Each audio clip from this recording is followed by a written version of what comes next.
Welcome in on this Sunday, no matter where you are watching from across the world. We're happy to have you with us. Chess.com's coverage of the FIDE World Chess Championship continues here.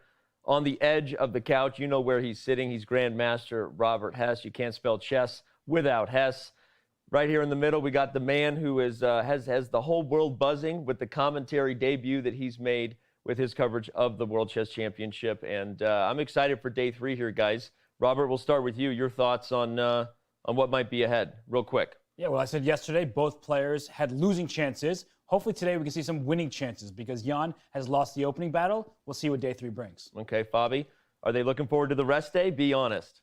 I'm sure they're looking forward to the rest day. Okay. I mean, there's a lot of tension in these games. Yeah. You might not always see it from the moves, but it's definitely going to start to impact them at some point. Okay. And those rest days will help them take some of the edge off. Okay, well, we're all looking forward to some fighting chess, and we hope we get it. Let's look back real quick at game 2, because boy, did we have fighting chess. The drama was real. Robert said both sides had losing chances, which also means there were winning chances. We were on the edge of our seats along with all of you. So without any further ado, I rhyme timed again. Must be Harry Mack rubbing off on me. We're going to take a quick look back at everything that happened yesterday in game 2's battle.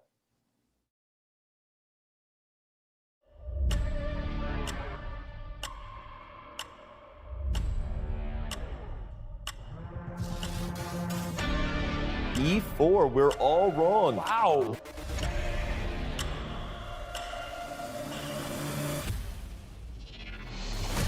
It's a dangerous looking move. Okay, he played that rather quickly, yeah.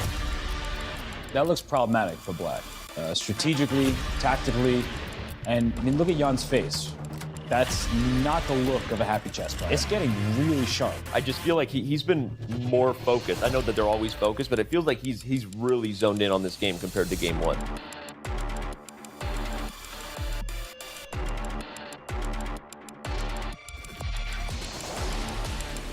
I don't think Magnus will go for take on b5 because it feels like his losing chances are very high. Right. And it's purely a 2-result position. Well, here at least Black has to think about some things.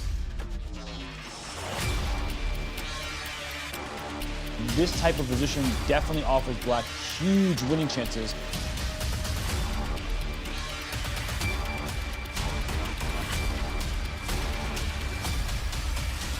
Yeah, I think Jan is the one who should be more disappointed about this result because he had objective chances while Magnus looked promising in the opening, but I don't know if he was ever objectively better.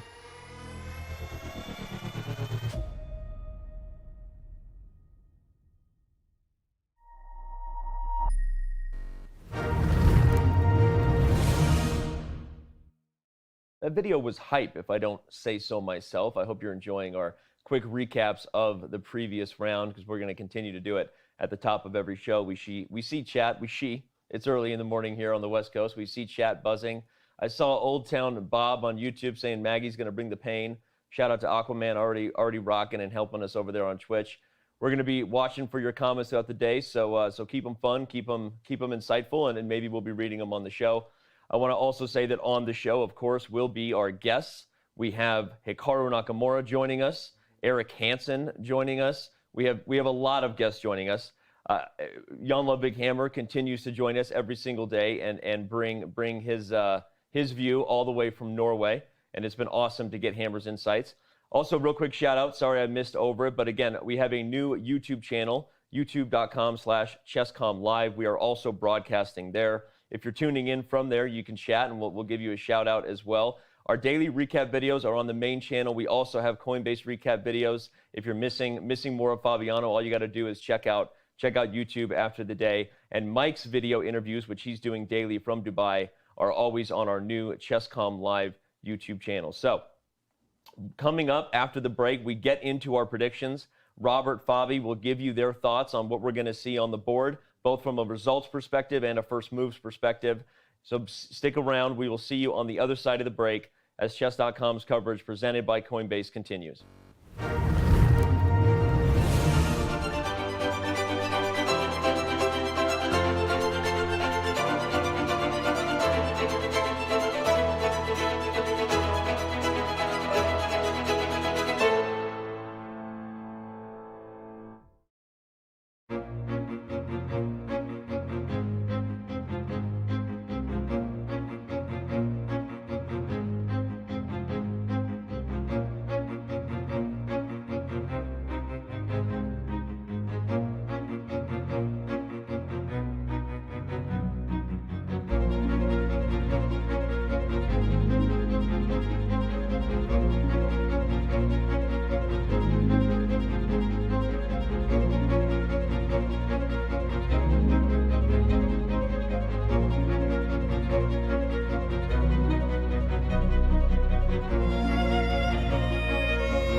Chess.com is proud to release Game Review, a simple, streamlined tool to help you learn from your games.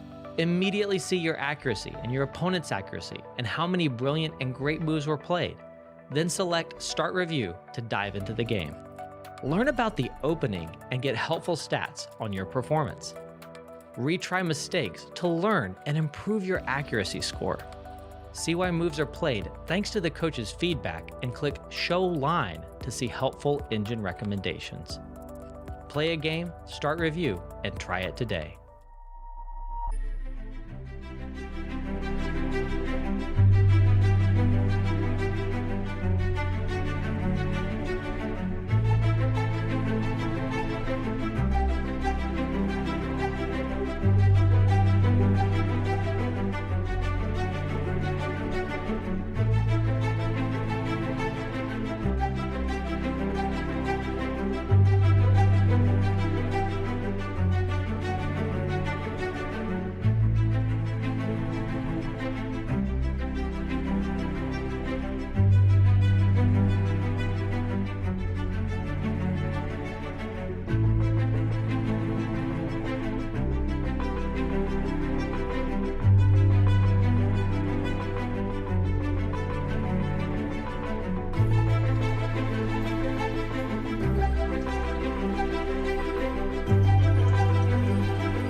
think it plays its own role. It's, you know, it's, I mean, if trying to be... Mike Klein here with Chess.com, back in the Expo Media Center at the conclusion of round 2. Today, they gave us golf carts, but my driver got lost. I had to jump out of a moving one. Got to check our insurance policy on that. But you want to know what were the demeanors of the players. Magnus was decidedly more dour after the game today. He called the first 2 games atypical. By that he meant you couldn't really nail down a style. Although the sample size is small, we did see Magnus sacrifice a pawn yet again today, but then he had to throw in more. He had to sacrifice an exchange. I did hear him say immediately after the game that he did not mean to sacrifice so much, but sometimes you just have to do what the position gives you. You may have thought that Jan had some chances up in exchange. After all, it's actually been 5 years and 3 days since we've had a World Championship game end with a winner. So was Jan going to end the streak? He didn't really get that many chances, and at the end, he actually had to pull the ripcord and go into a pawn down ending, which he held without too much trouble. Now, another interesting question asked at the press conference was, if they were not playing, who would they like to see commentate? And the funny thing is, Jan said he'd like to see himself commentate, which is very similar to Magnus's comment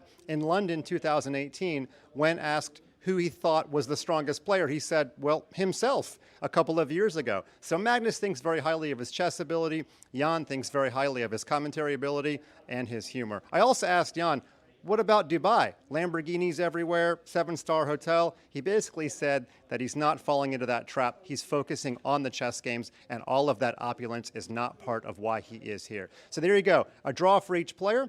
Nepo comes back with white tomorrow. We play for another day.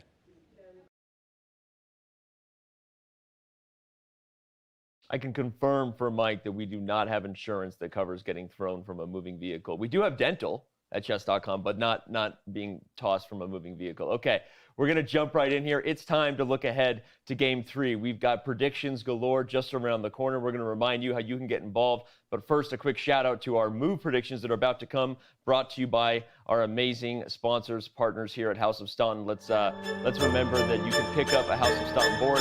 All you have to do is use the code Chess.com to get 10% off. Look at that beautiful looking thing right in front of you. Really good zoom in there. That was good camera work, right? If the board isn't great, the camera work was awesome. I'm gonna scoot up here and point out that Robert Hess already has his prediction on the board. He's not only predicting E4 from Ian Nepomniachtchi, but E5 by Magnus. Yeah, in 2018 against Fabiano, we saw Magnus essay the Sicilian game after game, but I think he's going to stick to E5. He's going to keep going in these lines, maybe not the same exact variation, but playing E5 first move. Okay, Fabi, you'd like that, or you want me to change it for yours? I think that this will happen, most likely. I would even go a little bit deeper and say that there's a decent chance that we will see Jan repeat the anti-marshal with H3. Okay. Because I'm sure he has some ideas in the main line there, and he probably will also check the pawn sacrifice that Magnus played and find some try there. I don't think that Magnus will repeat the same pawn sacrifice, so we might see an anti-marshal with A3. I also think there's a good chance that we might see an anti-marshal with A4.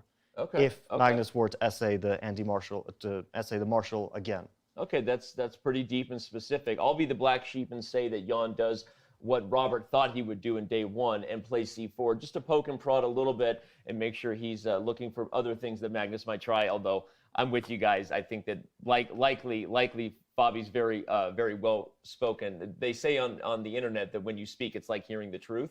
I think you're probably accurate. But okay, now we're gonna toss it back to Robert and ask him to vote on the result today. We've seen 2 draws, but now the challenger gets the first move again. Anything going to change in your mind? No, I think that Magnus sometimes is in more danger when he's the white pieces than the black piece. I think it's going to be a draw. Ian Nepomniachtchi is playing well, though the opening stage hasn't exactly gone his way. Right before the rest day, I think they'll split the point. Okay. Fabi, your thoughts? Well, I think it's interesting what Robert said about sometimes getting in more trouble with the white pieces. And I think that Magnus, who always presses hard for a win, sometimes has a risk of overpressing a bit. But today, I think that we'll see a draw. Very often, after a slightly more chaotic game, we see a calmer one. And that's my prediction, that today will be a slightly calmer affair than yesterday. Okay.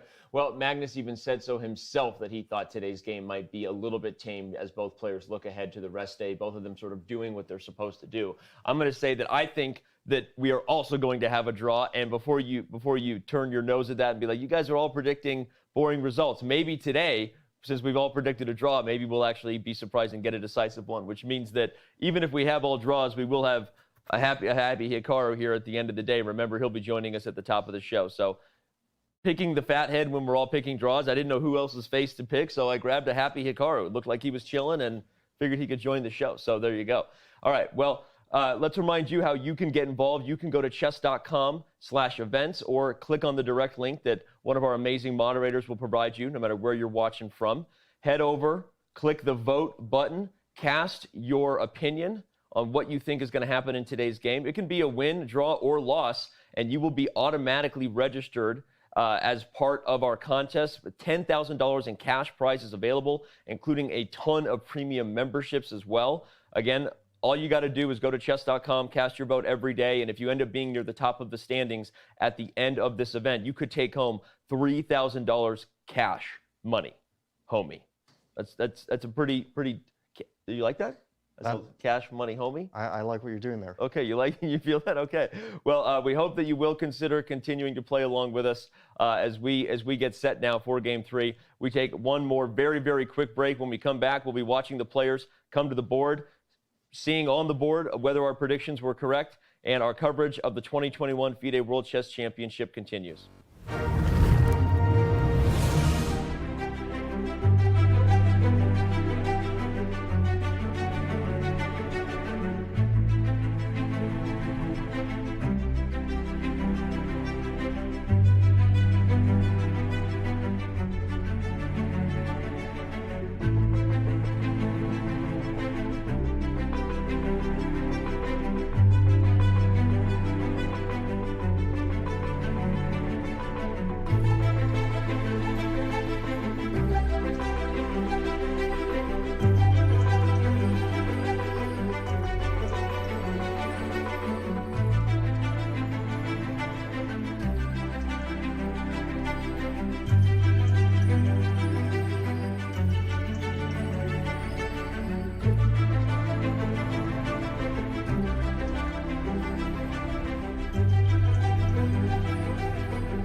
Welcome back. This is Chess.com's coverage of the 2021 FIDE World Chess Championship, brought to you by Coinbase.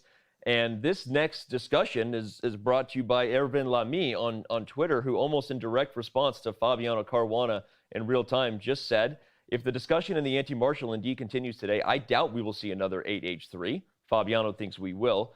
Carlsen's 8-Knight-A5 from game 1 looked very convincing and hardly worth repeating. A switch to 8A4 or 8D3 seems more likely to me. Hashtag Carlsen Nepo. Hashtag Fabi, your thoughts? Well, I don't think that it's less necessarily the most likely option that Jan repeats it. I just think that it's a very sensible option. We can assume from the first game that Jan most likely prepared H3. That was the bulk of his prep in the Marshall in the first game, and so he probably has some ideas in the lines where Black plays Bishop B7 and D5, and he might be extremely attracted to the idea of getting that on the board if possible. And there's always a chance that Magnus goes for Bishop B7 and D5, which is classically the main line, the main approach for Black. Knight A5, I think that it is possible to find some way to put pressure on Black. It's not easy, of course. The endgame is extremely decent compensation for Black. But if you're in Magnus's place, it's also tough to just repeat a line and wait for your opponent to find some small try or some small idea. You're really just saying, I trust in this absolutely. Yep. I trust in my analysis, my prep, my feeling of the position. And it's really not easy to do that. You know that you're going to get hit with something, some computer prep, and you're going to either have to be equally well prepared or figure it out over the board. So that's not an easy choice. If I were Black, if I were in Magnus's position and the Marshall were my main opening, I would probably try to deviate if Jan repeats H3, just to at least not show my intentions so directly, to at least show that I can have some flexibility. But both approaches are possible. I also think there's a pretty decent chance Jan chooses another line. He might try A4, like Ervin said, because there's certainly some dangerous ideas there. But I think he'll try to stay in this territory of the anti-martial. Because if he starts going into, like, as you mentioned, C4 on the first move or D4 on the first move, he has no idea what Magnus will play. Okay, that's a good Magnus point. can play anything, and then he has to be ready for all sorts of defenses. I don't think that will be his approach. Wow. Well, that's where you drop the mic and say, take that, Ervin. Follow at Fabiano Caruana on Twitter. Robert, your thoughts? Well, I was going to say, who do I trust? The second for Anish Giri or the player in Fabiano Caruana? And it's an interesting discussion. And Wait a second. I think Jan is messing payback. with him. It is payback. Yeah. Because Magnus did this yesterday, right? This is hilarious. He had the first move E4 played, and then he did not play E4 himself. And I think Jan is doing the exact same thing, but we'll see right now. We're going to see right now. Moment of truth. Oh, yeah, there it is. Okay, look at that. A little gamesmanship between the two childhood friends. That is pretty funny. What's funny is the DGT board is already messed up. It's not on screen for all of you, so don't you worry. But this little gamesmanship that they're doing is hilarious because they're messing everybody up. That was hilarious. Okay, we are rocking and rolling here with no more D4 on the board. Just make everyone's lives as difficult as possible on move one. But back to that point from Grandmaster Lamy, who, as I mentioned, is Anish Giri's trainer and second. He does a lot of the prep work, the heavy lifting for Anish. And it's interesting to note that he was saying that, oh, there's not much there. But is it worth...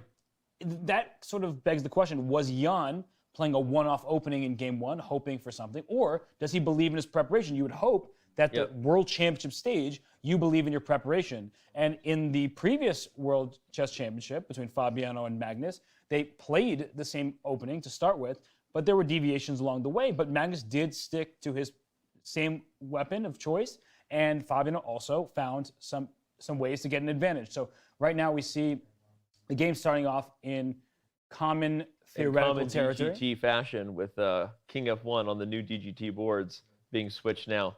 And we're good again. This has happened both games. For those of you who weren't watching game one, shame on you. You should have been with us the whole time. But we had the same thing happen. The players are pressing so hard on the DGT board that the sensors relay the wrong moves. Anyway, we are good to go. Sorry, Robert, continue. Here we go. Moment of truth. Okay, so no, we'll see castles first. Moment of truth right now is whether we'll see h3. Or a4. I think those are the two most likely options. c3. Look at that. You see Jan look right at the You know camera. why? Because he knows, and he's so funny. He knows everybody in the world is talking about this topic right now. And indeed, he plays a4. Well, there was only two really realistic options, which were h3 and a4. c3 would allow the marshal with c3, d5, and white has no ideas there.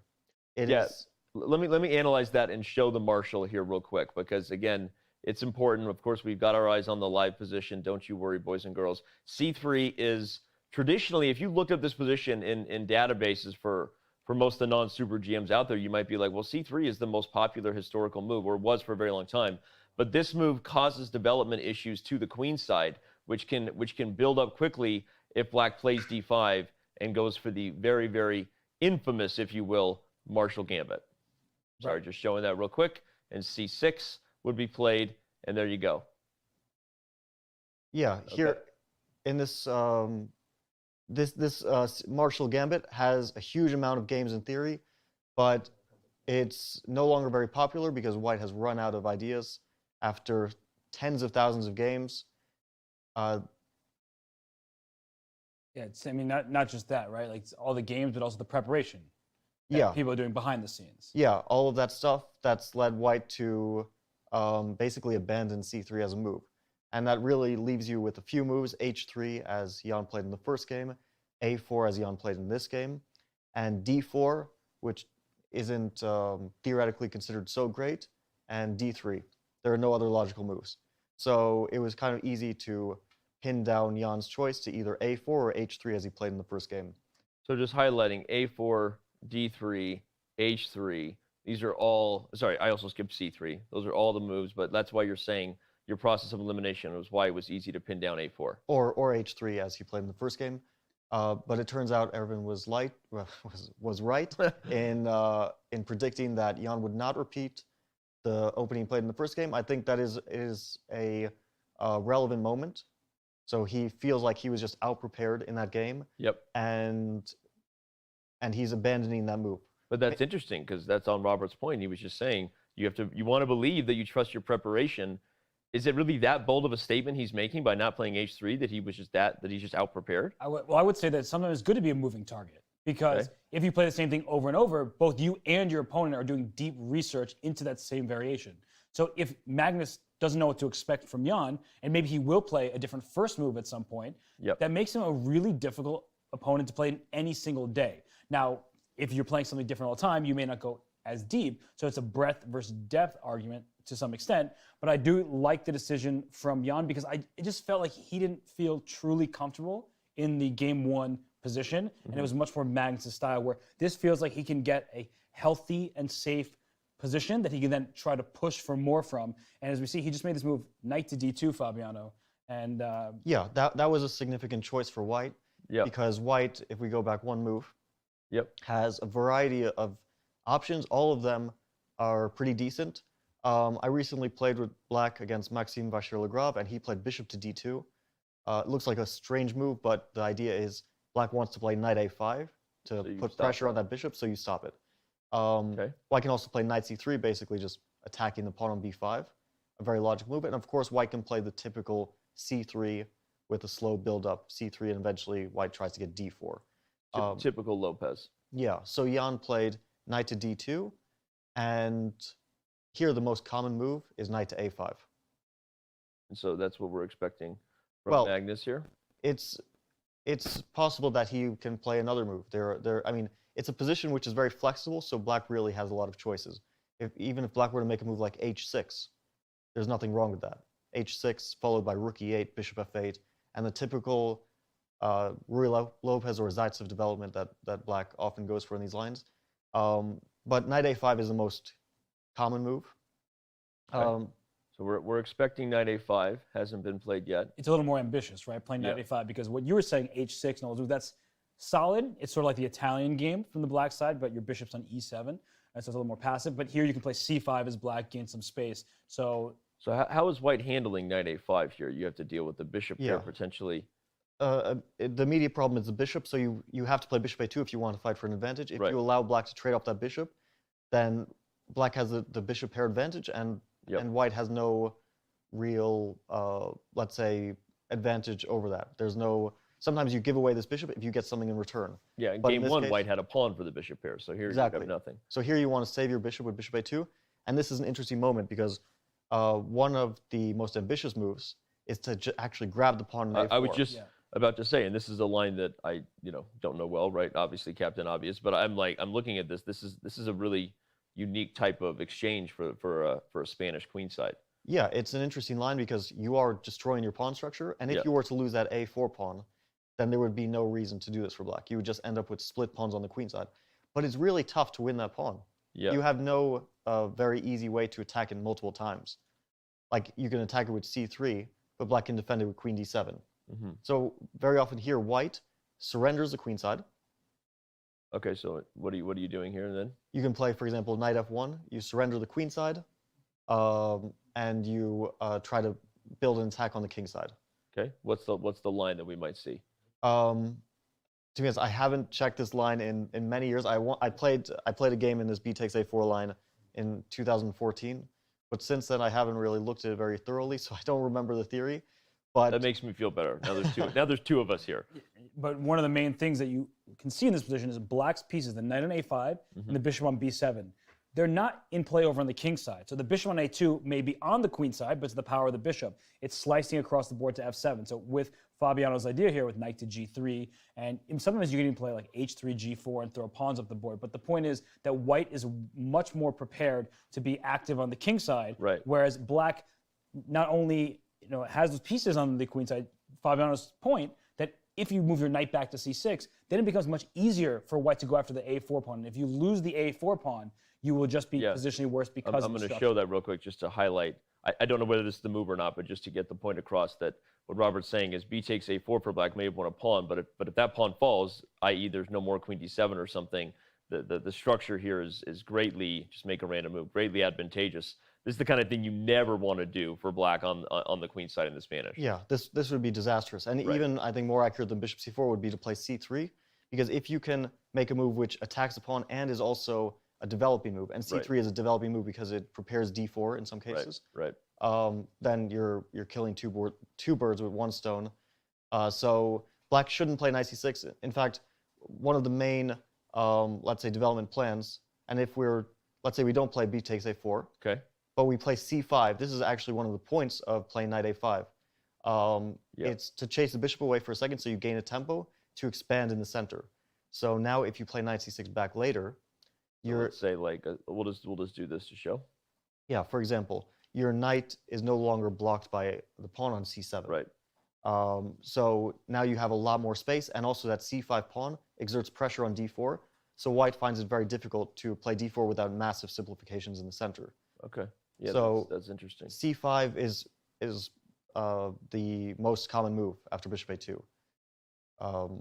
Yeah, and if you just take a snapshot of this structure, this is something you see this in the Spanish for the last 50 years, as far back as when Fischer was playing it. Right. I mean, so this makes a lot of sense. And with this structure, when you have pawns 2 squares away from each other, like c5 and e5, the square in between is often the square that white would like to target. So, with knight f1 as a potential option, that's something that black does need to be careful about, because as is typical in the knight or in the Sicilian, if a bishop comes to g5 and takes this knight on f6, it's not that white is immediately better from an objective evaluation point of view.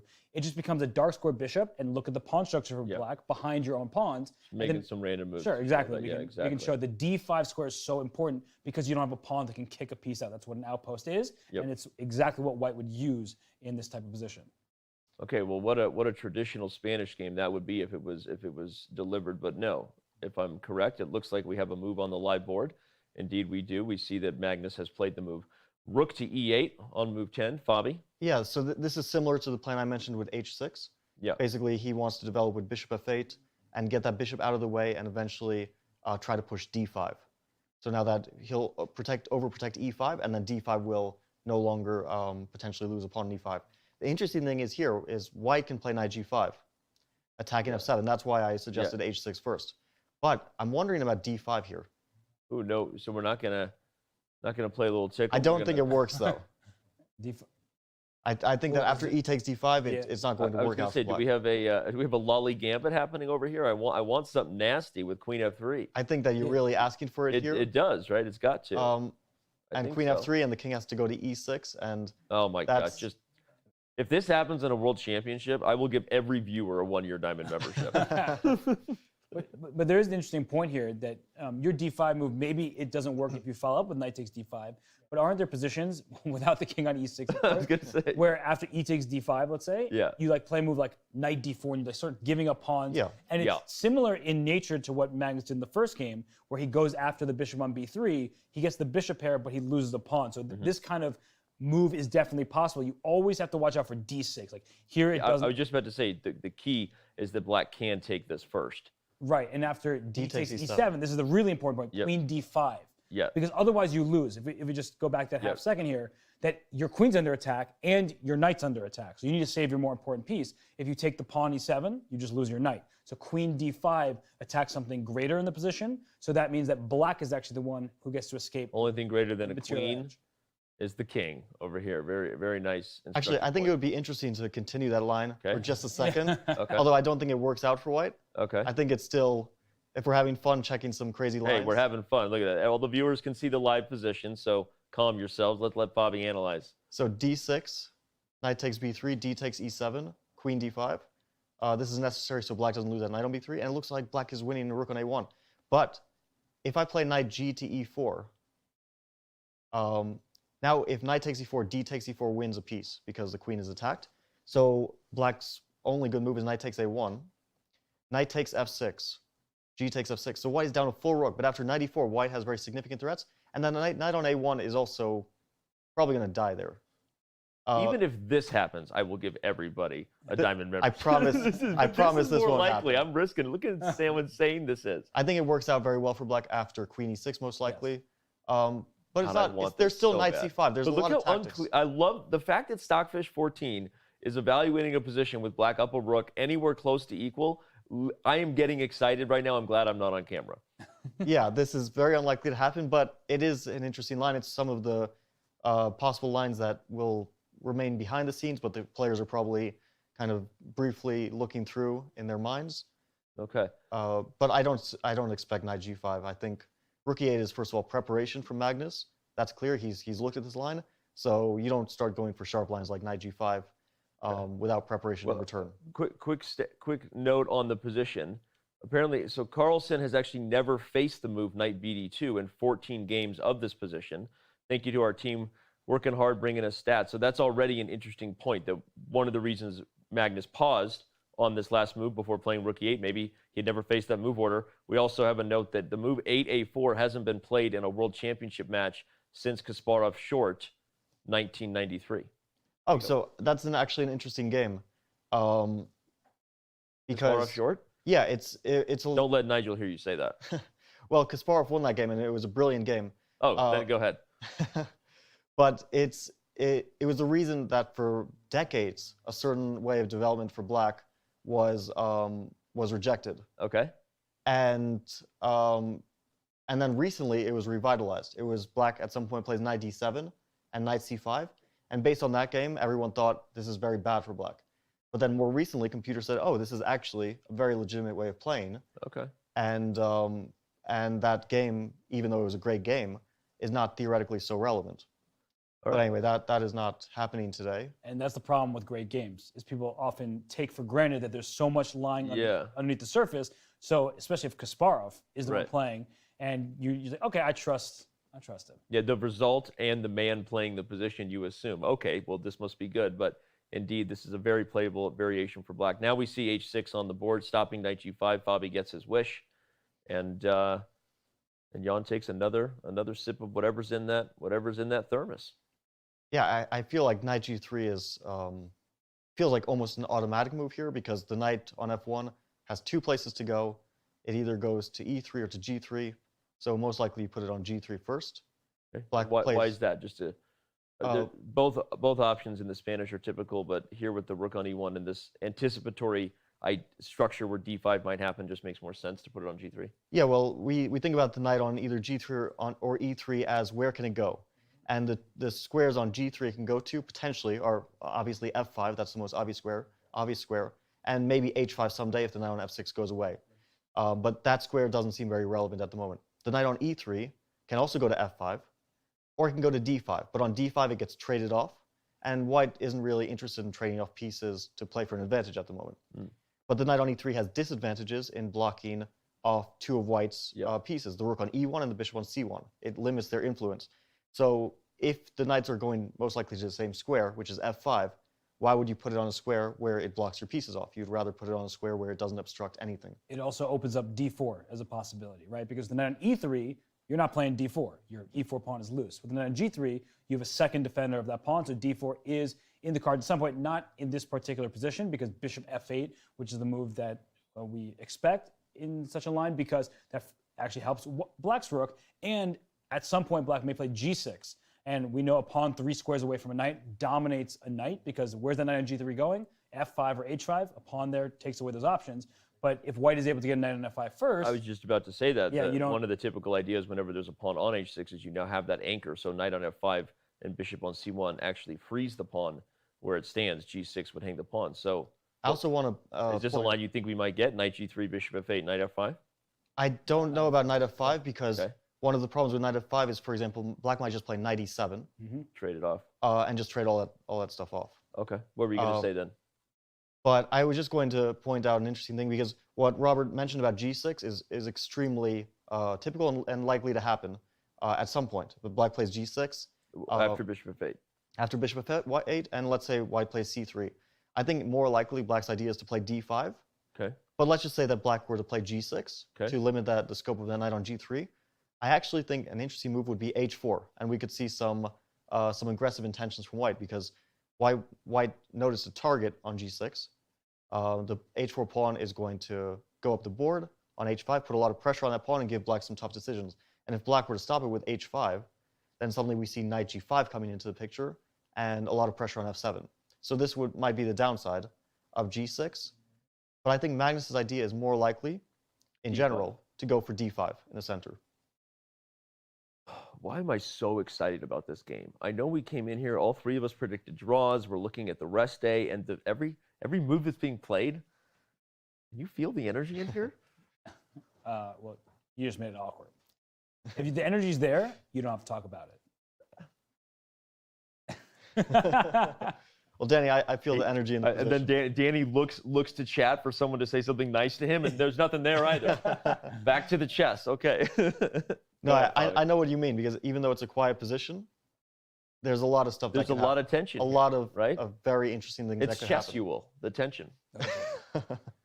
Well, I was about to say, when I get this feeling, I want to just talk about the chess, Danny. If that's okay. Chessual feelings you have. Go ahead. But Fabi's point of bishop d2 looks like it was just played by Jan here, and that makes d5 harder to play, because one of the main points in d5, when c3 is included, is the d3 square, and particularly the pawn, becomes a target. So oftentimes, if the knight captures on d5, it goes to f4. With the pawn still on c2, d3 is protected, right? There's a little pawn chain there, and so the e5 pawn probably can just be scooped up and captured, and that leaves black in some trouble, because where's their full compensation coming from? You have some piece activity, but white's bases are covered, and thus it's not justified.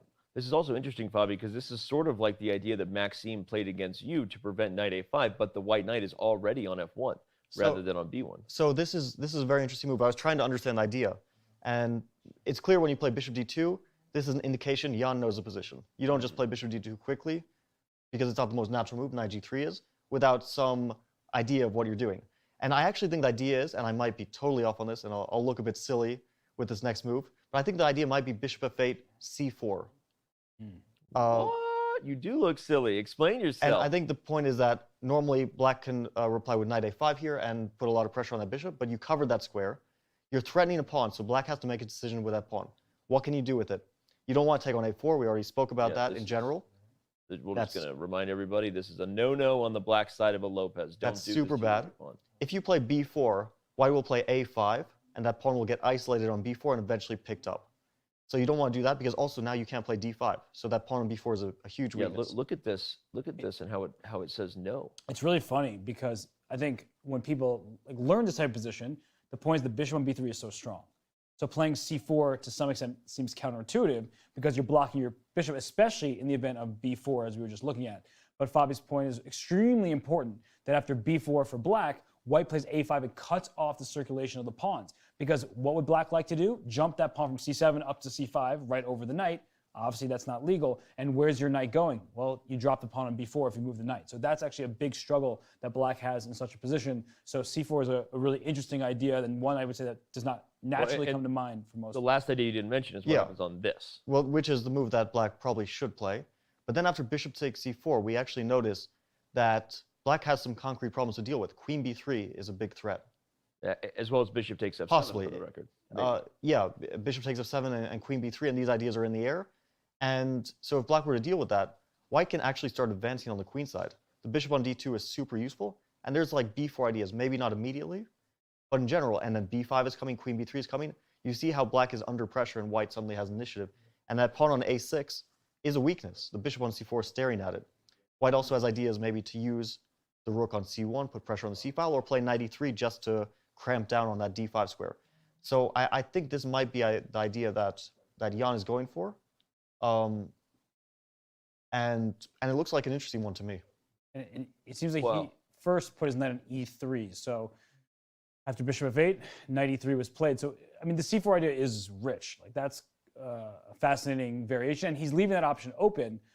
But at the same time, he's making sure that black doesn't have d5. Because in some of those positions, when you do play c4, maybe black will play d5 to take advantage of the fact that if you ever capture on d5, you're left with an isolated d3 pawn. So in line we were just looking at before, like b takes c4, bishop takes c4, and d5 is possible. I'm not saying it's good here, but is a possibility. Whereas with a knight on e3, that move can't be played. So I think Jan is doing a good job of limiting the options that Magnus has. The reason that didn't work, everybody, is because of attack queen b3. But forget the eval bar. I was just highlighting the instructive Robert Hess. But with like rook b8 included, right? Sometimes you can then play d5 as we were looking at before. So the main thing is that knight e3 really restricts black in the initial position. And as Fabiano was pointing out, there it is. It's on the board. 100%, because you just go back a move before black played knight e7.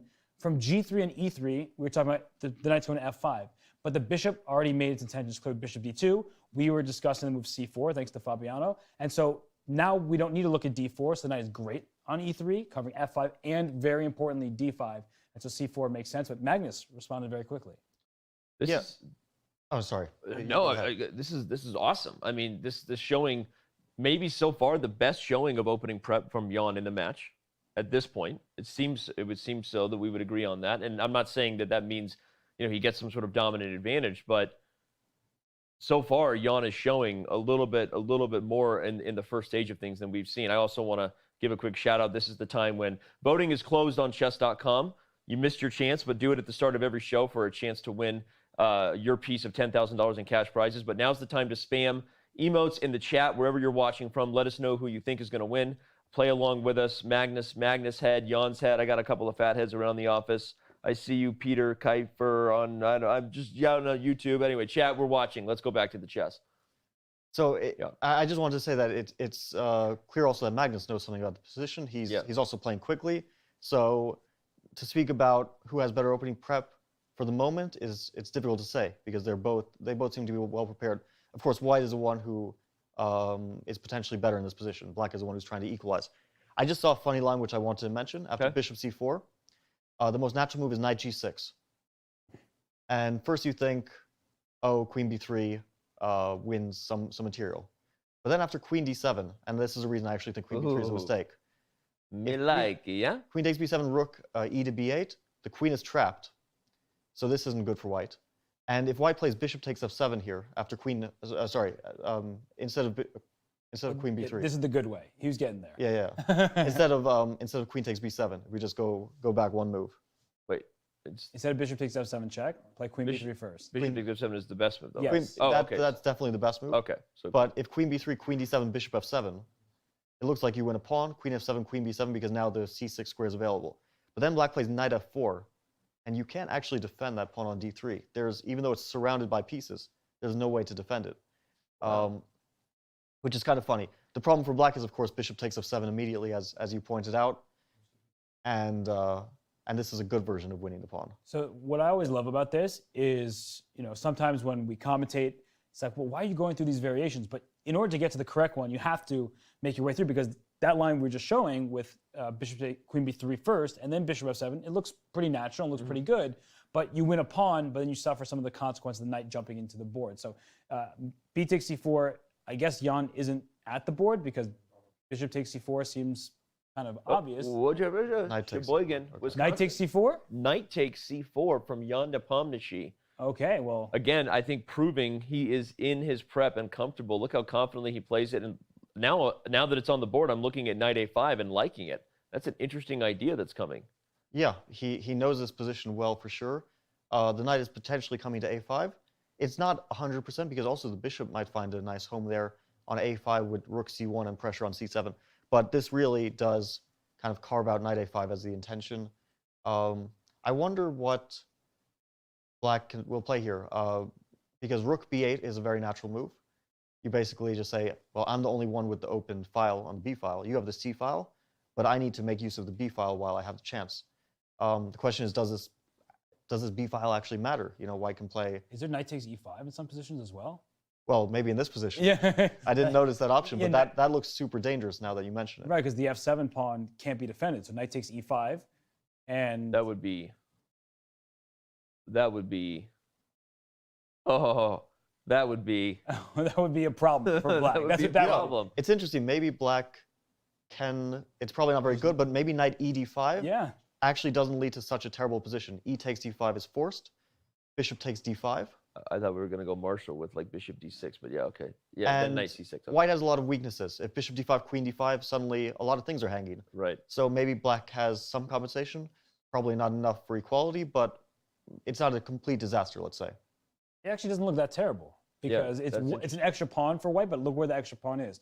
I mean, the pawns are split for black, but it's this b2 pawn, which is backwards and targeted. The d3 pawn is targeted. So, of course, white is to be preferred here, but there's still good chances for black to find a way through. But yeah, knight 65, you don't want to overlook that move because just how it jolts you would not be a good feeling.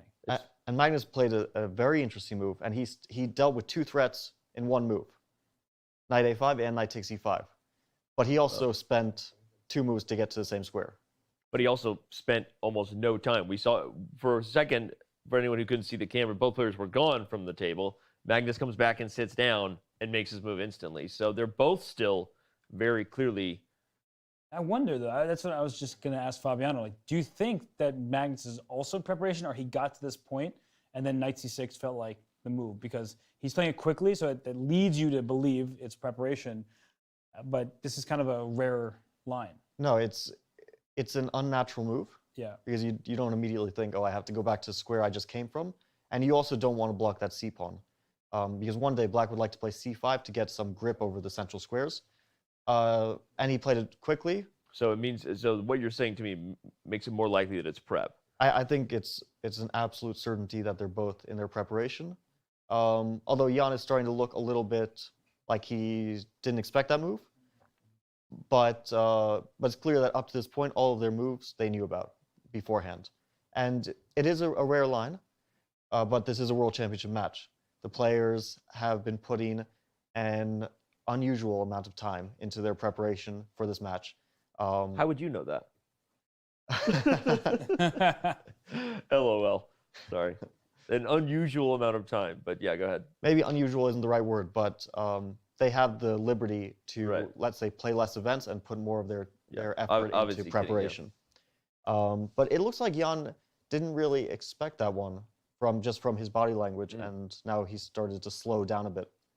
And the psychology, that's pretty interesting, because if Magnus maybe didn't expect in this game, but if he's seen this line before and expects knight takes c4, which you heard me say, I thought bishop takes c4 was going to happen for sure, and then he immediately responds knight 6, that actually is uncomfortable, I feel like, because you want the element of surprise, especially with the white pieces, to try to put pressure on your opponent. And the fact that Jan is the first one to sort of sit and think and maybe be like, well, maybe he knows his position better than I do.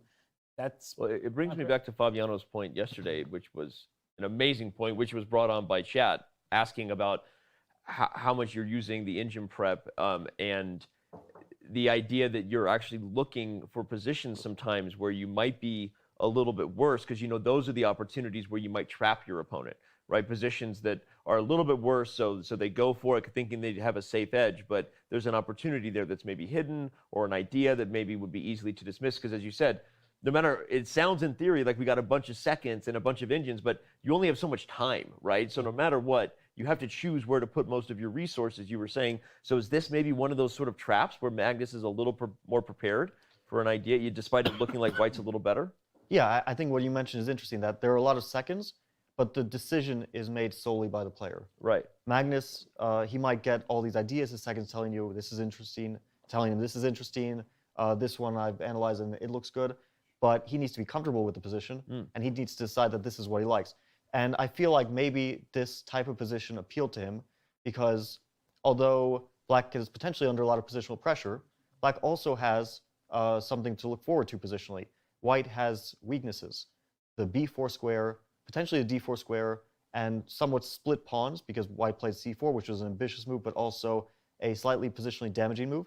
And if Black were to get an extra move here and play a5, Black could start to clamp down a bit on those squares. I'm not sure if a5 is the right idea because it also is a potential weakness, right? Pawn a5 can be targeted. Right. But there is positional opportunity for White. And I'm kind of attracted to a move which maybe isn't so good for White, but it has an attractive idea for me at least, which is for White to play a5. The bishop comes to a4. It's sort of saying your last move, okay, it stopped my ideas, but I have some other ideas, which is bishop a4, a pin, maybe b4, b5, and try to create a passed a pawn potentially one day. So yeah, it's a super positionally tense situation right now. Both sides have a lot of options, but the good news for Magnus is it seems like he has again, for the third time, prepared a bit more deeply than Jan has. Fascinating, because just a moment ago we felt differently. Let's head back to the Batcave here and show again that the move we were kind of thinking was going to happen was bishop takes c4. It feels so much more natural, and it was all the tactics we're highlighting on f7 with queen b3 and the looseness. Jan playing the move that uniquely shows some prep, but Robert, you were saying it looked like from Jan's body language and what we're seeing now, the effort was going to be put into other moves here besides knight to c6. I don't know what those other moves were. What do you speculate they might have been besides knight c6? Because now that it's on the board by Magnus, as awkward as it was, the pony dance looks pretty good for Black. Yeah, and I think something that's important to note is c5 is a move that Black wants to play. Bishop a5 is a really annoying move to face because your queen can't go to d7 with knight b6 available at some point. I guess you actually technically sort of can for the moment, but it's very awkward. Your pieces get tangled. So I think that it's a tricky position, but very importantly, knight takes c4 means that d5 is not going to happen. And you're removing one of the main ideas for Black from the position. And if you can't play d5, you're a bit cramped.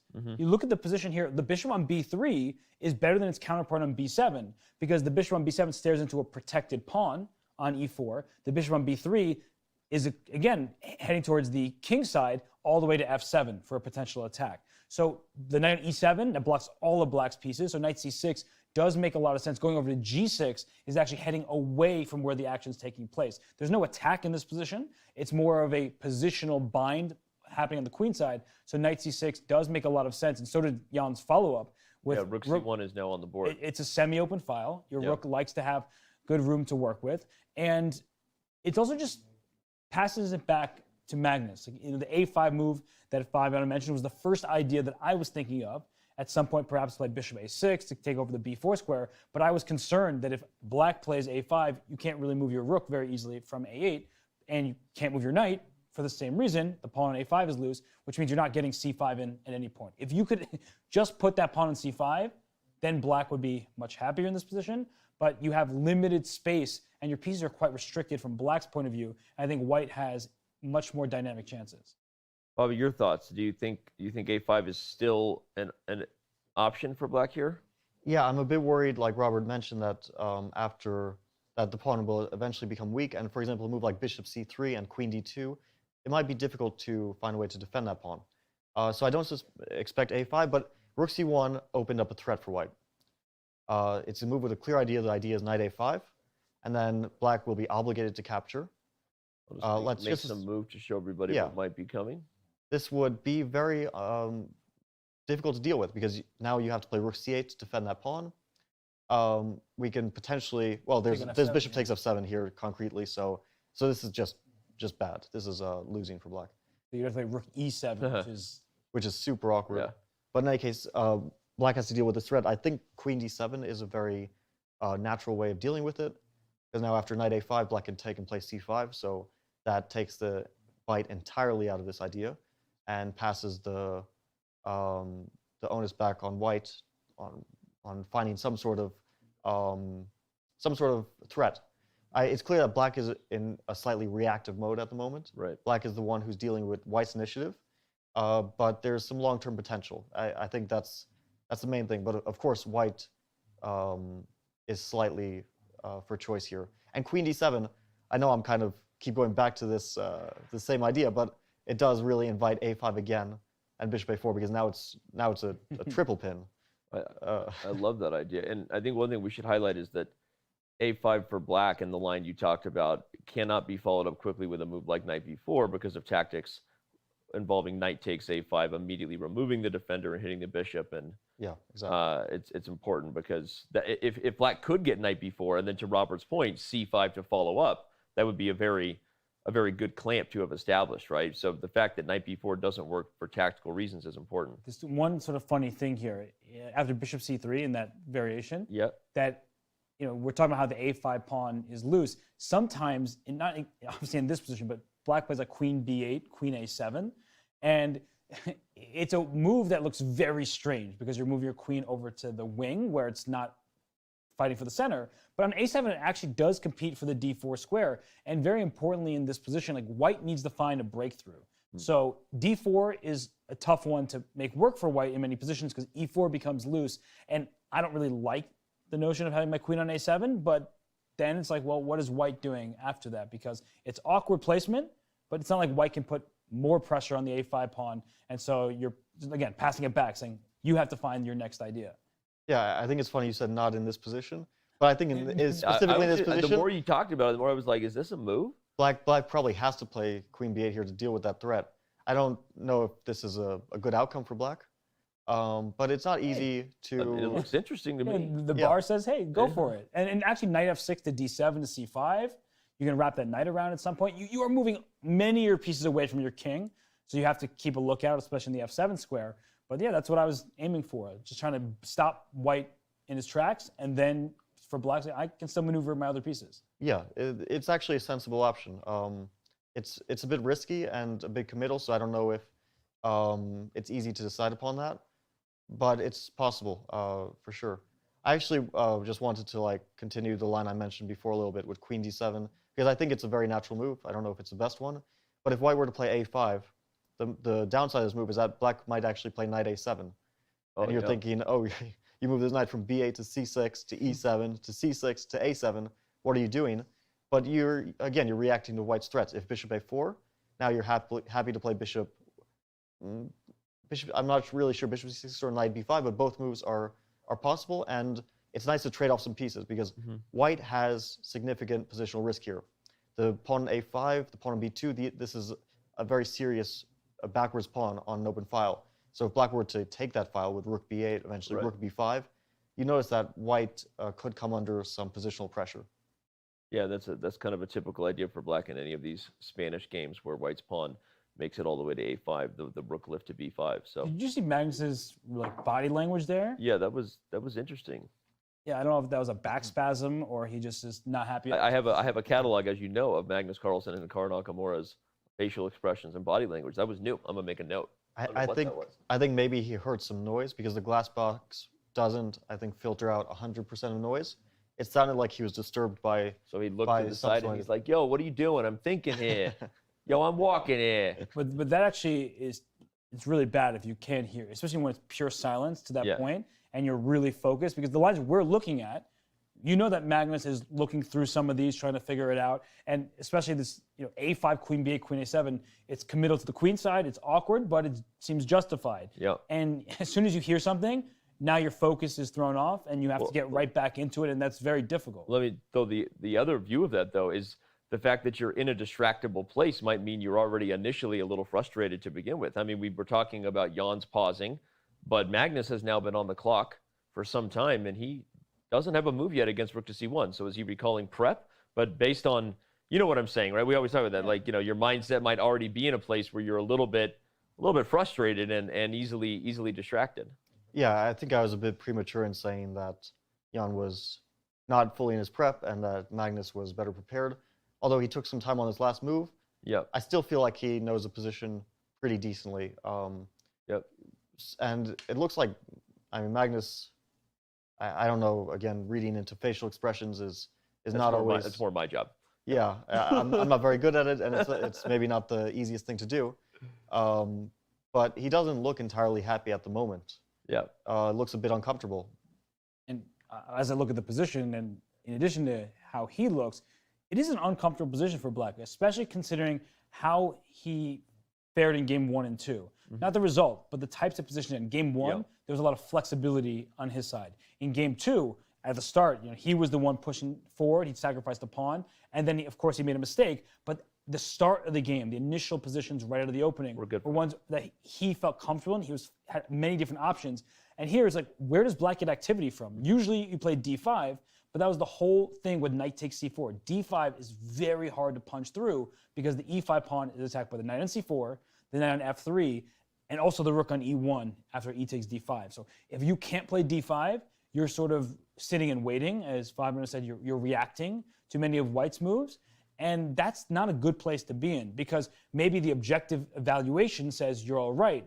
But as chess players, we want to strike at some point. We don't just want to sit and be like, all right, if my opponent does this, I do this. We want to say, well, if I do this, now my opponent has to think about the consequences of his next move, because then I'm really going for something. So I don't know what Magnus will eventually choose. What other move candidates are there? We talked about g6 earlier, just to get the bishop to g7.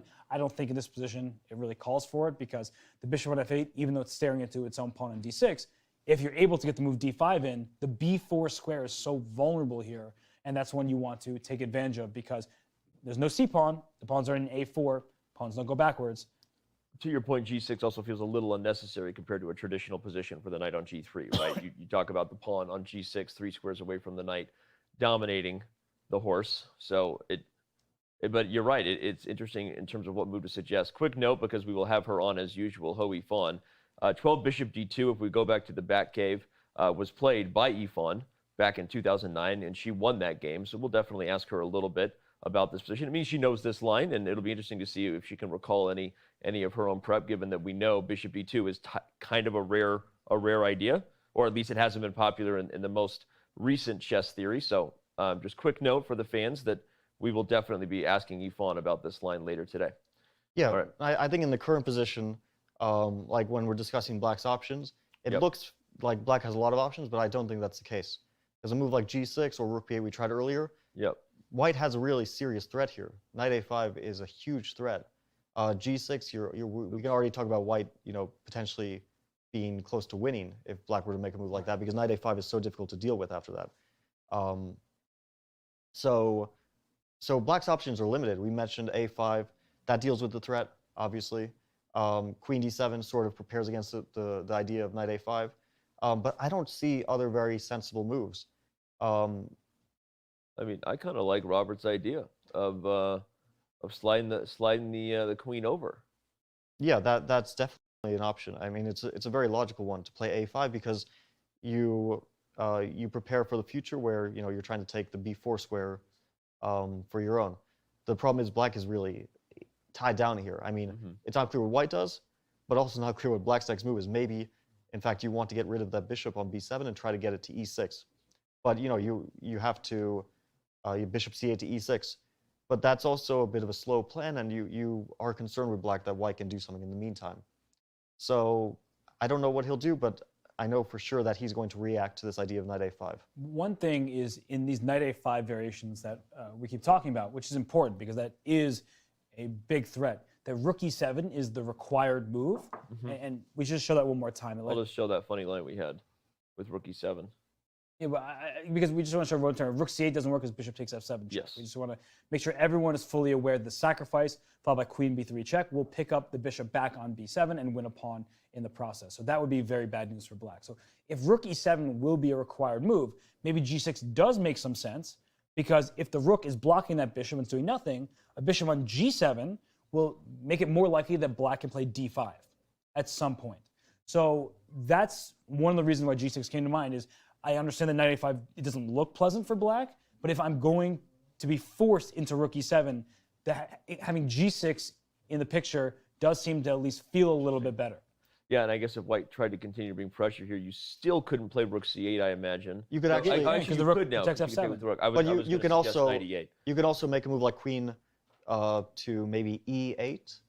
Because of the pin. Just yeah. some way to make use of that pin, because rather you want to prepare c5 as soon as possible. Right. So actually, this is to Robert's point as well, to the point of g6, because let's go back one move. After rook e7, white can maybe... Oh, sorry. No, Rook no. e7. Yeah. The analysis, lots of variations.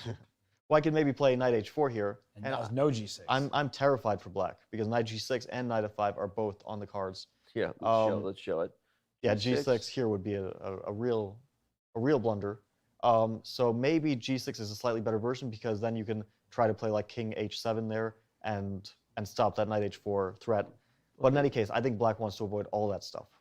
Interesting. So g6 might actually have some sort of longer term utility than the traditional reasons why we played in the Lopez, as we said, to dominate the knight. So very, very nice. And d5, you know that's the move that Magnus wants to play. Yeah. Any player with the black pieces Yeah. would want to play d5. And if we look just quickly back at the live position, you see that black's pieces are all kind of restricted by your own pawns, whereas white has a rook on c1 staring down to c7. We've mentioned time and time again about the knight a5 idea. So black wants ideas, some plans of his own, not just moves. We can all come up with moves to find for black, but what's the idea? Where are the pieces going to be 6 moves from now? Yep. And knight h4 is at some point an option for white. You don't want to do it too soon, because that gives the d4 square to black, and that would be a great square. And then all of a sudden, black's pieces are jumping forward. But in the meantime, a5, queen b8, queen a7, I'm not even saying because I mentioned it before, that at least in my mind gives black some more active play. There are risks associated with it because you're so committal over towards the queen side, but I feel better as black. And that's the problem I often have as a player when I'm sitting at the board, is I want to make moves that leave me with active choices. And Magnus plays a5, and I really do believe, at least emotionally at the board, of course you try to push those emotions down, because chess is an objective game. A game you can't be subjective in the moment. But if they're about options that you think are objectively around equivalent, I think chess players tend to go for the more active plan. So in the future of this game, I think the queen coming to a7, then you can reroute your pieces in ways that seem to give black purpose in the position, not just purely reacting.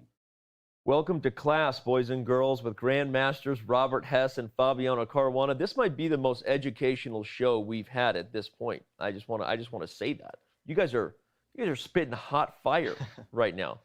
You look good too. Thanks, Danny. Take it in, guys. You're doing Just trying to spit flames and laugh. flying over your head, the accelerated dragon. Here comes Bobby Hess, spitting flames and laughing. There we go. I cannot wait for what happens here. This is going to give us some interesting stuff. If nothing else, even if all our predictions prove true and somehow we have a draw, I think this game is setting the tone for some future games in this match because of the preparation we're seeing, right? Because of the reactions from both players. We're clearly a little bit in the meta here of what we might be seeing ahead. And who knows, maybe this game will surprise us and we will get some decisive chess. So as we said, Grandmaster Robert Hess, Fabiano Caruana, yours truly, Danny Wrench. We're going to take a very quick break. When we come back, plenty more ahead of Chess.com's coverage of the 2021 FIDE World Chess Championship is brought to you by Coinbase.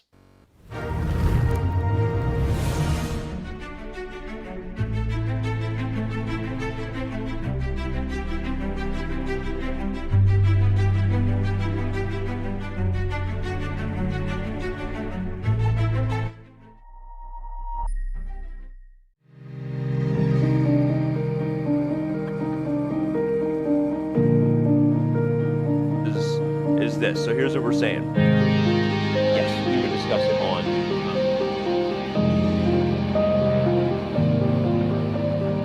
first game of the 2021 FIDE World Championship. And what better meeting?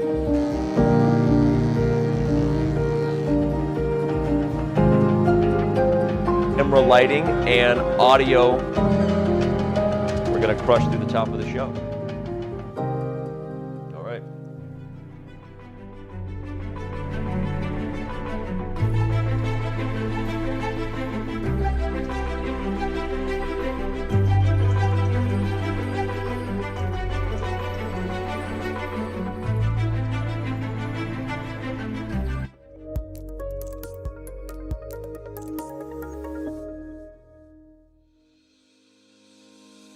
Want to hold a massive chess tournament with dozens of clubs or hundreds of players? Or maybe a small chess tournament with local but competitive clubs? With Club Arenas, you can. Club Arenas allow for tournaments of any size with any number of clubs and players.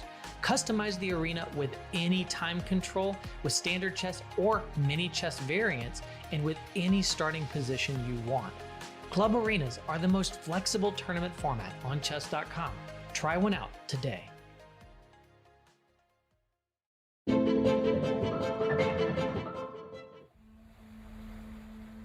Am I supposed to feel ready? Yeah, but I guess when you prepare for such a major event, you always feel like you could do more. But I guess we are doing some insane amount of work, so I hope we get to be, ready enough.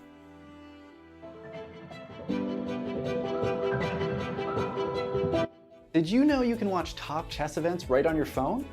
You don't even need to download an app. Just open any mobile browser and head to chess.com/events. You can see what's happening right now, check out top games, see results, and so much more. Try it for yourself at chess.com/events.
Chess.com's coverage of the 2021 FIDE World Championship is brought to you by Coinbase. Whether you're an experienced trader or just looking to make your first crypto purchase, Coinbase has you covered. Visit coinbase.com/chess to get $5 in free Bitcoin just for verifying your account today.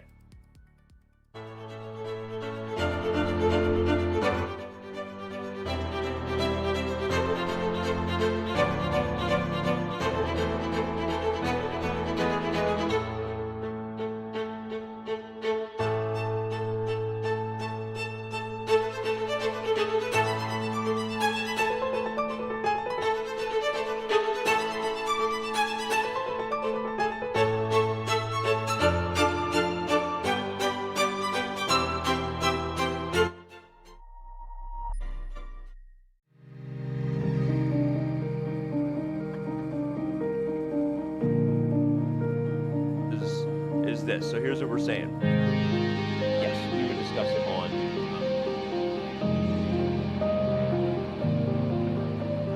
first game of the 2021 FIDE World Championship. And what better means?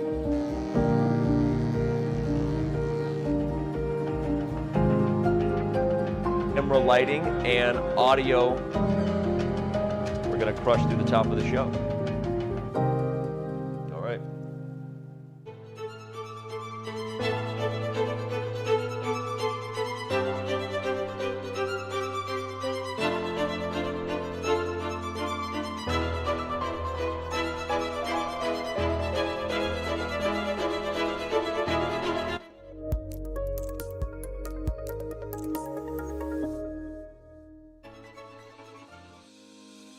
Want to hold a massive chess tournament with dozens of clubs or hundreds of players? Or maybe a small chess tournament with local but competitive clubs? With Club Arenas, you can. Club Arenas allow for tournaments of any size with any number of clubs and players. Customize the arena with any time control, with standard chess or mini chess variants, and with any starting position you want. Club Arenas are the most flexible tournament format on Chess.com. Try one out today.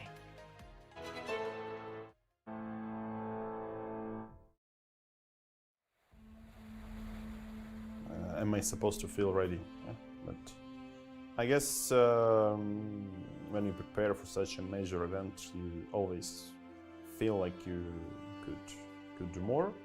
But I guess we are doing some insane amount of work, so I hope we get to be, ready enough.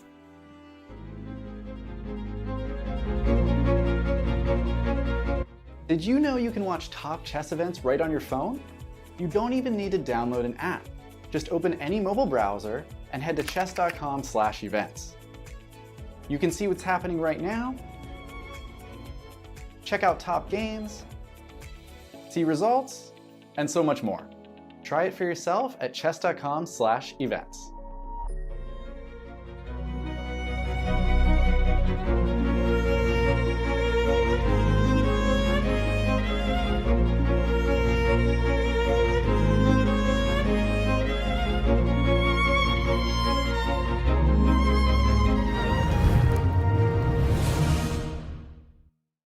We are back here with Game 3 of the 2021 FIDE World Chess Championship, and I want to get back at chat and remind them this is a good time. For the next 10 minutes or so, we'll be watching for maybe some good questions. We had a great question yesterday that led to insights we might not have got otherwise, and let's remind you, you can get insights from Fabiano Caruana if you play along with our Learn with Fabi contest. All you got to do is solve at least one video lesson of his brand new video series on Chess.com that our helpful moderators will share a link to right now. Tweet or Insta proof of this with a screenshot, and you will be registered to win. 10 of you are going to be in a private chess lesson with Fabiano Caruana. If I had a lesson like that as a kid, what could that have done to my chess career, Robert? What would have happened if I had that kind of opportunity?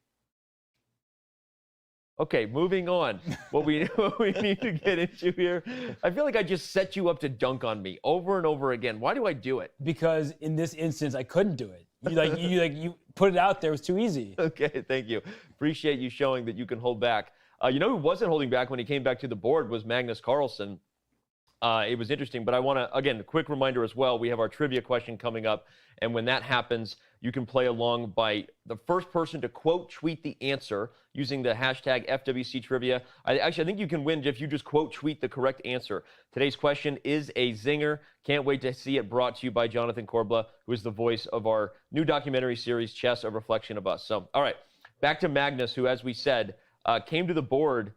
He did, those of you saw it at the break, he did a little funny thing with his finger. You know, you ever play a kid who actually calculated with his finger where they point the moves out? I feel like I played this kid locally who always did it just to like irritate his opponent, like point at the board with the moves he was thinking about. Was that you, but you're not blaming somebody else because we weren't there for the story? Like one of those where I pretended it was someone else? No. Yeah. Asking for a friend, right? Yeah, asking for a friend. Bobby? Danny, I'm a bit worried for Magnus now because he made a move we didn't expect. He played bishop to c8. We expected queen b8, right? We were talking about that one. So bishop c8. So I was just thinking about this for a second. The question is, what is Black's plan after queen d2? Because obviously he has something in mind against the most obvious move. And the thing I think he wants to do after queen d2. We're going to analyze it right now, so go ahead. So queen to d2.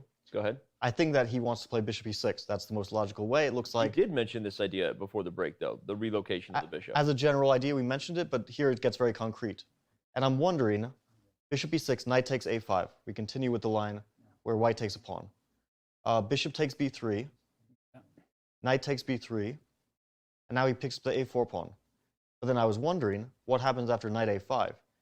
Because that rook on a4 is actually, maybe it's not trapped, but it's in danger of being trapped. Is there queen A? No, queen A that drops the e5 pawn in the end, right? So if we just show that line, the queen A is trying to be a little fancy, but knight takes c6, queen takes c6, now the rook and the queen are on the same line. So that would definitely not work out very well for black. But you worried me about the rook, so I was trying to find a way to immediately free it. Yeah, so I'm wondering, I think the idea is after knight a5 that he can take, bishop takes, and maybe now that the move queen a8. Because although you sacrifice a pawn, that bishop on c7 is a bit stranded. And I don't know exactly what black does, but maybe queen b7. There might be some move here to take advantage of that bishop, which finds it hard to get back. But I don't want to say queen b7 directly because there might be a more accurate way of doing it. But it looks pretty good. You have both these threats. Yeah, the only question is, can white play bishop a5, c3, and consolidate? I don't know, but I guess this is some of the stuff that Magnus was looking at. I say I'm a bit worried for him, but he probably has something in mind here. I mean, when he plays a move and he's thought about it for a while, he's definitely seen deeply into the position. But now it's Jan's time to calculate the consequences of queen d2 or possibly another move. The position we were just looking at, it's one of those where once you reach it, it becomes much easier to start assessing it. But from afar, as you were saying, it's like, wait, black is down a pawn, but that bishop is stuck. Is it enough compensation? Because if white is able to keep that b2 pawn or push it up the board, that's just an extra pawn. So down the line, that's really scary from Magnus's perspective. But Magnus, he's very good at being down a pawn. And he actually talked about this in his post-game interview in round one, where he was joking a bit. But in all seriousness, I do think that he is okay being down a little bit of material if that means his pieces are active. And we were talking earlier in the game, what I really like some of Jan's choices is he made sure, and Jan just made a face that I saw on screen, but he was making sure that Magnus couldn't strike with d5. He couldn't get an open position where black's pieces could start flowing and being strong. So I do like the way Jan played, but I also think that Magnus, if he does go down a pawn in that specific manner, that he will be okay there and he will be able to find the resources necessary. However, it's not going to be that fun to get into that position because white is a healthy pawn ahead, even though black has sufficient compensation. Yeah, this is a super critical moment because I also see another move which really comes to mind immediately, and that move is d4. Wow, that would be a way to take advantage of a little bit of lack of development when your opponent undevelops pieces. Typical principle, open the center. It's a reaction to black's last move because black had sort of latent pressure on that e4 pawn with the bishop on b7, and now that pressure is gone, so e4 is no longer hanging at the end of this line. If let's take a look at what a concrete line might look like here, because there's a lot of things hanging here, but you have to deal with c6 before you can even think about e4. Yeah, it feels like maybe it's not the best move, but knight d4 is the most obvious and natural move. I want it. Can I take this way? Am I allowed? I think you have to. Okay, great. And now black has his own problem with a5 hanging. But it's still double-edged because black has some tactical options. Again, we saw that bishop e6 move. It's sort of a pin. I don't think it works here exactly, or at least it's very dangerous looking. Yeah, because it looks like you're just losing the pawn now that my queen guards a4, no? Well, no, but here there's c5. Ah, okay. A little tempy. And a lot of stuff is hanging, right? Yeah. a5, you can defend that, but e4 and a4 are also potentially hanging, so this probably works out for black. Okay. But I was actually thinking bishop takes a5 might be super dangerous instead, because bishop c4, queen c4, rook a7, but maybe the f7 pawn doesn't matter so much. Queen f7, king h8, and that's the end of this attack. The knight on f6 really holds everything together. Make sure that black doesn't get embarrassed. It almost feels like I just want to keep going here, but you're right. Probably the material is just enough for black. So yeah, once you see the position, you're like, okay, that doesn't look as scary as it did in my head. Yeah. But it is interesting. d4, that definitely has merit, and it's a move that you have to be prepared for when you play bishop c8.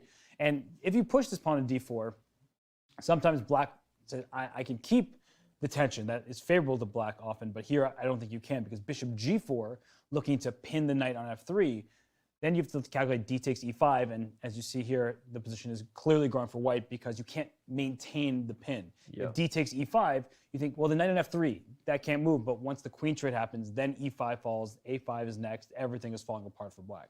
Yep. My pleasant choices here, but probably just taking e5 is just delicioso, Dora. So. Exactly. Yeah, this is actually, I like bishop c8 because it gives white a difficult choice, assuming that bishop c8 is not a bad move or anything. Right. But if we assume that bishop c8 is a decent move, then it also gives white a tough choice. Queen d8, d4, and also white has other moves which are very sensible. But black has a very concrete plan, and black isn't, maneuvering around too much. After bishop e6, let's say queen d7 next. So rook. which line first? Like let's say h3. Okay. If white were to play some semi-useful moves, bishop to e6. Okay. And I don't know. Let's say queen to d2. Yeah, let's If bring white back is- the analysis board here. And? Yeah, if white were to make some kind of semi-useful moves, black can just play queen d7. And rook e to b8 is coming, so all of black's pieces are suddenly perfectly placed. Also to put pressure. We have liftoff, though.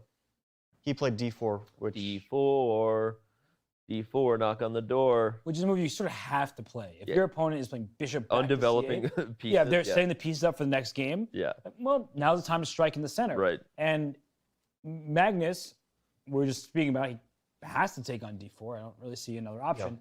And because of that c5 tactic you mentioned, where whatever captured in a5 could be a bit loose, the e4 pawn needs defending, it seems like his position can be held together, but it's kind of tough stitching. Yep. Yeah, I think the next few moves are extremely logical, maybe even close to forced.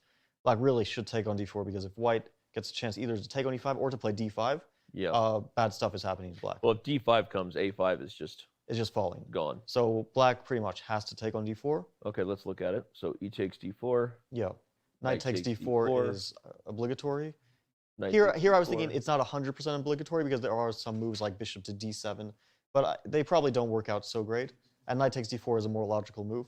And to clarify earlier, the reason Fabi said I had to take with the queen is because e4 is hanging. So white needs to take with the queen here, not the bishop. And now Now bishop e6, as you said. black has to deal with the a5 pawn, and he doesn't want to play c5 immediately because it's a very weakening move. He creates a lot of holes and also an outpost for white's knight on c4. So bishop e6 looks like a good move. We might see this fairly quickly because it's very close to being forced. Yeah, we'll just stay right here in the analysis board because the live position, if I had to guess, is about to catch up with us. E takes d4 has been played by Magnus Carlsen. As you can see, the moment Jan returns to the board, he can't sit still this match. I feel like every time he moves, he gets up. Well, that's the funny thing. They move relatively quickly, but they also spend a lot of time away from the board. So maybe we won't get this position so quickly because they're not at the board. We won't get to our analysis position so quickly. You're right. But yeah, the question is, what does white do here? I think a move like rook c to d1 comes to mind. You just want to put all your pieces in the center. Potentially eye that queen on d8, latently with a rook on d1. Rook d1 feels good. It also feels like a position where white could play one of those sort of high-class waiting moves. Like I don't know that h3 or something is good, but I kind of feel like, what is black doing next? Am I wrong? Is there a clear move next for black? Is it d5? Danny, are you saying that rook c to d1 is not a high-class waiting move? It's such a good move because it stops d5. I just wanted to say like it feels like white has control over the game. That's what I was trying to say. Yeah, that's for sure. He can play a move like h3. He has freedom. All your moves are high class. Thanks, Danny. But now all of them are waiting. So. But all of them are waiting moves, exactly. So all right. But in this position that we keep talking about, and this is about to happen. Yeah. One of the ideas that black would like to do is the knight on f6. It does attack e4, but maybe it could be better plays. So sometimes you reroute to knight d7, go to c5 or e5, depending on what happens here, because this. We'll go with Fabi's move and then your move.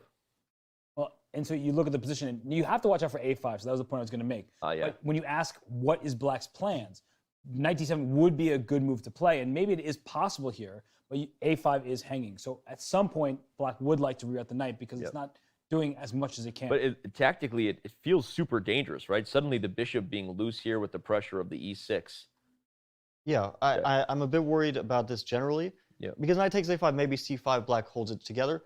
But I'm a bit worried about abandoning the king side, just as a general principle. Because let's say white were to play bishop c2, and that bishop well, not just that bishop, but white's 2 bishops and the queen are all eyeing black's kingside. And let's say black were to make a move, which is probably not very good, like c5, attacking the queen. And after queen d3, well, obviously d6 is hanging, but also e5 is an option. And that's a mate threat on h7. So black also has to be a bit wary about chasing this bishop away from b3, because on c2 it might provide an even more useful function of a direct attack. Okay. We have Well, seen the trade. Huh? We've seen the trade on d4 now. e4, knight d4. We have seen 2 more moves. We are in the position we were analyzing. That always feels good, right? When it follows the line you were anticipating. Bishop e6 is the only thing we've looked at so far in this position. Is there something else possible?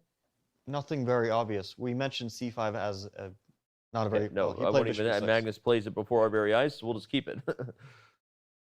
Yeah, c5 is too committal, right? You protect a5 initially, but then d6 becomes a permanent weakness and all the light squares. So, of course, bishop e6 makes sense. And rook c to d1, that's a logical move. I wonder where Magnus sees the future of his pieces, because as we were just talking about, if you move the knight from f6, which is an idea you sometimes want to orchestrate, you're abandoning your king side. If you move your queen away from d8, let's say over to b8, like we were talking about earlier, you're also abandoning your king side. So you can't really play on the queen side in an easy manner, because white always has something to take advantage of if you're moving your pieces away. Well, I think Fabi's rook cd1 is the most likely thing to be played. By the way, welcome Magnus to the studio here in Chess.com headquarters. Hey, buddy. How you doing? Sitting right there next to Fabi. But okay, let's keep analyzing. Rook cd1. I like rook c to d1 as a general move. It's definitely a useful move. I don't think I would play this move, but as an idea, we mentioned bishop c2 before when black's knight leaves the king side. But even instead of rook c d1, it makes sense to me. Right now. Because it directly threatens knight takes a5. It basically protects e4 so that after c5, white can just drop back queen d2 and white won a pawn. The thing is, it's probably not as useful as rook cd1. Rook cd1 is a move which definitely has a good use. And since Jan is a relatively quick player, he might play this pretty quickly, because it can't be a bad move. We should quickly ask chat, how quickly will Jan move here? In less than 30 seconds? Vote. Vote on chat. How soon will we see a move from Ian Nepomniachtchi in this moment? Well, Jan made a face, like he scrunched up his face a bit, like he was surprised. So I don't know if he was expecting something else, or maybe he just thought that this isn't possible because of knight takes a5. But in any case, I think that he will quickly realize that bishop e6 was the best move. And he'll come to some sort of decision. Rook cd1 is a very likely option, of course. Well, let's bring back our analysis here to remind everybody why knight takes a5 is not the thing, because that was actually one of the first things we looked at when we first were anticipating this line. Start with c5. Oh, sorry, c5 first. I was going to play it next, but you got to play it first to gain a tempo and unleash the queen and rook on a5. And one of the important things, so if you actually go through bishop takes b3 instead of c5, after knight takes b3 and see, oh, I want to play c5 now. Your queen has to move. Now I have a4 c4, pawn. You have the c4 square. So you always need to think about how trades impact the position. And here it gives white the c4 square, which you don't want all the queen to sit there. It protects both pawns. Right.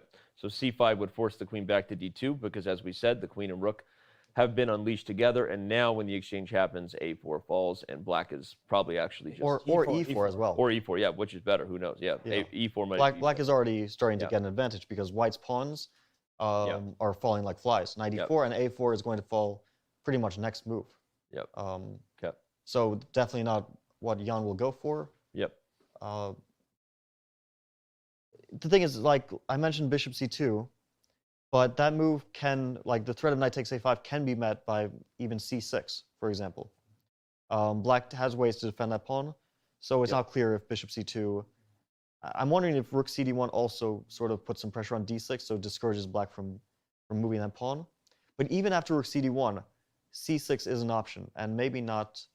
it looks a bit like a strange move, but it's maybe not a terrible option, because black is just preparing d5 so that he can put as many defenders as possible on that square and maybe take back with the pawn. But apparently I was wrong. The one time I asked chat to guess how quickly Jan will move, he is already about 3 minutes into his thing. So sorry, chat, jebaited. How's that? How's that for wasting your time on a poll? But just kidding. Over the last few minutes, there have been some good questions. Shout out to my team, moderators and staff, kind of gathering them. We'll try to get one good question for Fabiano at some point, and appreciate all the positivity today. Go ahead, Robert. You could see Jan calculating, and this is like you see his eyes darting back and forth. Yep. But they're clustered where he's looking at, and it's a position where he's looking at rook c to d1. He's thinking about c pawn moves for black, c6 or c5, and it's all happening in that area. But that's what can be really tricky about positions like this. People often think tactical positions; those are scary. Those require a lot of effort. But in fact, the positions where there are so many different moves that all look pretty decent, trying to find which one is best, because at this level, whether you're Jan, whether you're Magnus, you just make that one mistake in a position like this, it goes to allows Magnus to make an easy draw. And Jan is now... I was about to say, Jan is he tired? I'm the one who's waking up at 3 a.m., buddy. He's just flexing that Chess.com logo. I saw Jan is taking that was a close-up orchestrated by Chess.com, scripted. I actually just noticed it. That's funny. He didn't like the shout out. He didn't like that. Didn't like that shout out. Jan knows the value of taking micro naps, Jan, especially during a game. He looks like a guy who appreciates a good siesta. You know what I'm saying? A little afternoon nap. But I'm still looking at this position and trying to figure it out, because rook c to d1, we keep focusing on that move. Bishop c2 also looks interesting. But this c6 move for black, that could be extremely important, because as the position currently stands, the knight on c4 can't move, or at least it can't move not to d2 or a5, because the bishop on b3 is lost. So c6 weakens the d6 square, but you can't capture that pawn on d6 without losing your bishop on b3. So c6 being an option, and then to push d5, that may be just what Magnus needs, not to get full equality, but to at least cause white some problems. That it's a slight advantage for white, it would seem to be the case, not regardless of the moves, but in many different variations. So c6, d5, black's pawns, still a bit vulnerable, still potentially weak, but that bishop on c3, to me, that's the most annoying piece from black's perspective, because it covers b2. That's a semi-open file, and as you pointed out, it goes towards the black king. So if I could get my knight to d5 and consider trying to either trade on c3 or take over the b4 square, for black, that is, the knight, get in the knight on d5. I thought I was going for checkmate ideas. If I get my white knight, which is actually not an realistic possibility at some point. It takes a while, but I was just saying, if black plays c6 and d5, capture the knight, all of a sudden you're getting rid of white's probably most important piece in this position, because the bishop attacks the king side, attacks a5, stabilizes the b file all at once. So that would be the dream come true for Magnus. I was talking about the knight going to d7, but I would much prefer it to be on d5. So to build a bit on what Robert just said, I cheated a bit. I saw what the Twitch chat is saying, and I saw. I'm reading the Bobby, Twitch chat. we're changing you. We're slowly for the worse. Oh man, what are you doing? Stop it! Don't ever read. Go ahead. I saw what one person said, which is that a strong computer, and we don't have access to a computer here, but a strong computer is mentioning the move queen to d3. And first I was thinking, that's a super strange looking move, right? But then I realized the idea is, in case black were to play something like c6, like we were mentioning that idea, white can play bishop takes f6. It's a very concrete. I was going to quickly show it, then you get out of the way, so now you can go after the pawns, because the queen taking, right? Oh, or wait. If queen takes, then there is knight b6. Oh, knight b6. This might not really work out in the concrete variations. It might just be equal after rook b8, because black also takes b2. But maybe there are some ideas like this. I just want to give you some quick advice. It's not about chess, don't worry. Never listen to chat. Ever. Never look at chat. Oh man. When chat talks, this is what you do. What Jan do right there. Close your eyes. Close your eyes. Close your ears. It almost feels like nothing's changed at all. It's also possible that chat was just trolling me, and queen d3 is actually not mentioned by any engine. Which is another reason you never read chat. You made it, Fabi. Welcome. Welcome to the big show. Jan is looking... Great song, by the way. Oh, yeah, thank you. Robert and I have like this, our own little side bets always going on every show. First Pompeii reference you didn't see coming. Shout out to Bastille. You see how upset I made everybody? That's what we do. We love you, chat. We've got Who's we? we just crossed 40,000 on Twitch for the first time today. We just crossed about 11,000 on YouTube for the first time today. We expect a lot more of you to continue to roll in. The 2021 FIDE World Chess Championship, we be crushing. Okay. Jan is, wow, I really jinxed this. Jan has moved faster than this all day. And he sat at the board. I said, how quickly will he move? And this is his longest thing so far. But I think that's a really good sign. Okay. Because Jan has, in the past, moved too quickly in critical moments. He recognizes how big of a moment this is, because either he can maintain the pressure on Magnus, or Magnus is like 2 moves away from fully neutralizing White's initiative. So this is a very critical moment, and not just for the results of the game, but for how the tenor of the match will be played. You don't want to let Magnus slip without forcing him to defend, and just show him that I can beat you. And Magnus knows that Jan can beat him. He's a winning record against him, head-to-head in the past. But a match is so different, because what has Magnus been doing for the last bunch of months, whenever the candidates ended? Ian Nepomniachtchi, playing that guy in November and December. So the focus is different, the format is different, and so for Jan, if it's a clean slate, you have to prove yourself right here and now. The past is kind of irrelevant. Let's try to anticipate the most concrete line. Great points, Robert. I'm sorry, I started doing that weird thing I do sometimes where I think about chess. Let's actually, so Fabi, give us what you're anticipating now. I know I can see you're just spinning over there whether Queen D3 really is a good move, whether you were trolled by chat, but what are you anticipating as the most concrete line y'all might go for here? I mean, Rook CD1 is such a natural move. Just feels good, right? That it just feels right. But he's obviously getting deep into the position, deeper than we can really get. And he's going to figure out the details better than we are. So it's not clear if Rook CD1 is just a natural move or if there's something better. What about the other move you were mentioning before, the voluntary Bishop C2? Yeah, Bishop C2 is interesting, but I do feel like Black can comfortably play C6 here. And guarding the pawn for the record. Or perhaps there's a better move. But Bishop C2 is also a bit of an artificial move, right? You're also sort of leaving your C4 knight a little bit loose. I didn't see the downside after Bishop C2 if Black were to play C5. White plays Queen D3. I didn't really see the downside of loosening. This was a fun line, yeah. So I don't think Black should play C5. But the question is White really threatening A5 so much? Because it also does offset the knight a bit, so maybe Black has some ways to tactically solve issues. I've been thinking about D5 after Bishop C2. Like, as soon as your bishop leaves that diagonal, I feel even more inclined to play D5. And the point is, I want to get rid of this bishop on C3. There may be some tactical opportunities available to Black, and the A pawn for White isn't exactly the safest pawn. The B pawn isn't that, it's defended for now, but if I get my knight to D5, maybe I can collapse in a queen trade. Like if E takes D5, Queen takes D5, that forces the queens off the board with the knight on C4 being loose. Yeah, I think that this is a great point. And to just go with the line for one move more, if bishop takes A5, if White were to try to capture that pawn, then that knight can move. And I mean, not exactly clear where it moves. It could go to F6, for example. Because anywhere unleashes the bishop, who attacks the knight, who defends the bishop, who swallowed the fly, all that stuff. So this is problematic. So yeah, White is maybe White still makes a draw here, but definitely not an advantage. Okay, but so I think you're right actually that this D5 is equalizing, and this is the reason why White shouldn't play bishop C2. And maybe I should have said this out loud, because we keep talking about rook C to D1, and we're all sort of in the same vein, saying that's the natural move, that looks like the best move. Exactly. But D5, I was making the point earlier, I should have just been direct. If I can just make sure that I get D5 and start trading pieces, and I don't lose A5, then I feel like Black is just completely okay. So as soon as I can punch through D5 I want to, C6 helps protect that move D5, and if we actually show rook C to D1, and then put that move D5 on the board. Doesn't work anymore.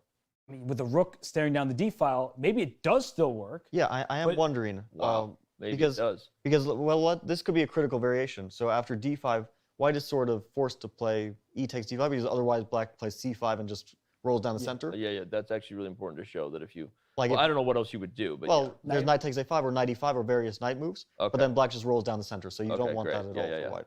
Okay, so not that, so you got to take. So E D5, and now Queen D5 is a forced move. because black needs to trade queens in this position.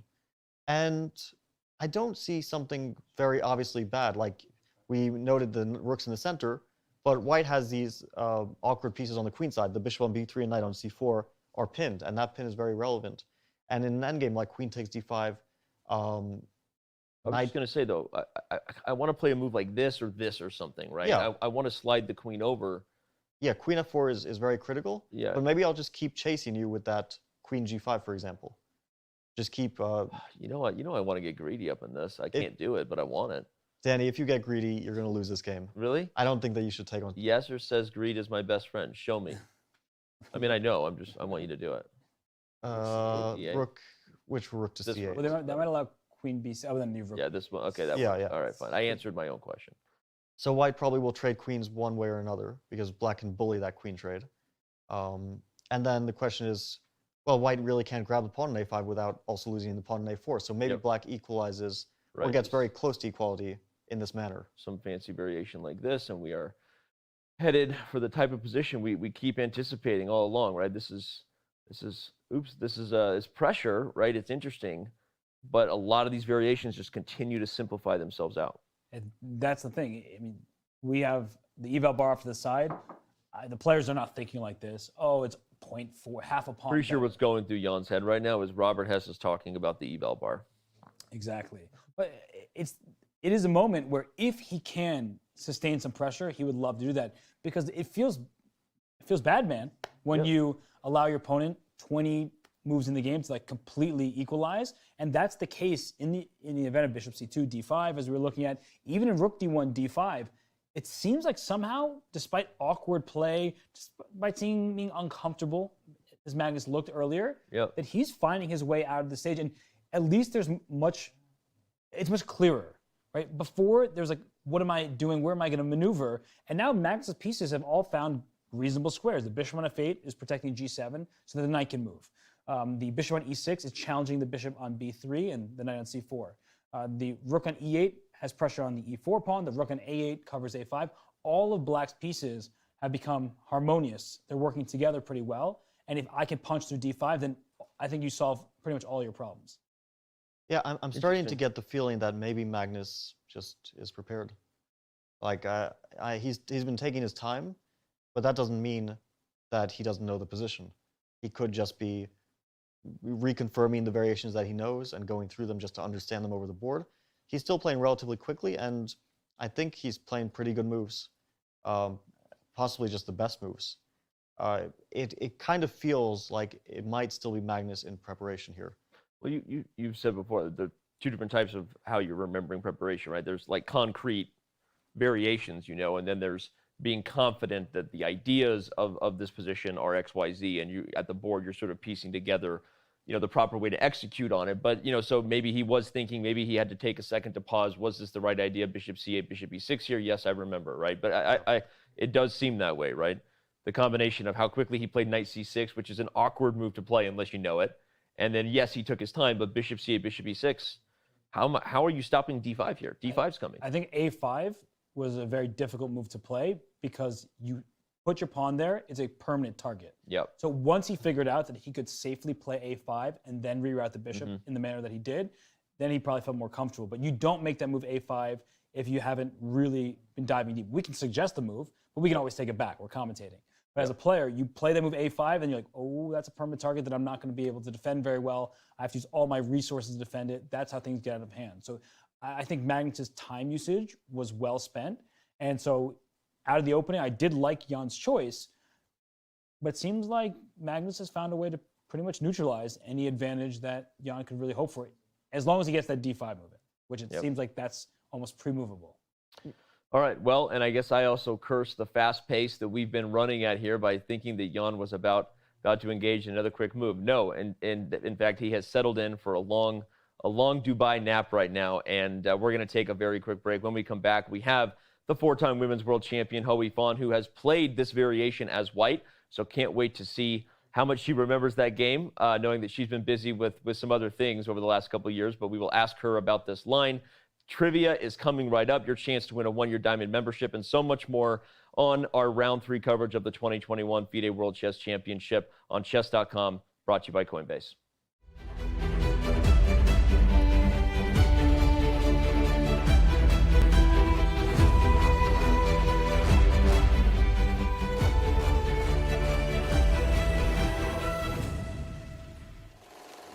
Hi, my name is Jonathan Korbla, coming to you from Expo 2020 here in Dubai. I have a trivia question for you. If Magnus Carlsen successfully defends his World Championship title, he will have won 5 World Championship matches, one short of the record. Which 2 world champions hold the record with 6 World Championship titles?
We are back with our coverage of round 3 of the FIDE World Chess Championship here. And right on cue as we return with Ho Yifan, 4-time women's world champion, we have a move on the board.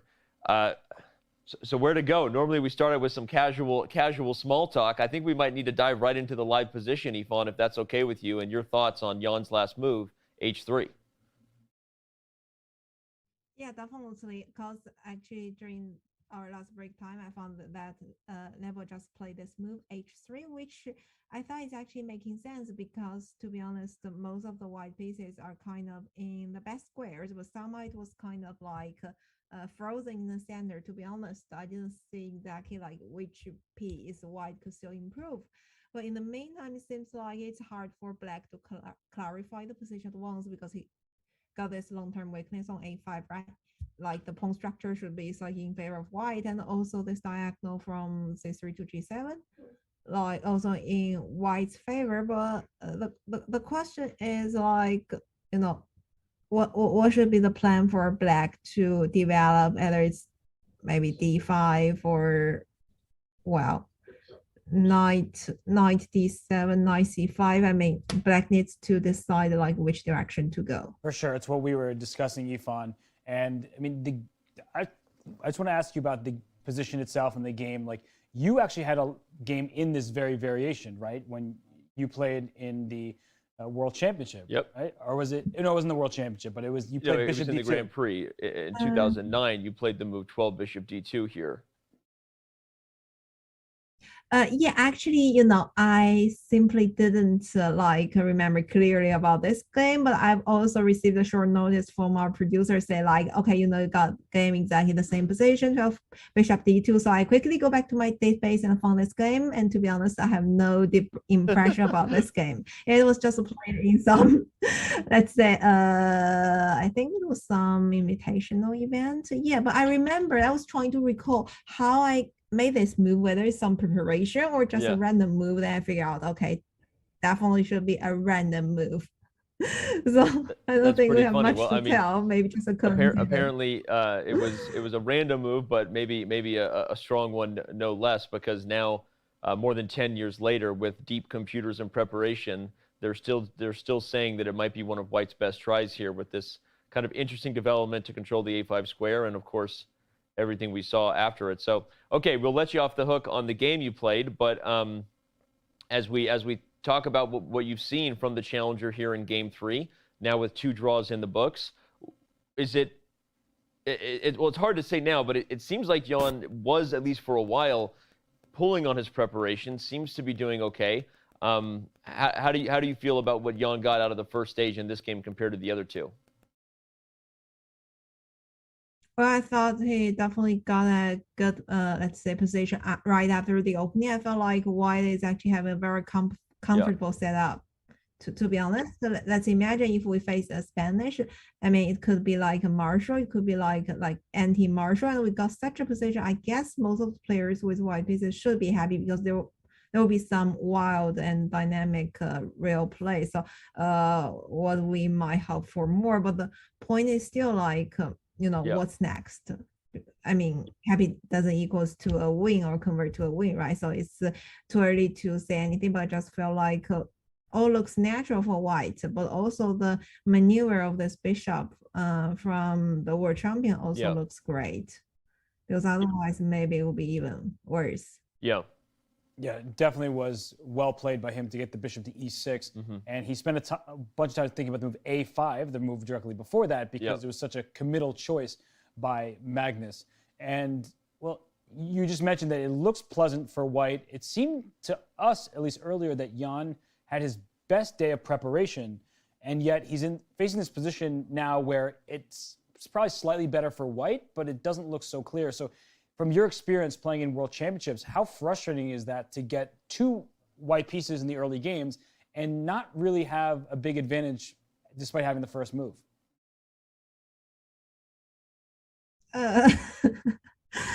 Okay, despite the first move. Well, in general, I thought it's fine, to be honest. I mean, because the match is, let's say, a long race, right? So we shouldn't be hurry. And due to my own experience, I felt like actually the later half not only the match, but also the game would be decisive. I mean, no matter you got a good opening, you have a fantastic preparation, but let's say in the second half of the game, if you do not make mistakes and you could make use opponents in accurate play, that will be more important than, for example, whether you got a comfortable position in the opening or not. But let's say again, here the match is like the highest level, so I guess the accuracy from the very beginning actually matters more compared to my matches, which actually I felt like the second half definitely play out than the first half of the game, and also of the game. Actually. You know, I was gonna ask. We've seen. I feel like we've seen more emotive body language from both players today. We even saw what looked like a tired Ian Nepomniachtchi resting his head at the board, and it made me think to ask you. You've played in multiple World Championship matches and how grueling they can be. How much do the players look forward to the rest day? Does it ever affect their choice? And is that part of the challenge to make sure that you keep your energy up? So what are your thoughts on how the players might be feeling as this is the last game before the first rest day?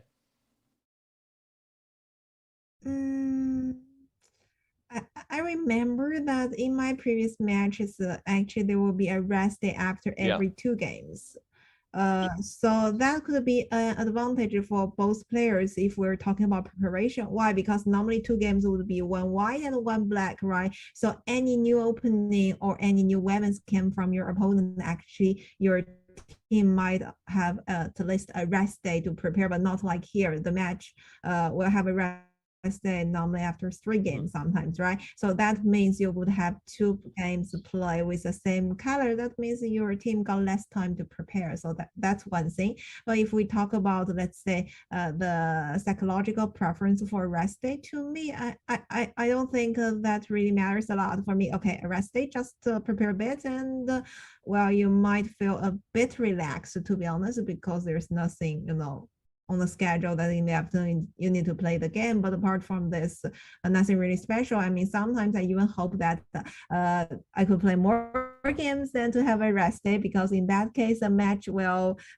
finish similar, which is not a bad thing Magnus to me. said the same thing, where he said there are too many rest days and in the last World Championship. So there are fewer rest days this time around. They have 3 games to start, then finally get a rest day.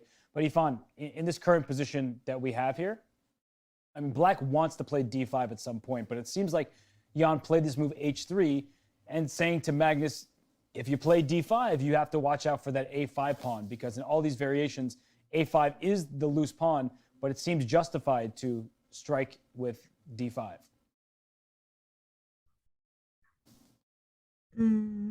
Yeah, bishop takes a5 in our analysis board. Okay, so if there is no possibility to go the move like c5, I guess that's just a free pawn, right? Could be. You take on d5 with the queen always, as Black if you like, because once the queens get traded, you can move the queen away. You could even maybe play bishop takes d5. Yeah. It's not out of the question to play in this manner, but now the rooks might get traded and f6 can be captured, so the pawn structure might not be very good for the end. Yeah. Knight takes d5 for sure is the. Yeah. So let's play knight takes d5. And bishop takes a5. There might be just knight f4 is a possibility, trying to go to d3. Then also bishop takes c4. And then bishop on a5 is loose. Like, there's so many different tactical possibilities here, and it's not. And rook to b8. So there's so many options for Black now. And well, Ifan, let me ask you: even though White would be up a pawn in that position, would you rather have White or Black in the lines that we're looking at? Yeah. This line, at the moment, after knight f4. Well, that's a difficult question, because to be honest, I was trying to figure out how White should avoid, let's say, material disadvantage. Yeah. So I still didn't see the best way, but if not, I mean, there's just some clarification. Let's say half piece for like pawns. That should be like kind of drawish, so I don't know who might play, to be honest. Here, probably I might prefer Black after knight f4, because that's more clear.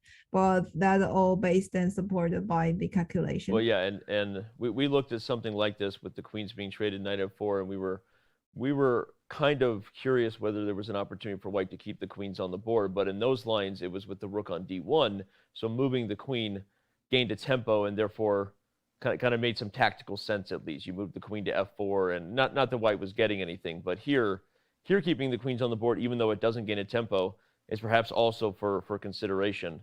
And one interesting point about the rook still being on the c file versus the d file is maybe that pays long-term dividends once the smoke clears here, and perhaps that's why Jan played h3 rather than rook d1. But Yvonne, I wanted to go back to a comment you made kind of on the big picture of this is a different type of world championship here with, instead of you get one white, you get one black, rest day, and you made a comment that on the rest day, both sides have the equal opportunity to prepare or adjust or improve on the openings they played.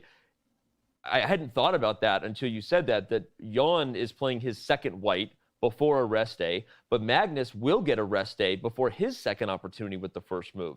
And as someone who's prepared, obviously with seconds and prepared for multiple world championships, is that an advantage, one that we weren't talking about? I wonder if there's a practical advantage to getting that extra day before you take your second stab with white, as we know, you're often trying to get the victory when you have the white pieces. So your thoughts on how that might play out?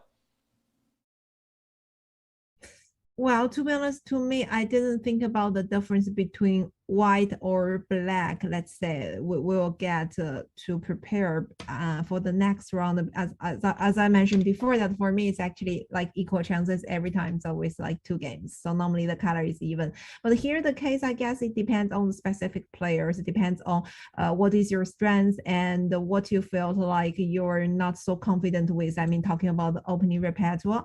Yeah. So for Magnus, he'll get a rest day to prepare for his white, but the point is whether he thought that, let's say, Nepo's black, probably the Catalan, maybe some other openings could be fragile, then that's actually a huge advantage, let's say, to look for the lines. But otherwise, let's say if someone plays, for example, what kind of openings, maybe classical variation, like this kind of things, which is very stable, and he plays very happily and probably draw most of his games. I don't think that to have an extra, let's say, a rest day to prepare for white would be a huge advantage. But on contrary, let's say somebody as white pieces plays e4, always went for this very sharp variations. Actually, to get a rest day prepare for black is not a bad thing either. So it really depends. Okay, well that's an interesting answer in regards to whether the rest day is more useful to prepare for white or to fine-tune your defenses as black, right? But I think it is a storyline we haven't been talking about because this is different than 2018 when we all covered Caruana Carlsen with the traditional 2 days on, 1 day off. Yeah, and Yvonne, I have a question for you because in the press conference yesterday, the players were talking about the game, and Jan made a comment. He said, "Oh, bishop e4. I played this move c3 after that in yesterday's game to sort of make sure I didn't lose." Do you read anything into that? Do you think that maybe he's a bit nervous at the start of the championship here? Or do you think it was just one game and he played a little bit inaccurately after getting the advantage? Well, actually, I guess it depends on the thing that how player approach to the certain dynamic positions, because I guess that the players until the certain level, they definitely can judge those positional and even positions, like whose favor, what are the advantages. But for those very dynamic positions like yesterday, I mean, okay, according to the let's say the engine that it shows, black has a huge advantage, but it really depends because over the board you could feel very unpleasant when he got his knight on d6, right? Especially for Nepo, I guess he probably would even thought about, he would be happy to have white pieces. I guess that even favors his style more than having black pieces. So that would be, I mean, not only about the match, but the general situation, the general style he has for that game. But probably since it's the match, so that could even be exaggerate a little bit. It's interesting. And obviously we're thinking that the nerves will calm for both players as the match goes on, and maybe certainly after a rest day. But who knows? If either player loses this game before the rest day, then that would, who knows? Sometimes then it feels even worse to be on a rest day when you lost, right? Because you don't want to sit with that feeling. Speaking of sitting with the feeling, this moment now is turning into clearly the most critical one of the day. We know Magnus is still on the clock. Jan took a lot of time before playing h3, and now Magnus is doing the same. Yeah, I mean, Good. This is a critical positions, I guess, because as we talked before, we all pay attention to the move like d5 because every move black made is actually Yeah. very crucial. Because if he keep this structure, we can see clearly that white will be better or even much better if we try to stabilize and coordinating the pieces together. So it's actually very important for black to decide which concrete move he should go for. And also the position just we showed before, like d5, ed, queen d5, queen f4. I like this idea because suddenly this queen and the knight are all under attacks or the pin. I just felt like this shouldn't be the position Magnus should be happy to win for. Okay. So you think he's looking at this Just line? look at this. I feel like it's better or clearly better for white. Yeah. Which is why you need all that concrete calculation that Magnus is doing now. Yeah. And on the other side of things, Yifan, I mean, you're right that at first glance it certainly does look like it's promising for white. But if you don't play d5, it also looks promising for white, right? Yeah. So you're left with two options. One is a little more dynamic, one is a bit more passive. And I think Magnus tends to like the more dynamic positions. And he in the first game, he sacrificed a pawn to get the bishop pair and have a lot of room for flexibility and activity for his pieces. Here in this game, he started out more passively, but I think if he sees d5 works out for him, that's the move that he'll play probably 9 times out of 10. Yeah. So you're anticipating, Yifan, this is the type of line he's looking at, but it's got to be concrete from here. What to do with the threat of bishop takes f6, what to do with the threat of a potential discovery on the queen. Is it just, Bobby had recommended a move like maybe queen g5, right? Queen g5 looks decent, by the way. Looks like that move looks decent, and it looks like we have action on the board as we come back to the live position. No, I was just about to say, let's not forget the other move you recommended, Robert, some time ago, which was c6. And that was the other main option instead of d5, and it looks like it's the one that Magnus has chosen. So, Yifan, your final thoughts before we let you go. And of course, like every day when you join us, you have to join the commentary crew and make a prediction on the result. Okay, so the c6 looks interesting. Okay, I picked the easier question. Okay, the c6 because now the a5 pawn is well protected, and maybe after d5 you also got a supporter to the d5 square. But after c6, it's very obvious that the next move will be d5, right? Because otherwise this d6 weakness for nothing. But I'm just curious, after e takes d5, which piece black is thinking to take it back? Yeah. For example, either he would be happy to create a pass pawn on d5, which is also an isolated one. If not, then concretely knight or maybe even the bishop. So I think we'll also need a bit more calculation to decide, but also depends on white's next move, either rook to d1 or maybe some other options. Okay, well, it seems like we've set the stage for the critical decision on the board. Will d5 come and when, and how will it be handled? But I want an answer, Yifan. What's the result of this? Yeah, I was just about to say, but we haven't answered the critical decision off the board. Just the result. What do you think today, Yifan? Do we get a win or another draw? Well, actually, before I joined the Zoom call, the producer team also asked me like, okay, I need to do the statistical research every day. I need to collect all the predictions. So what I give there is a draw, but after seeing these few moves, I don't think I will change my prediction. So maybe again, I'll keep it as a draw. And we'll see. Okay, well then we have our 4th draw prediction. All of us are on the same page today, and like I said, maybe that'll jinx the players, and we'll actually get a win because we're all anticipating a peaceful result before the rest day. So, Yifan, we're going to let you go. Thank you so much, and we will see you tomorrow. All right. As Yifan leaves us, I want to remind everybody we do have other guests coming up as well today. After the game ends, always remember that is when our post show begins and the party gets going. We will be joined by Hikaru Nakamura, the one and only, the biggest chess streamer on Twitch, followed by Grandmaster Eric Hansen of the Chess Bra crew, the true OGs of the chess streaming community. And then we have the man from Norway, Jan Ludvig Hammer, who's just who's just bringing it every day, bringing the thoughts, and I can't wait to see how he is on a decisive day, regardless of who wins or loses. So don't go anywhere. When we come back, we continue our detailed coverage. We will be rejoined by the one and only Fabiano Caruana as Chess.com's coverage of the FIDE World Chess Championship presented by Coinbase continues.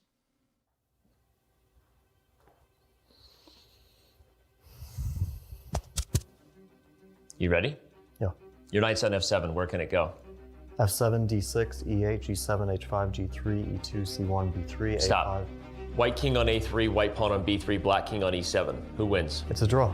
Black's king gets to a8 before white's king gets to b7. Name the fastest checkmate for white. e4, e5, queen h5, king e7, queen takes e5. Recount your opening versus Alexeyenko from the first half of the 2020 candidates tournament. d4, knight of6, c4, e6, knight e3, bishop e4, f3, d5, a3, bishop e7, e4, d4, fe4. Stop. Tell us about a chess game that made an impression on you. Karpov-Kasparov from the World Championship match 1985. Kasparov's octopus knight on d3 controlled 8 squares in the enemy camp and allowed him to become the world champion. There's a knight on e5. What squares does it attack? f7, d7, c6, c4, d3, f3, g4, g6. Stop. How do you do this? Visualization in chess isn't difficult for me. It just comes naturally. Where does crypto come from? Honestly, I don't know. Can you tell me?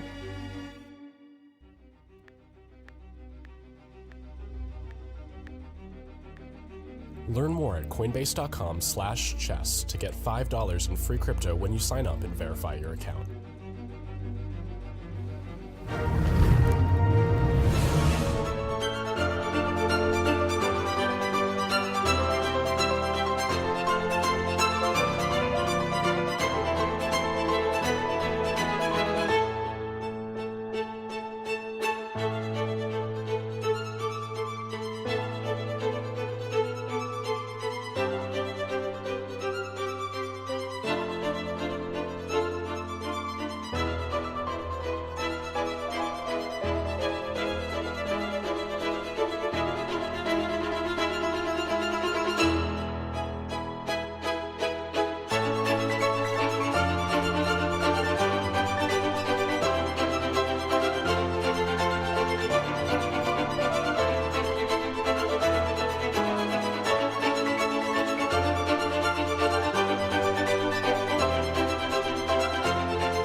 We are back, and we have action on the board, guys. It's been a minute since the three of us were back together, so let me remind everybody who's covering the FIDE World Chess Championship for Chess.com. We've got Robert Hess on the corner. Go follow him on Twitter because he tweets like once a month. Then we've got Fabiano Caruana, who tweets once a quarter. So good reasons to go give them a follow. Just kidding, guys. It's been great. Hope you're having fun. Yeah. Yeah? Fun. How's it feeling on that side of the room? Much better than it would be over there. Yeah, but is the weather good and everything? And Yeah, there's a lot of brain power being used on this side. Yeah? So yeah, it's hard work. you can't overplay the same roast over and over. You know, it gets old after a while. And stop lobbing it over to me so I can spike it in your face. All right, we have H3, D5, and E5, right as it happens. We have a lot to talk about. So, Fabiano, take it away. Yeah, I'm afraid that although it looks like a very interesting position now, this position will not be very interesting in like 2 moves. Okay, And show us how. Black will play d takes c4, I think. I don't see... he can also move the knight, but he will run into problems because knight d6 is coming. Like, let's say knight d7. Knight d6 comes. This doesn't look very good for black. Yeah, you never want to part ways with this bishop if it means Yeah. opening up this diagonal for sure. So that's a problem. So I think Magnus will take Capture. up c4 for sure. Okay. White will probably... I don't know if queen d8 or ef6, but let's just say e takes f6. Queen takes d4, bishop takes d4, and it's black probably has multiple decent options, but let's say a move like rook a to b8. Okay. On the one hand, black has what looks like a damaged structure, but the advantage of this structure is the pawn on c4 is actually very strong, Yeah. and it fixes the pawn on b2 as a weakness. And although that pawn on b2 is, for the moment, defended, if white is at some point to play f takes g7 or black g takes f6, we might see a trade of bishops on that diagonal, and then let's say bishop takes g7, king g7. Now we see why the pawn is weak.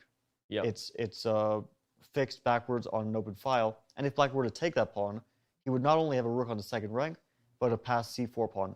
So white will avoid this, and I have a feeling there's many, many ways for both sides to reach a level and, unfortunately, most likely a very drawish endgame. Okay.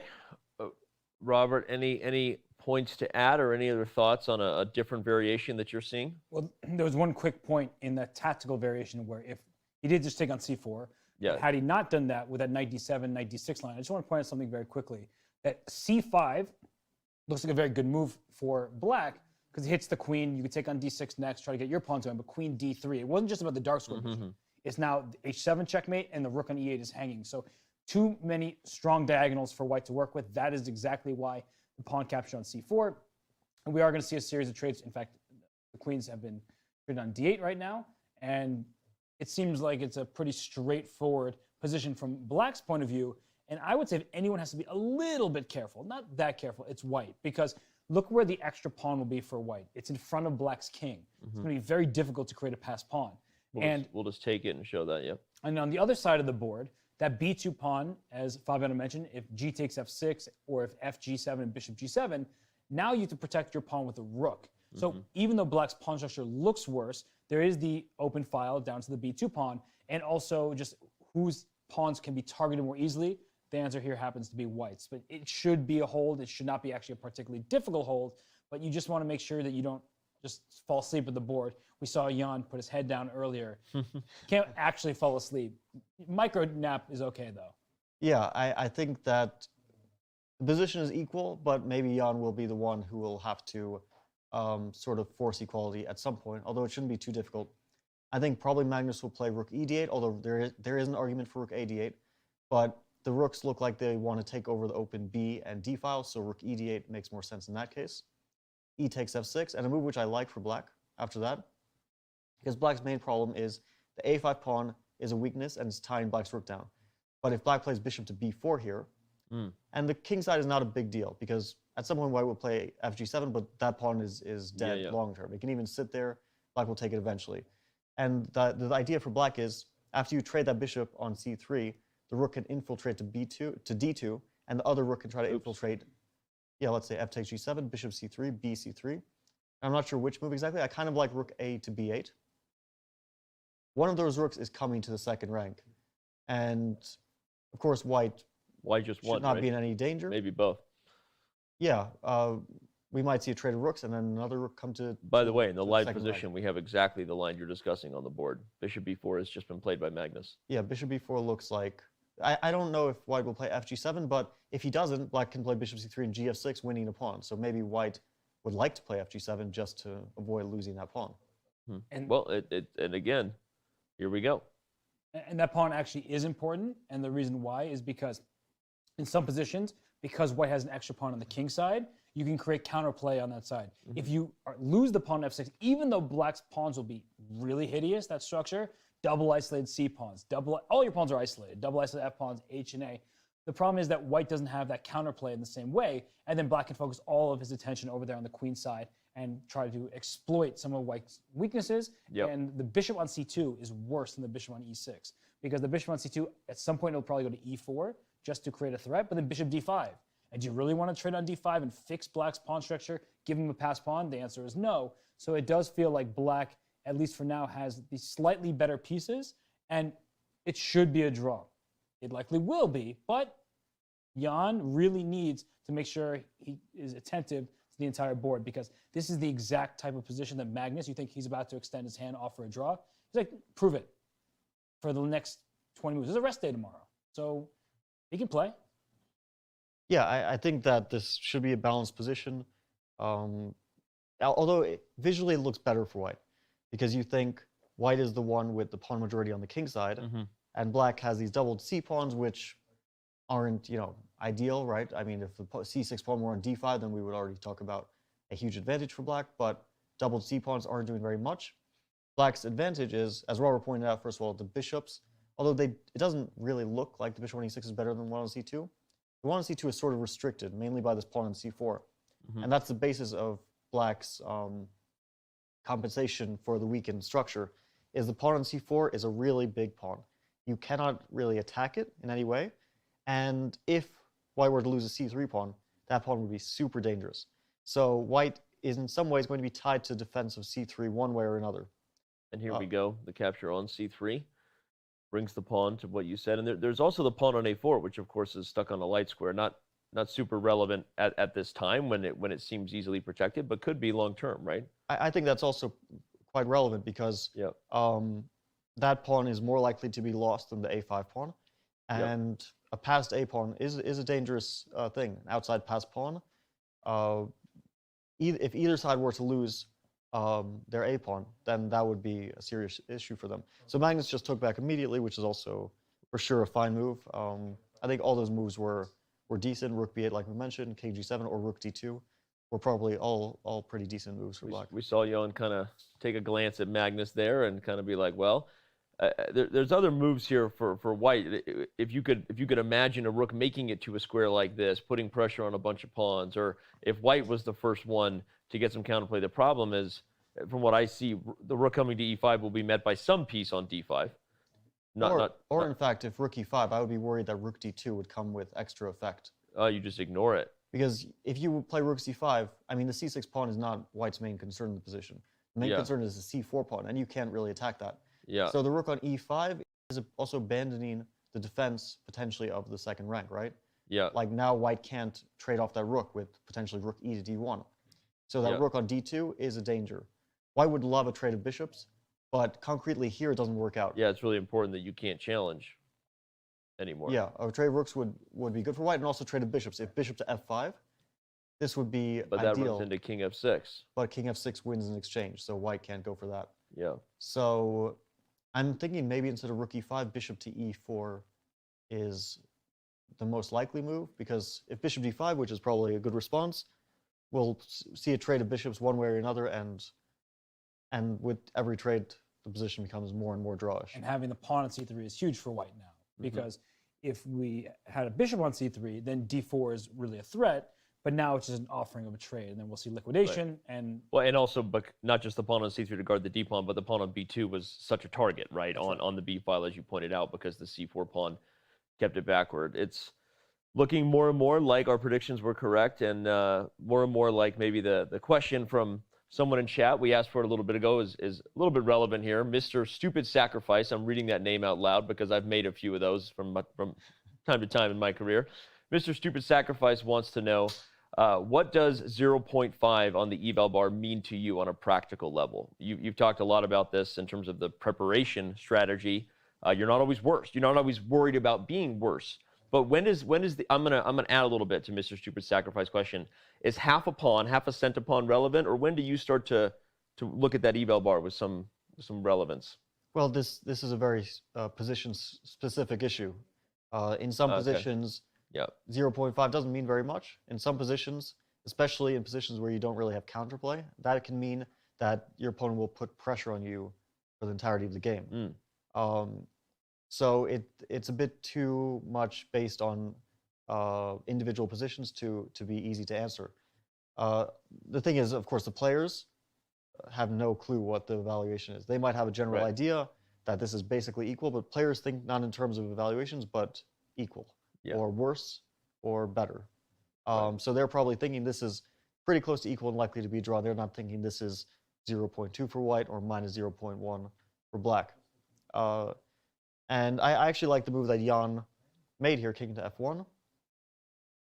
The idea is simple. After rook to d2, white now has the option of rook to e2, trading off the rooks. If white were to trade off all the rooks, let's just imagine, black should, of course, avoid this entirely. But let's just say... We'll make it happen real quick. We'll do something. Okay. Yeah, rook takes d1, rook takes d1, let's say. Okay. Rook to b8. And then rook to b1. To b1. And already things have gone a bit wrong for black here, but if black were to take, I think black loses this position. Or at least it's very close. Is that because of white's king infiltration here? Potentially. Black will probably play c5 to avoid that. Right. White will just start pushing on the king side. Black has no majority. He has the doubled c-pawns, but those can't create a pass pawn.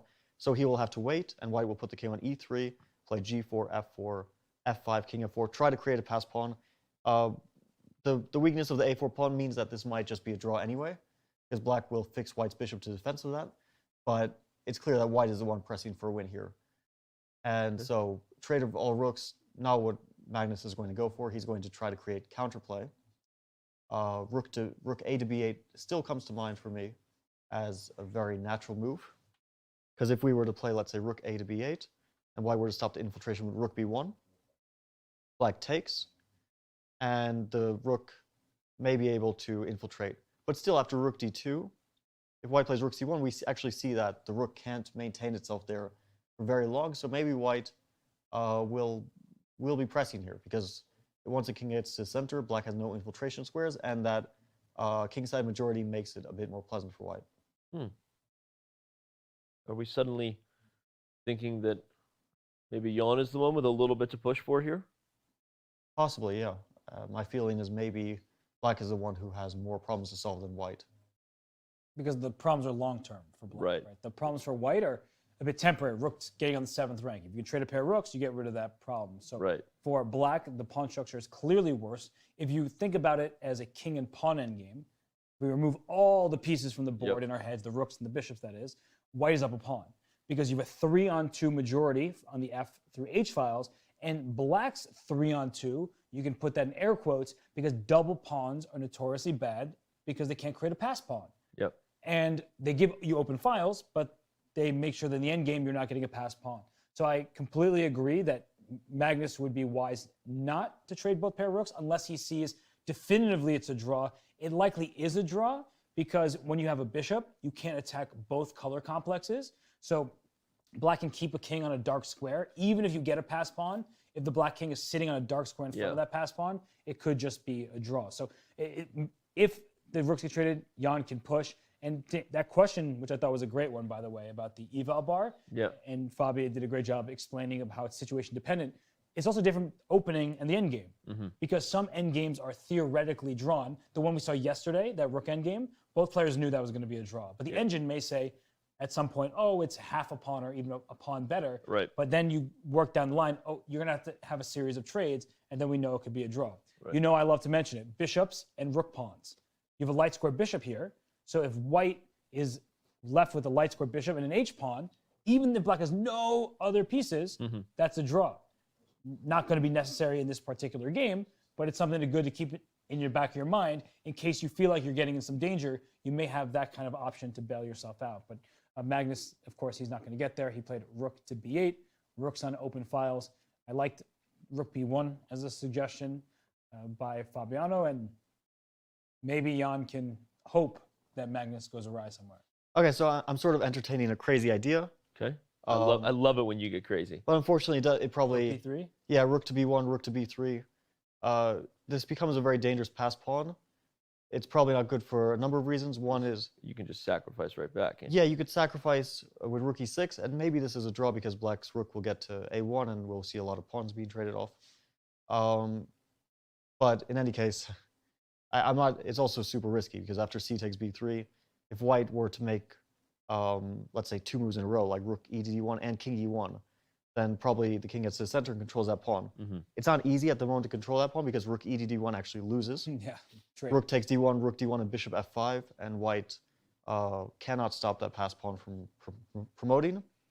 So maybe it's not that easy to handle, but also difficult to decide on for black. What if white even just like activates the king? I mean, well, bishop c4 is the other coming, problem. and then is this long-term compensation just really good for black? Yeah, rook d3 check, go to Yeah, e3. you would. Yeah.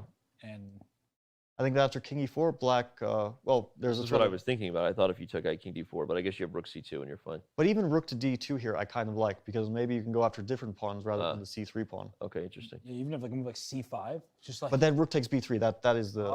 There's a wait, threat. F5 Rook check? takes b3. Oh, okay, there you go. I tricked you with the fake LOL. blunder. You guys are adorable when you get like that. Let's show it. c5, rook b3. Whoop. Hess tricks Fabi. Someone clip it and ship it. Hess c5 is a great move. In that case, I mean, this... All right, but let's go back. Let's go back to the line with rook to b3. But I believe he played king to f6. Yeah, he did. Wait, it's already on the board? Yeah. Oh, okay. Okay, king to f6. So white can take and play rook b1, like we were discussing, that bishop ending. Maybe a draw. Not too easy to decide on, though, for black. But here the king actually gets access to the e5 square. So I'm wondering if white were to play rook takes b8, rook takes b8, rook b1, and black were to just take and play king to e5, white is maybe not in time to chase that king away because king e2, black can play f5, and then f4, and black actually gets a lot of important space on the king side. If white were able to get f4 and g4 and h4, g5 and force black back, I think it would be a very dangerous endgame. Yeah, but all right, we've got rook takes b8 back in the live position here. I was just going to say something quickly that there is a good illustration in that variation we were looking at of the king being on a dark square and the bishop couldn't chase it off. So all right, we'll bring back the analysis. We might get it, right? Like, yeah, it could happen right now. In fact, we'll just so if we get this show the same line again. Takes, shake and bake. Right. So let's say after f5 you play g3 because you want to play f4, and black plays f4. Yep.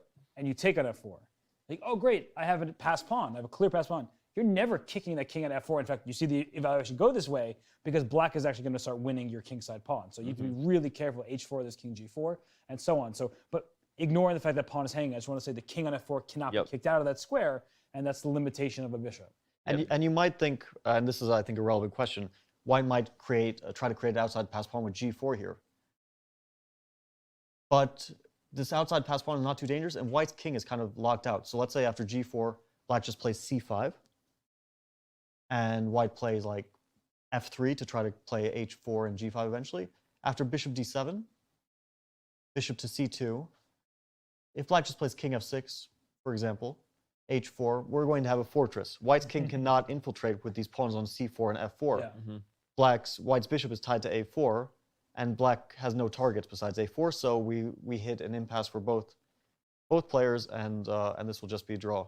No way in, no way out. And we actually saw the trade and king e5 on the board, so... Yep, we are. Well, this has been perhaps an unfortunate day in terms of how many times we've accurately predicted the next variation that was coming, right? Because we have the help of the eval bar, a couple of great grandmasters, one idiot with the mouse over here, right? But together we are... Complete my sentence.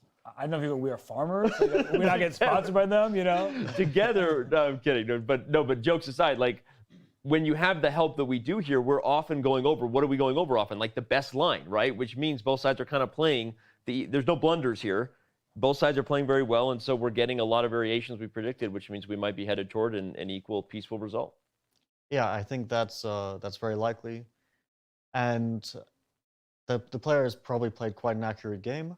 Yep. They now look a bit bored because I guess they both understand where this is going. It's a formality. You know, formality unless someone has one last trick. But overall, you know, I don't know that it should be seen as boring. It should be seen as accurate chess. Again, I think there were some earlier things about this game. Obviously, even when it ends, don't go anywhere. We've got tons of guests ahead. We will recap everything that happened from start to finish. Something about this line, I feel like we're going to see this again. At some point, we're going to see something in this line of the Spanish again. Well, Jan is running out of decent lines to play against the Andy Marshall. Yep. Magnus has so far shown himself to be very well prepared. He's ready in slightly unusual ways, like he's playing a bit offbeat with Black, but he's extremely well prepared. So he's finding new approaches for Black. And today he equalized relatively easily. I don't think he was ever too concerned about his position. We weren't entirely sure because we were trying to figure it out on the spot, but I think he knew everything in advance that this line was decent for Black, and he just had to figure out some details over the board, which he did well. Mm-hmm. And yeah, Jan will struggle with the Marshall. I had a feeling that this was a very difficult opening to make a dent against, and so far that's shown to be the case. I think this is a good game for Magnus. Maybe you could call Jan and tell him what you had prepared for the Marshall in 2018 when that Magnus switched to the Sicilian and say, hey, Jan, try this once. Well, the funny thing about that is that I prepared a line extremely deeply, but it ended up having a lot of holes.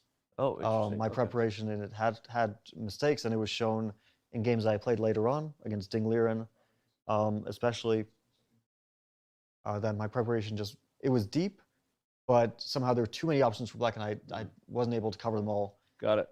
So I don't know if I would be much help at the moment for Jan.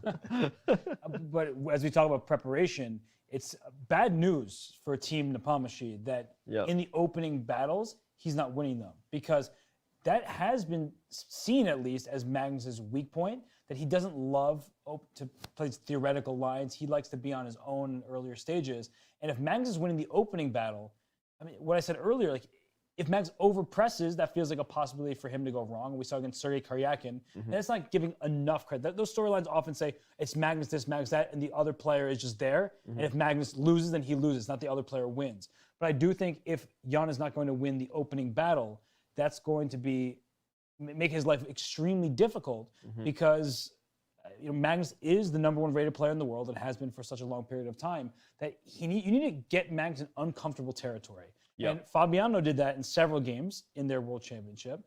And maybe Magnus will be flustered by the results, but by the positions themselves, that's a different story. And I think that this ideas that Jan has been playing with, like changing openings, maybe dodging Magnus's preparation in the same line that's why I'm not repeating it.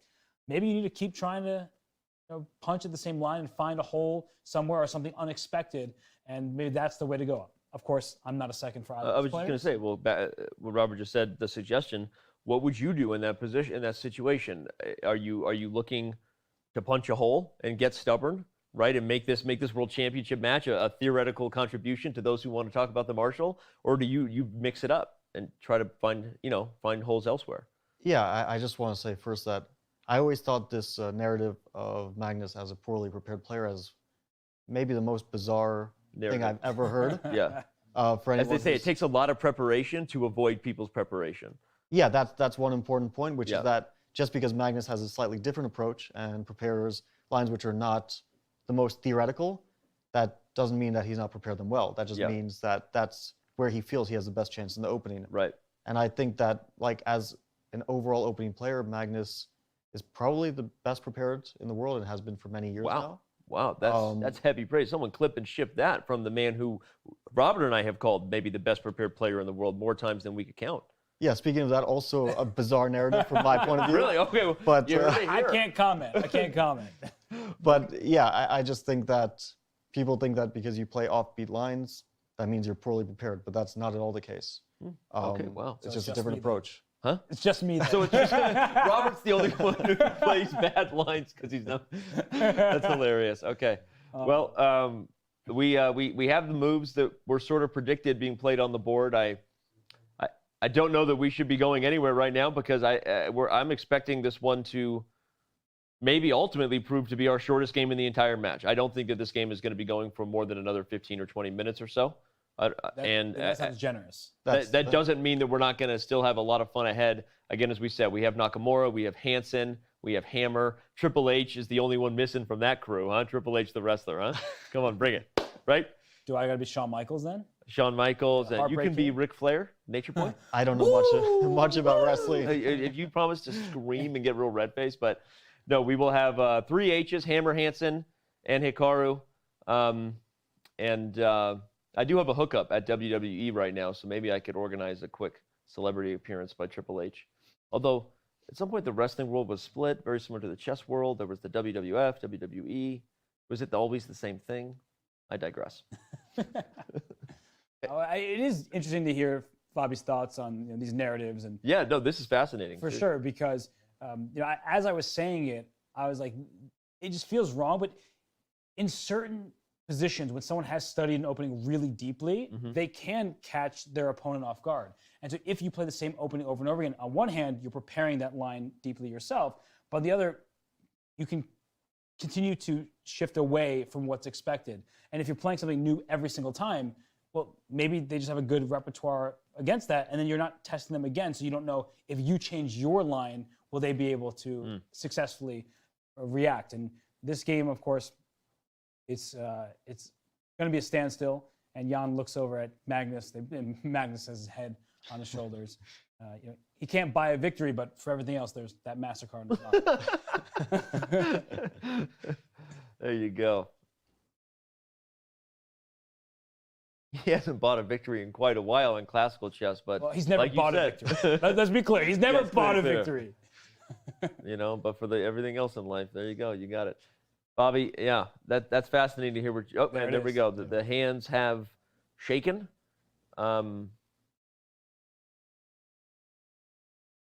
We have our arbiter coming over.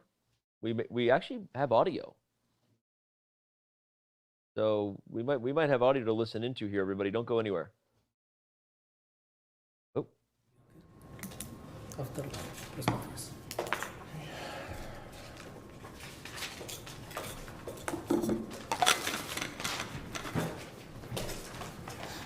That was fast. No, discuss it, yeah. No post-game banter today, boys. Well, I think part of it is that if they discuss it, they're talking about some of the preparation opening lines. This wasn't a game with a rich middle game where it's like, hey, Jan, if I played this move here, would you have sacrificed your pawn? No. If you talk about the game, you're saying, this is what I had planned, and that's giving away way too much information. Okay. Yeah, I think that's one thing that Robert mentioned, that basically the only content in this game was for a few moves in the opening. Right. Besides that, it was just a very dry game where not a whole lot happened. Maybe there was one moment where they were out of prep, which was after h3, c6, where White had maybe something different than what he played.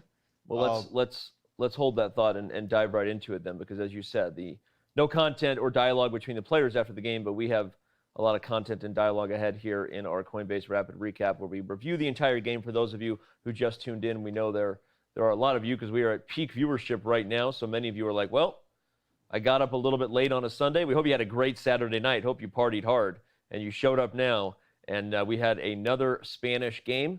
A lot of the pregame fodder was around the topic of will Jan play 8h3 again, or Erwin Lamy correctly predicting that we would not see that with the move 8a4. Bobby. Yeah, Jan, maybe he should have tried to find something in h3, but it's of course difficult to give advice from the sidelines. Obviously, they're going much deeper into it. Yeah. And they didn't find any ideas, or they were maybe worried that after h3, Magnus will play a different line and be well prepared in that. For those who forgot, h3 was the move order in game one, which saw Magnus's pawn sacrifice knight a5, a rare line, but one that gave us a lot of interesting stuff to talk about. Here, Also- as we said, Jan plays a4. Sorry. Also, there is one other thing which is possible, which is that sometimes in a match, you need time to find ideas. And he's giving his seconds more time to maybe try to find something after knight a5. Yep. And so we shouldn't rule out the possibility that we will see something like this again in a later game. Okay. The interesting thing, of course, and we suspected this, is that Magnus is sticking to his openings. He believes in the marshal. He's obviously prepared it extremely deeply, and I feel it's a good choice because he is a natural marshal player. He's always felt comfortable in these positions. Yep. And yeah, he played a rare move here, rook e8, but it was obviously deeply checked by him and his team. Okay.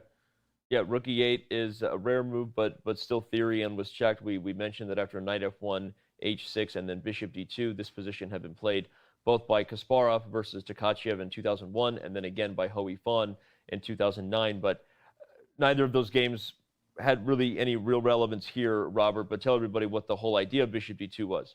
Yeah, black wants to claim space by playing knight to a5, attacking the bishop on b3, following that up with c7 to c5 to clamp down on the center, on the d4 square, open the queen up on that diagonal as well. But bishop d2 says, not so fast. You cannot get active. And as we saw in the next few moves here, it was about shuffling, both players trying to find their footing in the position until finally Jan decided to strike with this move c4.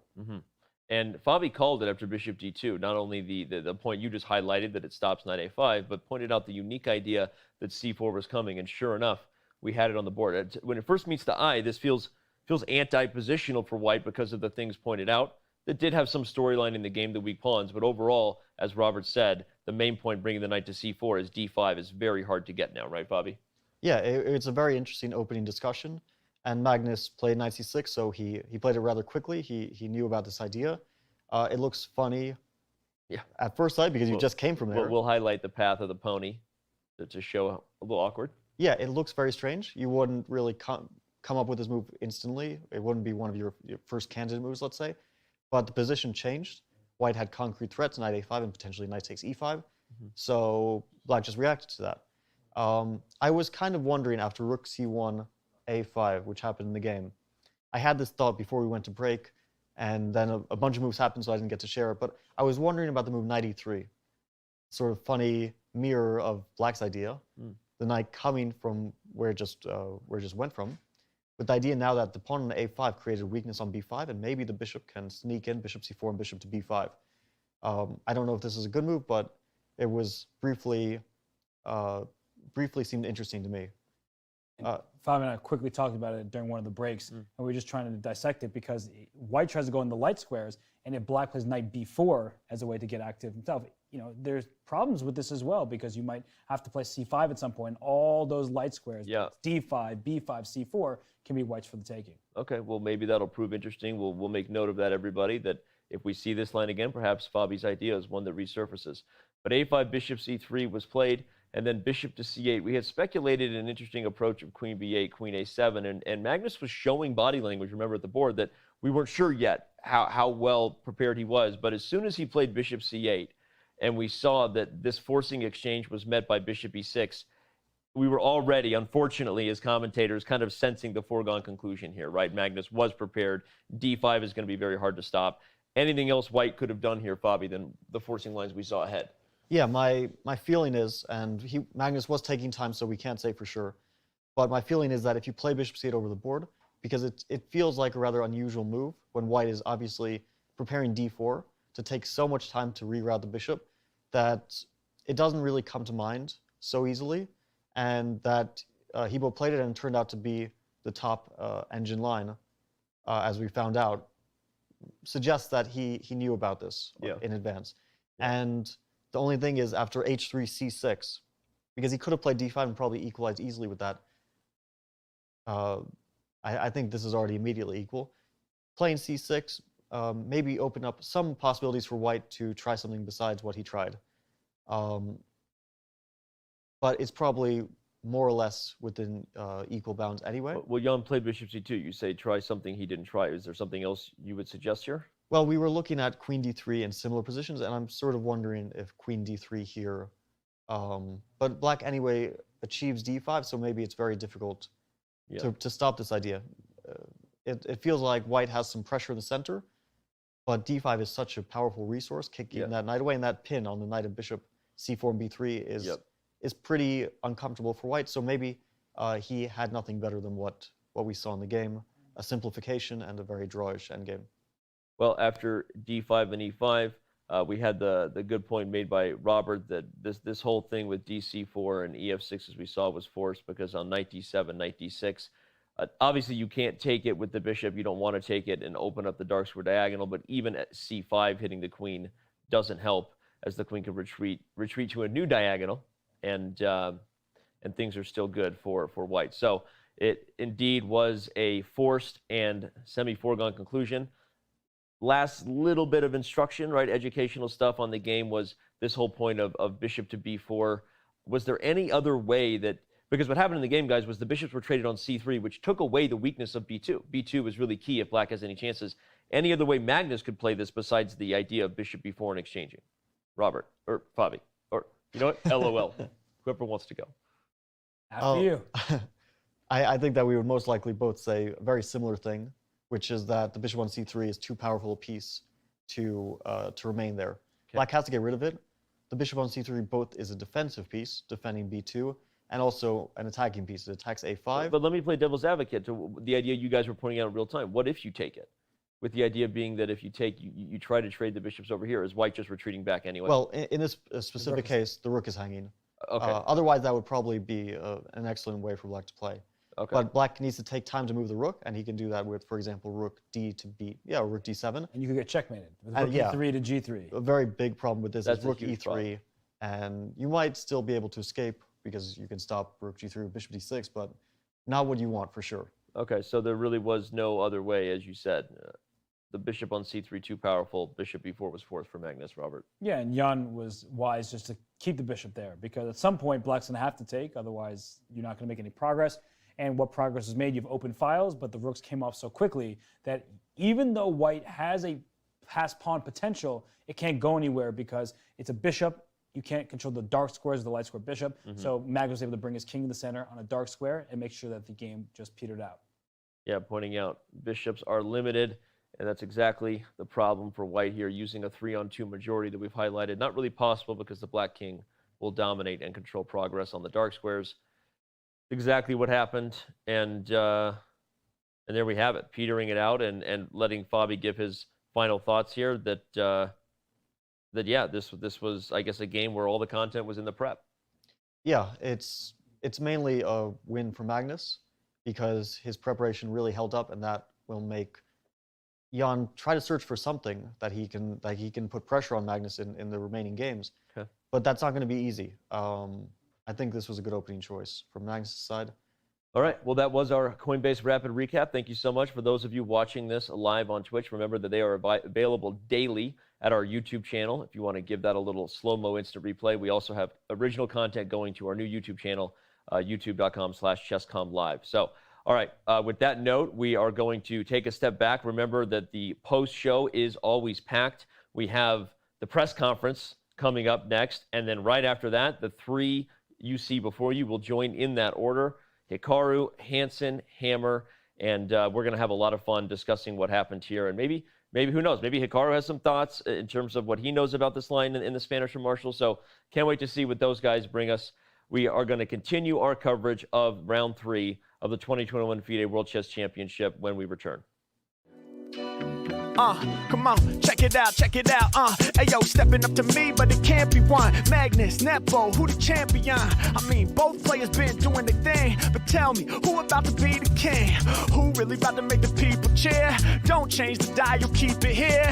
Y'all know we keeping it on. FIDE Chess Championship, Chess.com. What?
Chess.com is back with the challenger, Grandmaster Ian Nepomniachtchi. On our broadcast, Robert said that through the first 3 games, Robert Hess that is, through the first 3 games, Magnus has won the opening battle. Do you agree with that statement? Well, indeed, he knows better, but I think I wouldn't say so.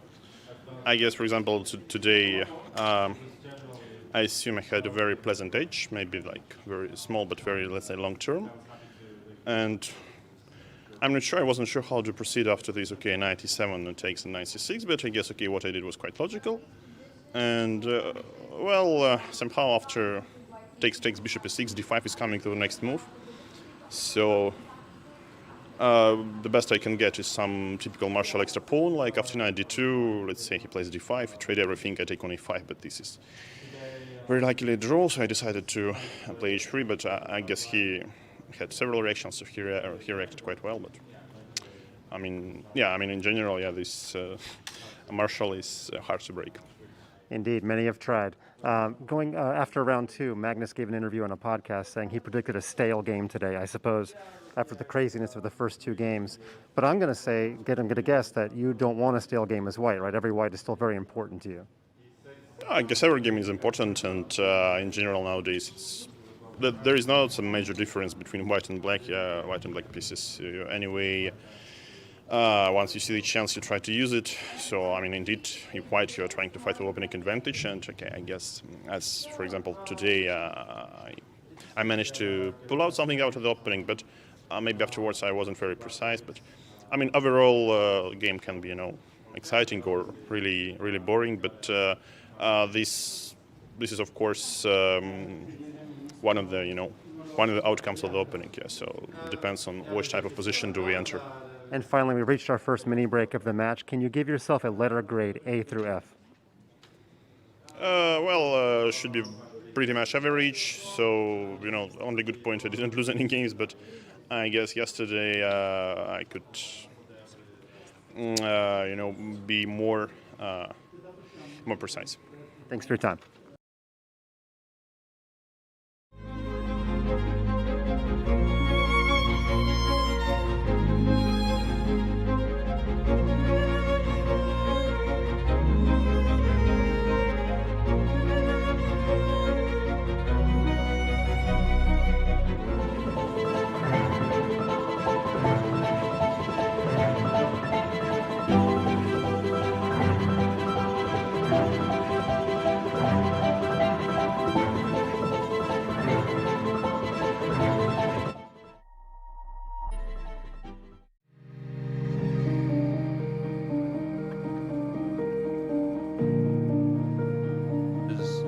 This. So here's what we're saying. Yes, we would discuss it on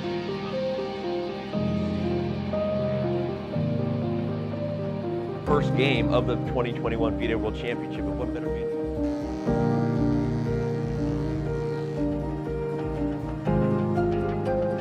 camera lighting and audio. We're going to crush through the top of the show. All right.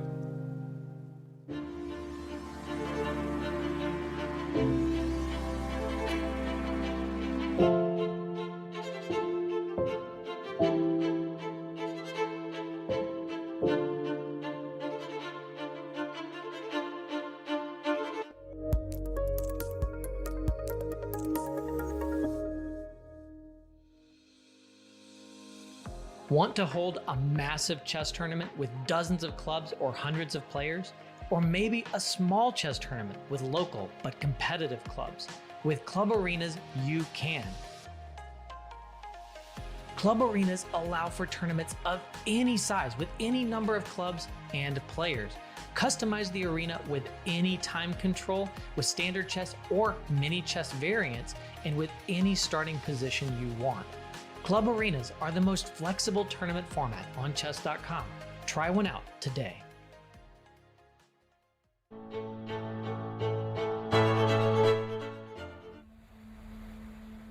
Am I supposed to feel ready? Yeah, but I guess when you prepare for such a major event, you always feel like you could do more.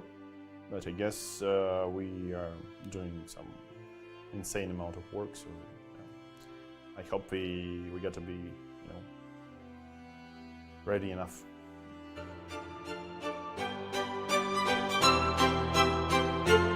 Did you know you can watch top chess events right on your phone? You don't even need to download an app. Just open any mobile browser and head to chess.com/events. You can see what's happening right now, check out top games, see results, and so much more. Try it for yourself at chess.com/events.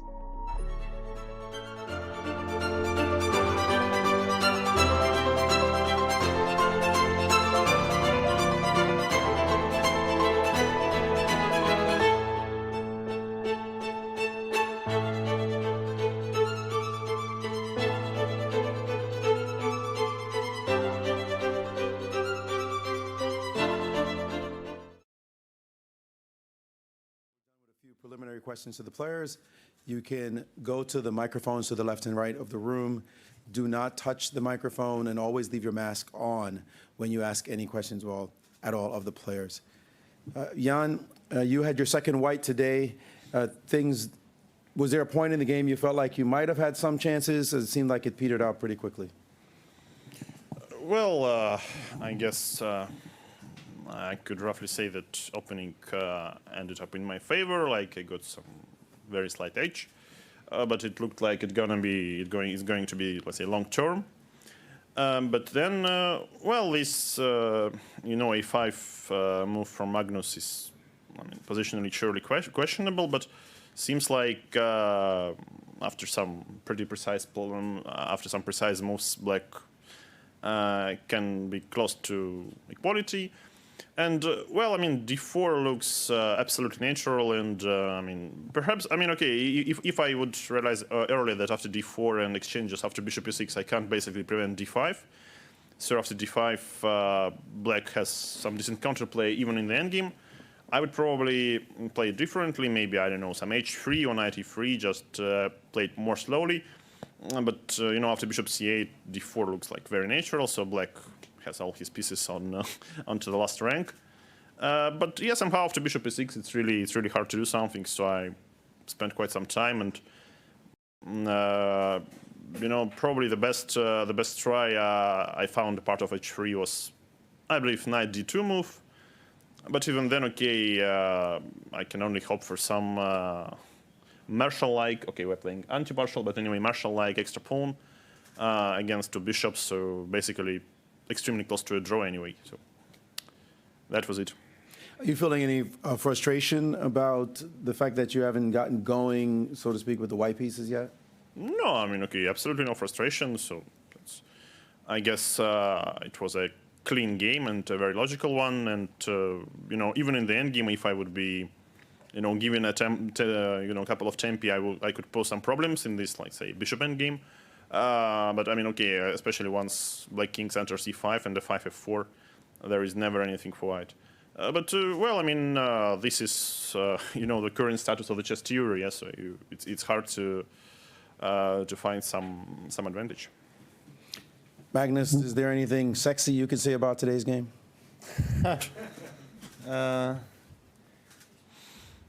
Well, I mean, there's a lot that I could say, but yeah, I generally agree that I was obviously making some fairly ugly moves, but it seems all to work out reasonably well. At least I couldn't see any concrete way to pose serious problems. So I think it was a reasonably logical game.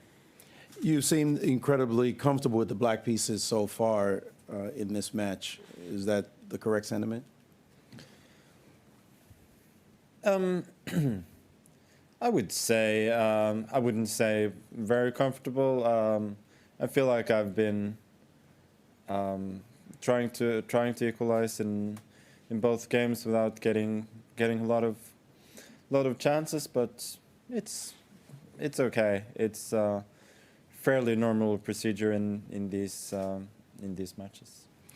Jan, the trouble of the white pieces, as you made it, is documented nowadays. It seems very difficult to get advantage with white, even after months of preparation. What are you going to need to do to change the trend? No, that whatever am I going to do, the trend will remain the same. So that's not about my preparation or Magnus' preparation. That's about, let's say, the current theory status. Magnus, what's going to be the difference maker? You guys seem to be punching it out right now on even terms. Well, it's 3 games in. There's a lot of time to go, and as you saw yesterday, could easily have been a decisive result. So,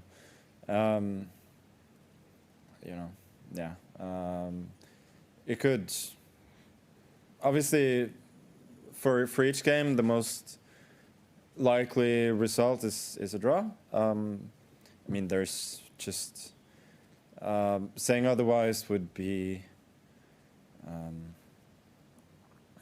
quite disingenuous. But I mean, any game could explode. Just not today. One last question for you. The tension, people see draws and they think it's just draws, it's not so interesting, but you've been a part of these so many years. How does the tension grow with each draw? Yeah, as you say, obviously, as the match goes along, with each draw, you get a bit more tense.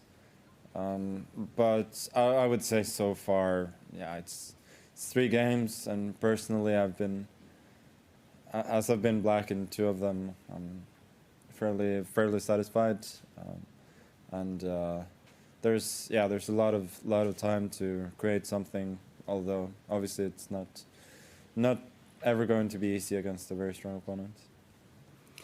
All right, if I may ask the journalists, you have again microphones at both sides of the room.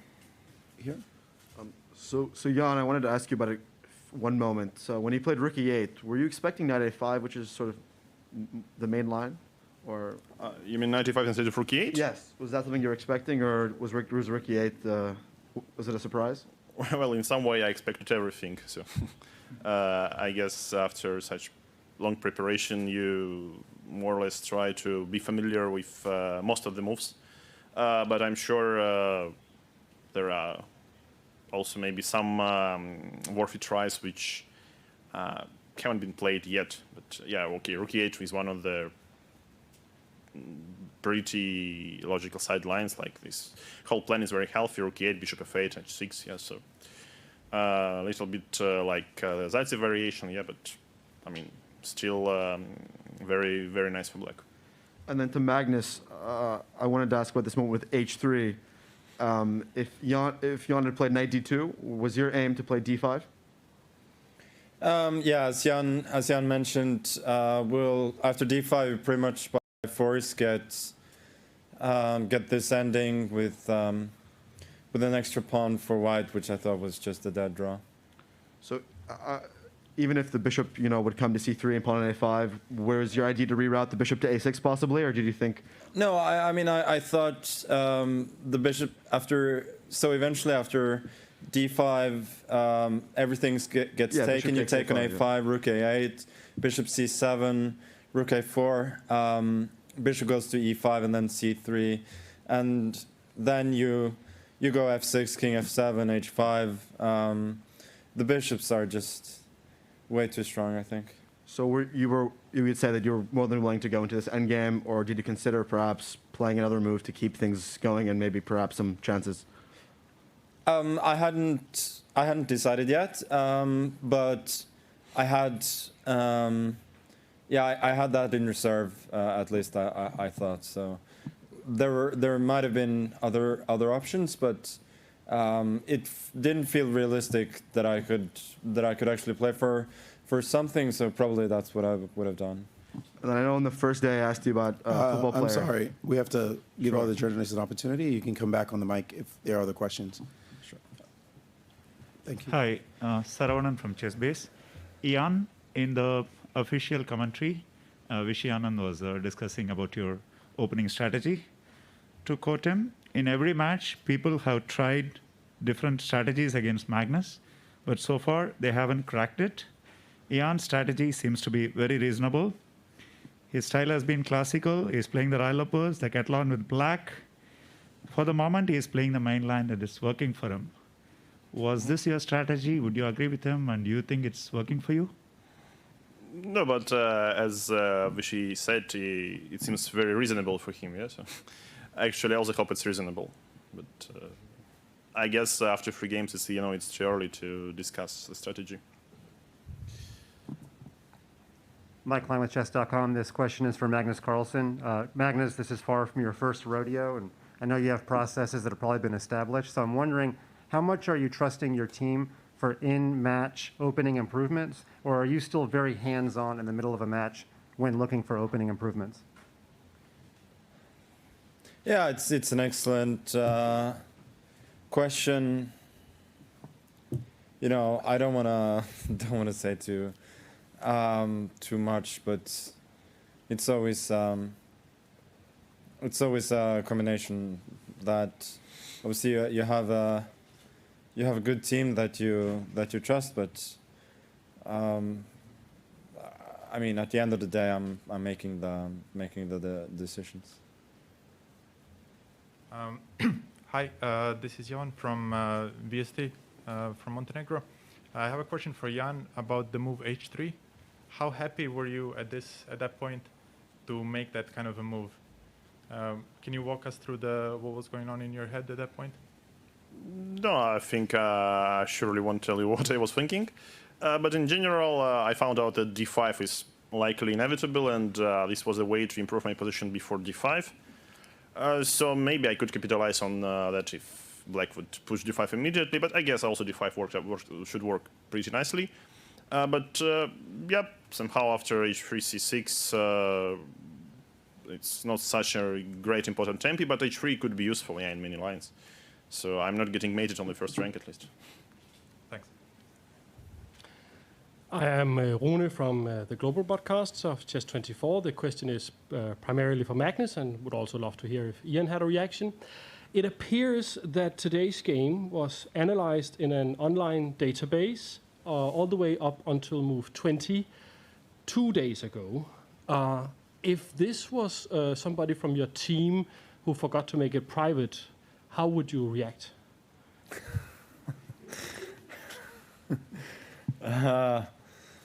I don't think. I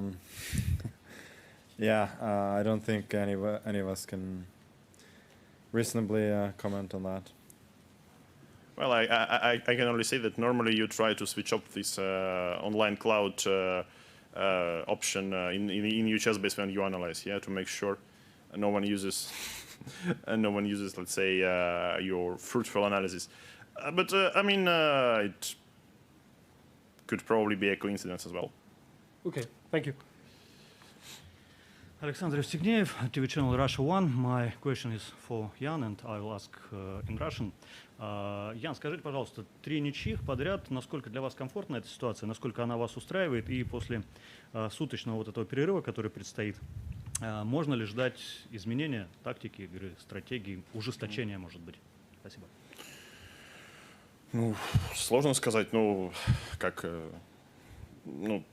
вчера, на самом деле, были некоторые довольно серьезные шансы, хотя в целом даже вроде глубокий анализ показывает, что ничего прям форсированного за черных не было, да, то есть там совсем прям выигрыша.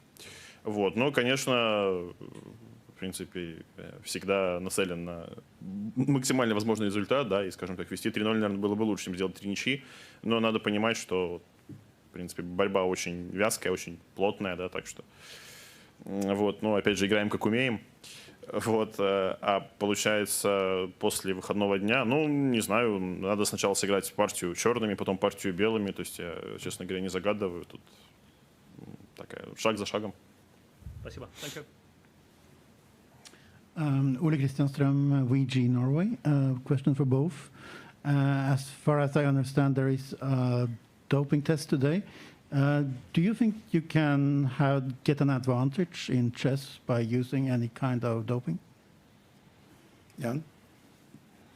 Well, but if you use the doping, you are getting banned from the event, yeah? So, I mean, that's how it works. But also, I don't know about, let's say, any medicine which especially helps you to play chess, yeah? So, you know, hopefully, okay, we won't witness someone, taking a headphone out of his ears, yeah, or maybe, the problem with this, let's say, chess doping, if someone cheating, you can never accuse him of playing too well until the headphone falls down onto the board, yeah, and this is not going to happen, I believe. So I really hope that, everyone is fair. Magnus?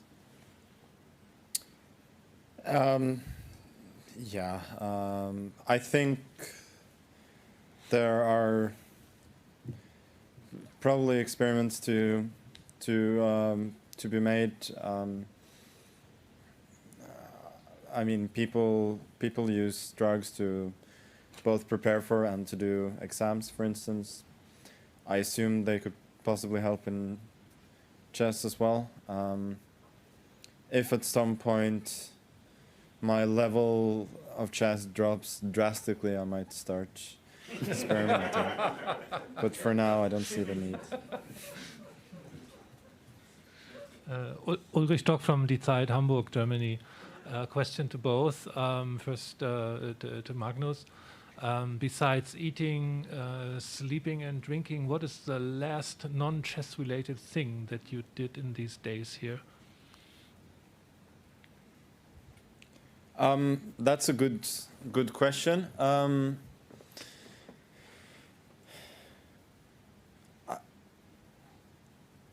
I don't remember, but I can instead tell you about my plans, or the immediate plans after the game today.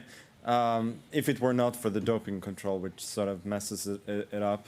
The first step of the plan was Chelsea, Manchester United. Then the next step was Real Madrid, Sevilla, and then Golden State, Clippers, and then I thought we'll kind of take it from there on the free day. Apart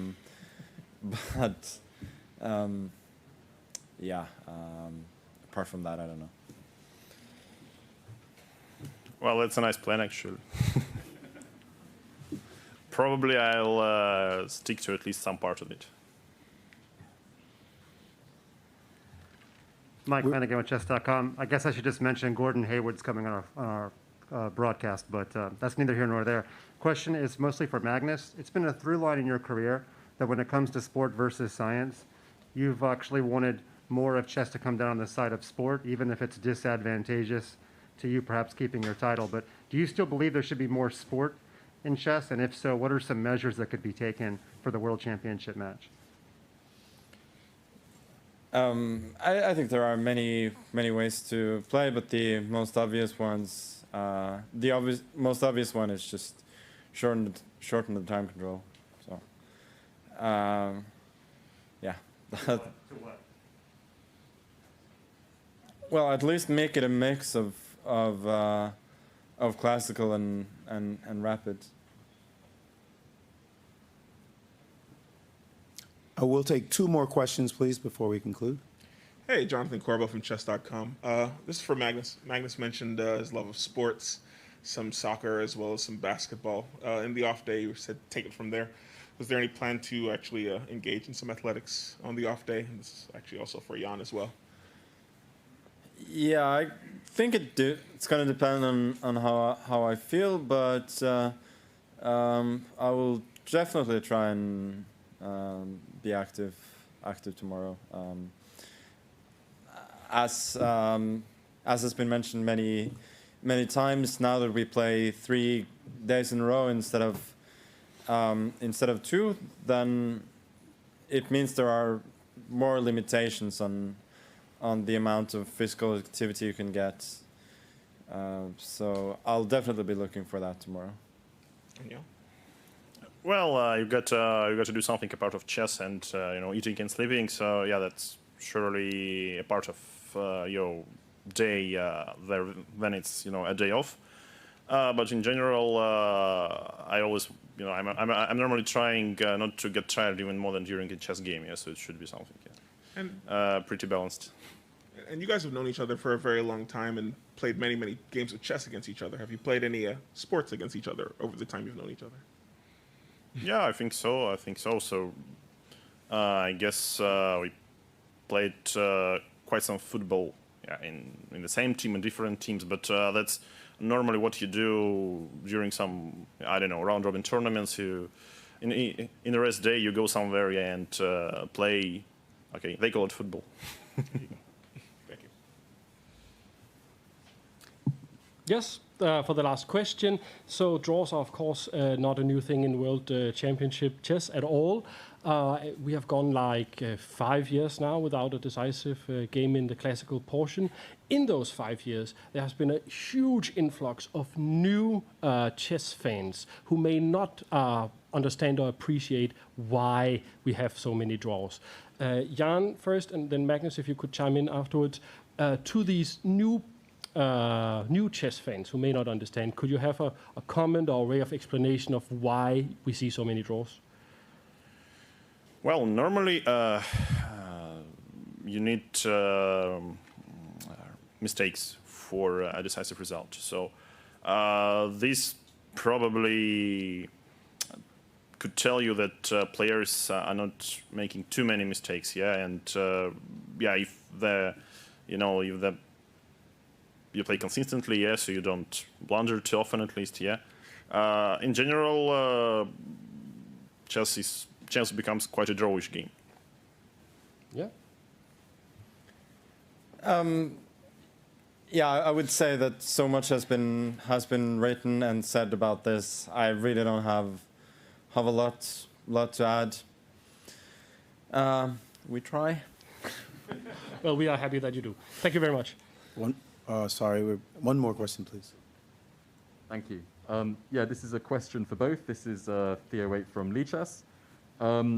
Stockfish 14 with NU seems to possess this game as 2 average center pawn loss versus 3 average center pawn loss, which in our assessment so far seems to have been the most accurate, according to Engines, game ever played in Chess World Championship history. Can I ask you both, perhaps starting with Magnus, how it feels to have played what seems to be one of the most accurate games to have been played so far in World Championship history, according to Engines?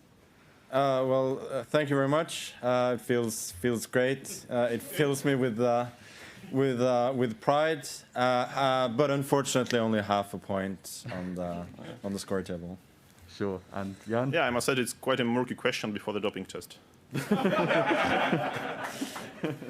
Thank you very much. Thanks. One question for you, Magnus, from the FIDE Chess Twitter, asked by Vava Chess at Chess Vava. What will people remember about Magnus Carlsen 50 years from now?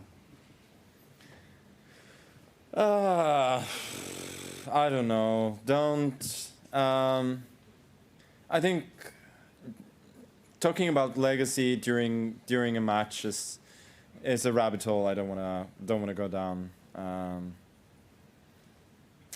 But hopefully he will be somebody who won a classical game in a World Championship match after the year 2016. Thank you, everyone. That concludes our press conference. We will have our next game at 16:30, 2 days from now. Tomorrow's a rest day. Expect an exciting game 4. Thank you and good night.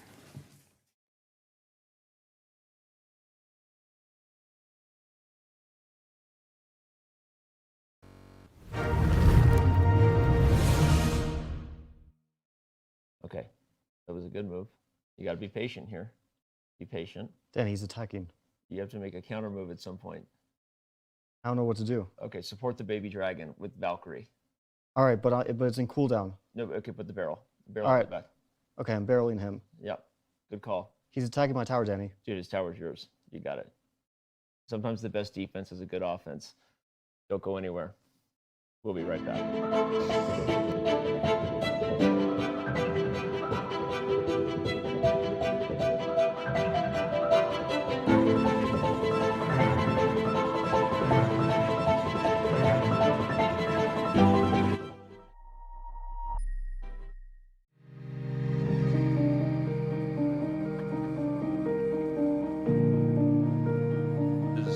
Is this. So here's what we're saying. Yes, we would discuss it on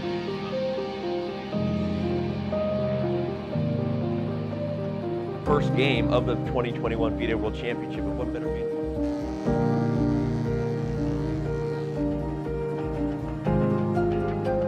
Camera lighting and audio. We're going to crush through the top of the show. All right.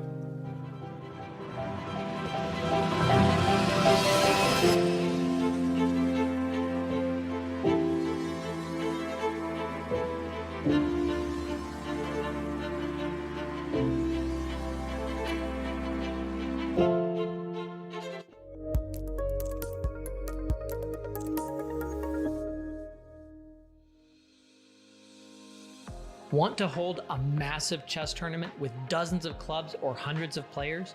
Or maybe a small chess tournament with local but competitive clubs? With Club Arenas, you can. Club Arenas allow for tournaments of any size with any number of clubs and players. Customize the arena with any time control, with standard chess or mini chess variants, and with any starting position you want. Club Arenas are the most flexible tournament format on Chess.com. Try one out today.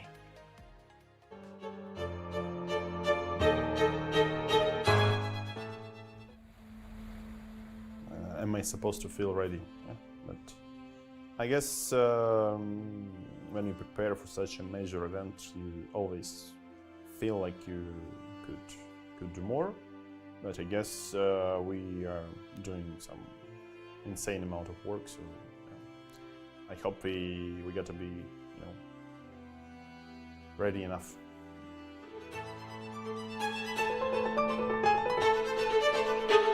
Did you know you can watch top chess events right on your phone? You don't even need to download an app. Just open any mobile browser and head to chess.com/events. You can see what's happening right now, check out top games, see results, and so much more.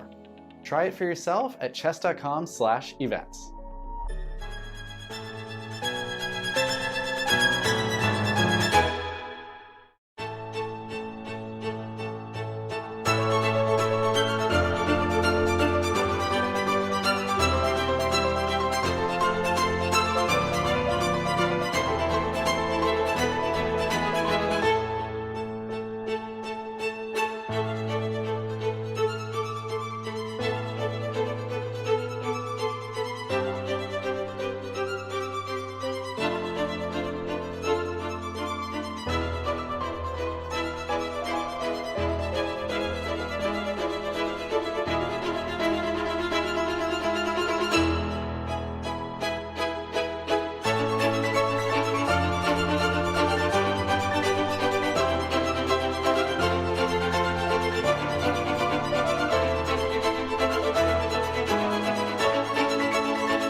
Chess.com's coverage of the 2021 FIDE World Championship is brought to you by Coinbase. Whether you're an experienced trader or just looking to make your first crypto purchase, Coinbase has you covered. Visit coinbase.com/chess to get $5 in free Bitcoin just for verifying your account today.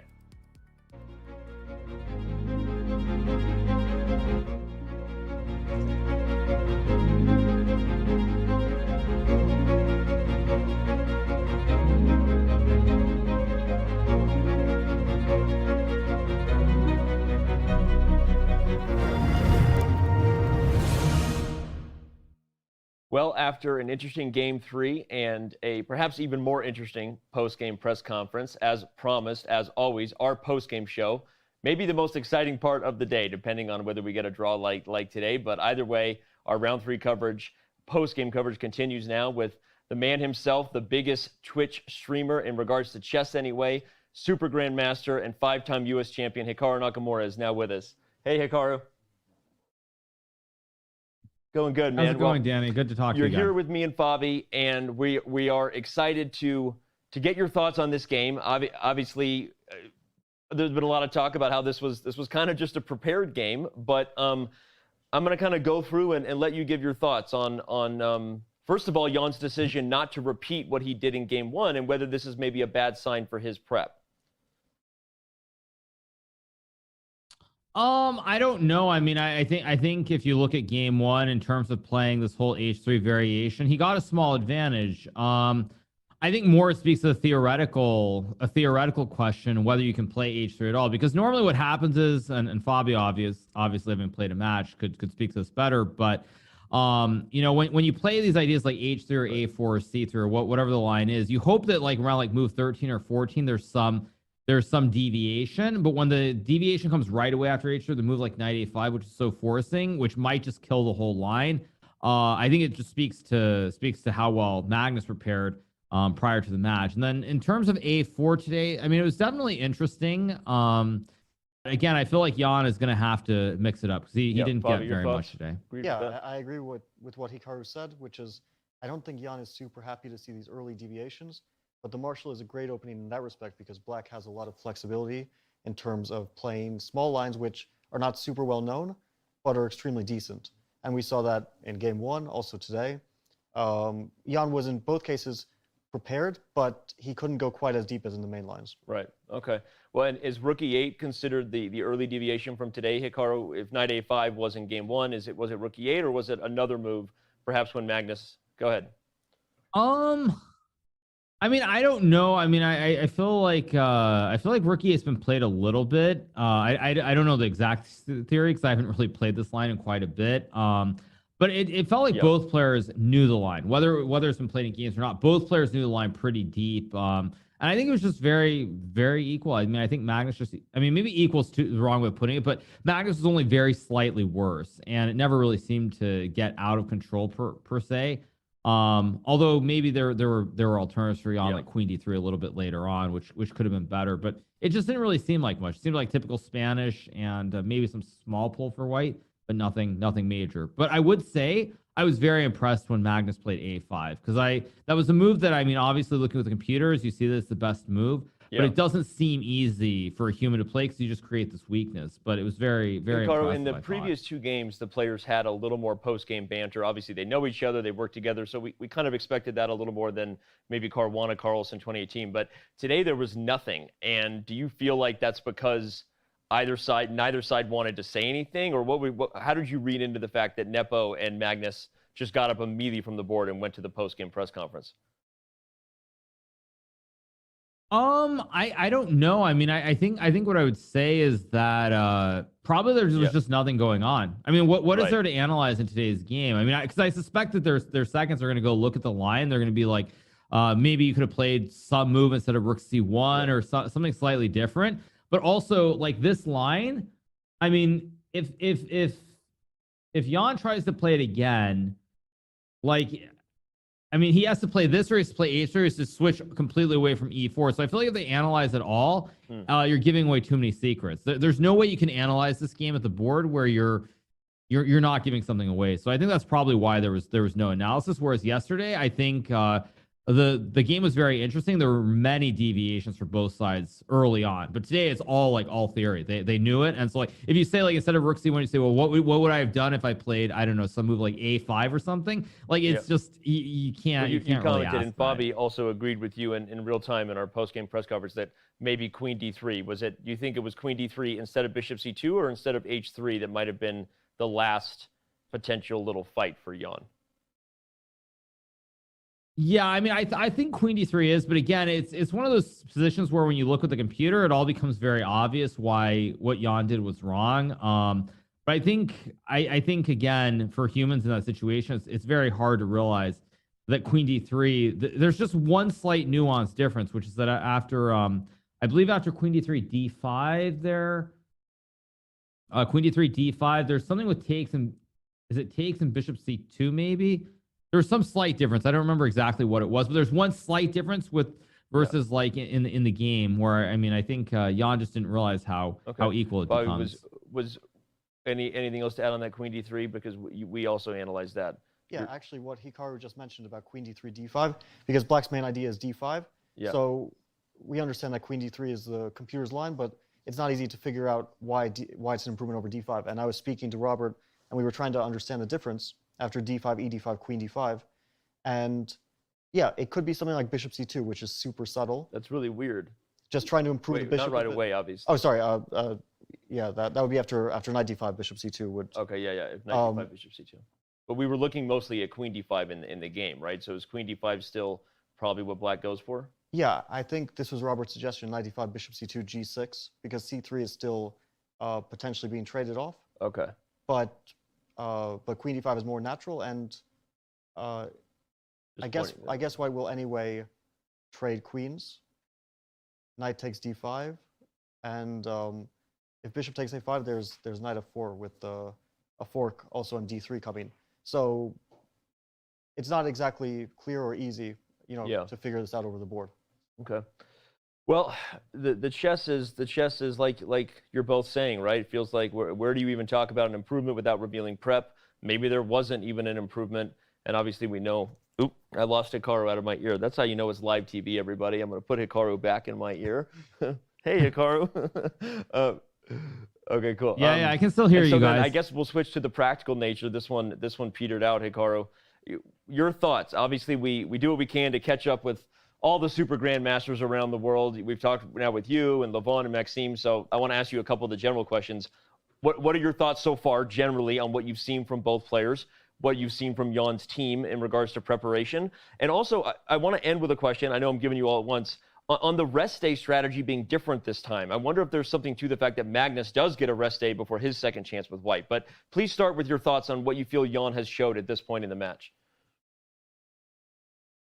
Well, I mean, I think first of all, Jan has definitely shown better prep than I think Sergey did. Because I remember in that match in 2016, I'm just talking about the two Russian players because I think they have very similar teams. I feel like Sergey was in trouble right from the get-go. There was a game, I think, in the Marshall, maybe it was like game 3 or 4. I don't remember the exact order. One of the early games where he was in trouble, he was very lucky at a fortress and he drew the game. But it seemed like he was struggling a lot in e4, e5. So I think Jan definitely has had better preparation than Sergey did, even though they have probably very similar teams. I think that it's been a strange match overall. I felt like game 1 was kind of weird. I thought that Magnus surprised Jan, then maybe Jan was better. Then it felt like Magnus got an advantage. So it was very choppy. Game 2 is even weirder because at certain moments it felt like Magnus was losing, then maybe he was pressing. So it was very strange. Today felt like a sort of a return to the mean. Basically, it felt like everything returned to normal. It was just a pretty dry Spanish. I think Jan has done a good job so far. I think the next 3 games are critical, though. I think there's a big advantage for Magnus. Obviously, with 3 draws, and now Magnus getting 2 whites out of the next 3 games, that next series of 3. I think this is where it gets really critical. If Magnus can win one of these next 3 games, I think he's in very good shape. I think if it's 3 more draws, though, the advantage goes right back to Jan again. So I think so far Jan's been good. I don't think he's been in too much trouble, which is important, but. Again, it's still very early in the match. How do you feel if the match continues to go on? I want to ask you about your Speed Chess Championship match coming with Anish. And on that note, you are considered by many to be, one of the best rapid and blitz players ever. And one of the dynamics coming into this match has been, would Magnus have an advantage should this match go to tiebreak and rapid and blitz? You played both these guys, right? Jan and Magnus. What are your thoughts on should we get a third tiebreak in the World Chess Championship for the third time in a row on Jan's chances in that potential tiebreak? Yeah, so I mean, first of all, to answer the question about the tiebreaker, I mean, I think if this match is something like 14 draws or 12 draws, and say 1 win for Magnus, one win for Jan, I mean, I think FIDE needs to change something with the format, because I mean, frankly, I think the fact that, you know, Sergey lost that match at tiebreaks, the fact that Fabiano lost is I mean, very, very unfair to both of them, because it is, of course, the classical World Chess Championship. So I think something will have to change. You know, one difference, though, I think, is that Jan, he's very unpredictable in rapid and blitz. And I think because of that, Magnus perhaps, I think he assumes he's a favorite in rapid, but I don't think he can feel comfortable about it. So that might change the match strategy a little bit. But it's kind of what it is. And I think the longer it drags on, the more confident Jan should feel, especially if he gets through the next 3 games without losing interesting. one. Hikaru, I have a question to expand on that a bit. How would you feel about a change of format from a match system to a tournament system like we saw in 2007 and 2005 when Vichy and Veselin won the World Championship? I mean, I think if you're trying to keep it as traditional as possible, I think that's the best way to have a winner be decided through classical chess, where you don't have to have rapid or blitz at all. So if you're trying to be traditional, I think that actually makes more sense. You know, again, it's all very weird, because obviously you have the Grand Swiss where you qualified along with Ali Reza for the candidates, but then you also have like this the FIDE Grand Prix, which is going to be like a knockout format. You have the World Cup, which is knockout. I mean, it's very weird to have all these different formats. But yeah, I think if this match isn't decided in classical, something has to change. So I like that idea if you want it to be decided specifically from classical chess. Interesting. Or crazy idea, they could design a format with a timer that ticks down, and you have to just rack up as many wins as you can while the time is disappearing from the total match clock. Hikaru, you know something about winning matches in that.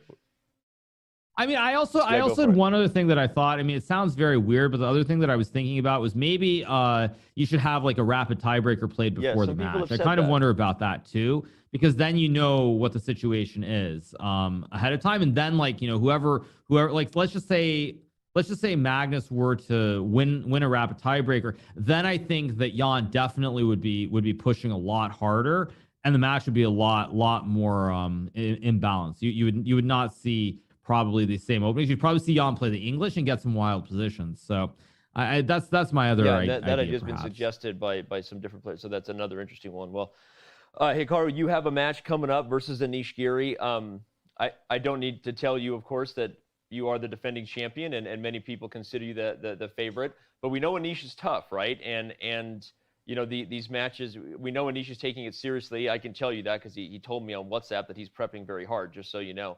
So your thoughts on your own chances against Anish Giri? Kind of, there you go, Anish. I just outed you. Go ahead. I mean, I guess, yeah, it's what, 8 days away or something. I mean, obviously I'm not doing any prep for the match. I stream every day, so I don't really have time. I mean, I think I'll probably look at something in a day or two before the match. I think mainly it's just try to just be solid. I would say this though, if I play the way that I did against Peter, I think I'll get soundly defeated. I think I was a little bit lucky that I was playing Peter in that match. I think if I had been playing Anish, I would have gotten blown off the board. So it's a little bit fortunate. So I'll have to do better than I did against Peter. Again, it's a match, you know, and I think if I can get to bullet and I'm not too far behind, I think good things will happen. We wish you the best of luck. We'll be watching as fans, all of us here, because Danya Naroditsky and others will have the call. So good luck, man. And reminder for everybody, head over to twitch.tv/GM Hikaru. I think Hikaru is also doing live commentary, right? Are you doing what else can we tell people? I've got my favorite mug here. I mean, I've been doing coverage of the games as well. I covered the whole game today. And yeah, just doing that and playing Blitz, doing all the regular stuff. And it's been a good match so far. And hopefully the fans will stick around even if we And get we may not get a 14 Bond draws. Cloud, but I do have the Hikaru Nakamura Bond Cloud speedrun mug, so they can go pick up that as well. Hikaru, thanks, man, for joining us. Really appreciate it. And on the days where we're rating Hikaru fans, obviously stick around and go give him a follow right now. So good luck with all the coverage, and we'll talk to you soon, maybe on the other side of your Speed Chess Championship match. Awesome. Thank you, Hikaru. Thank you.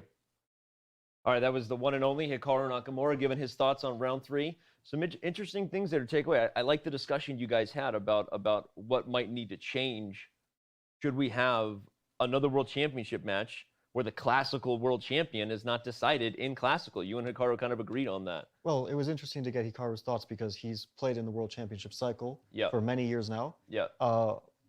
As well as have our other guests Yep. before, Maxime and Levon. So it's always interesting to see the inside perspective of a top player. Yep. And he may also be playing in the Grand Prix. In the Grand Prix and in this World Championship cycle. Yep. So he has some also insights that the regular player might not have. Yeah. Interesting stuff. A lot to unpack. Remind everybody that we mentioned Hikaru Nakamura versus Anish Giri Speed Chess Championship match, but Fabiano Caruana also plays tomorrow versus Maxime Vachier-Lagrave, and now is an important time to mention it because right after this segment here, I'll be rejoined by my boy Robert Hess, and we'll have other guests coming up, Eric Hansen, Jan Ludwig Hammer, but Fabi will get a break. So, Fabi, I'm going to wish you luck in your match tomorrow versus Maxime. I mean, I'm not going anywhere. I'll see you tomorrow, but since this is probably the last we'll see on today's show, good luck tomorrow. Thank you, Denny. And everyone else, we have the answer coming up to our trivia question. If you haven't been playing along, what's wrong with you? We got a 1-year diamond membership up for grabs. All you got to do is quote tweet the answer every day. We tend to ask it around the 45-minute to 60-minute mark, and you can play along by, again, quote tweeting the answer here. Right at the top of this break, we're going to have both the question and the answer again, so don't go anywhere. Chess.com's post-game coverage of round 3 of the 2021 FIDE World Chess Championship returns in a few.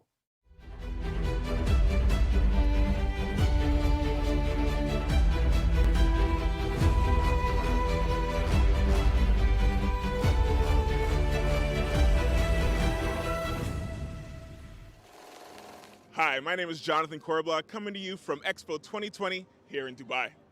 I have a trivia question for you. If Magnus Carlsen successfully defends his World Championship title, he will have won 5 World Championship matches, one short of the record.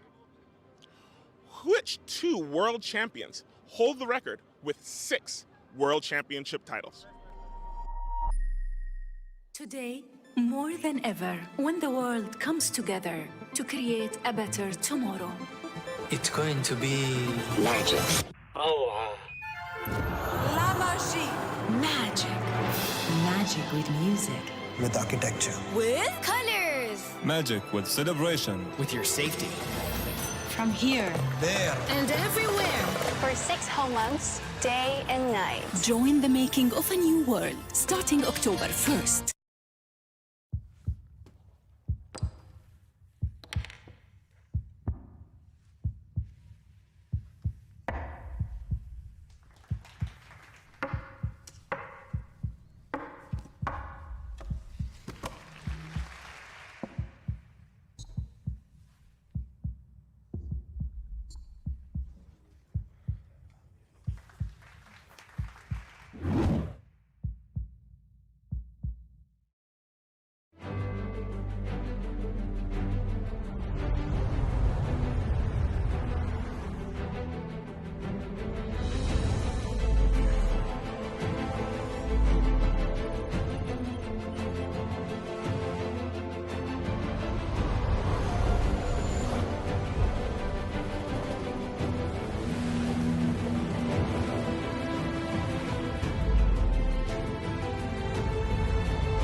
this. So here's what we're saying. Yes, we would discuss it on.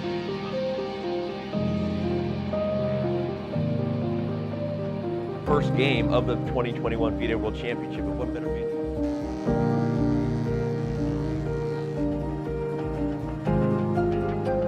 Camera lighting and audio. We're going to crush through the top of the show. All right.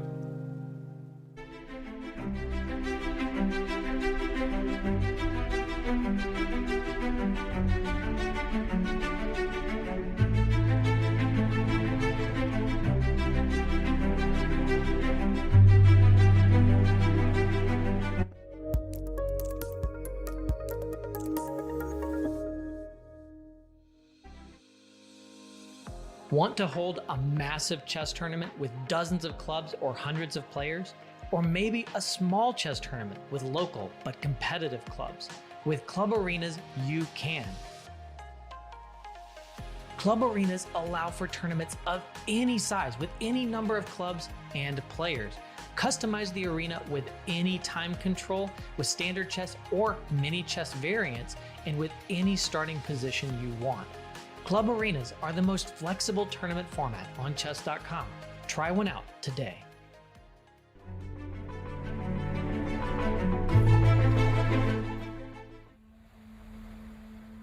Am I supposed to feel ready? Yeah, but I guess when you prepare for such a major event, you always feel like you could do more.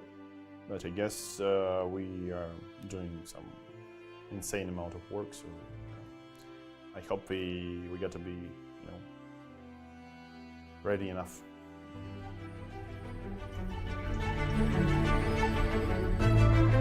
Did you know you can watch top chess events right on your phone? You don't even need to download an app.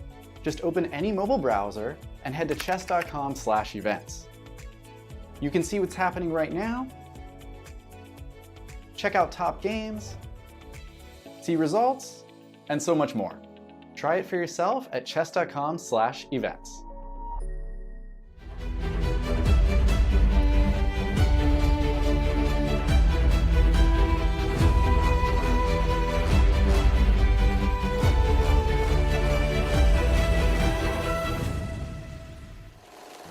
Hi, it's Jonathan Corbla back again with the answer to our trivia question.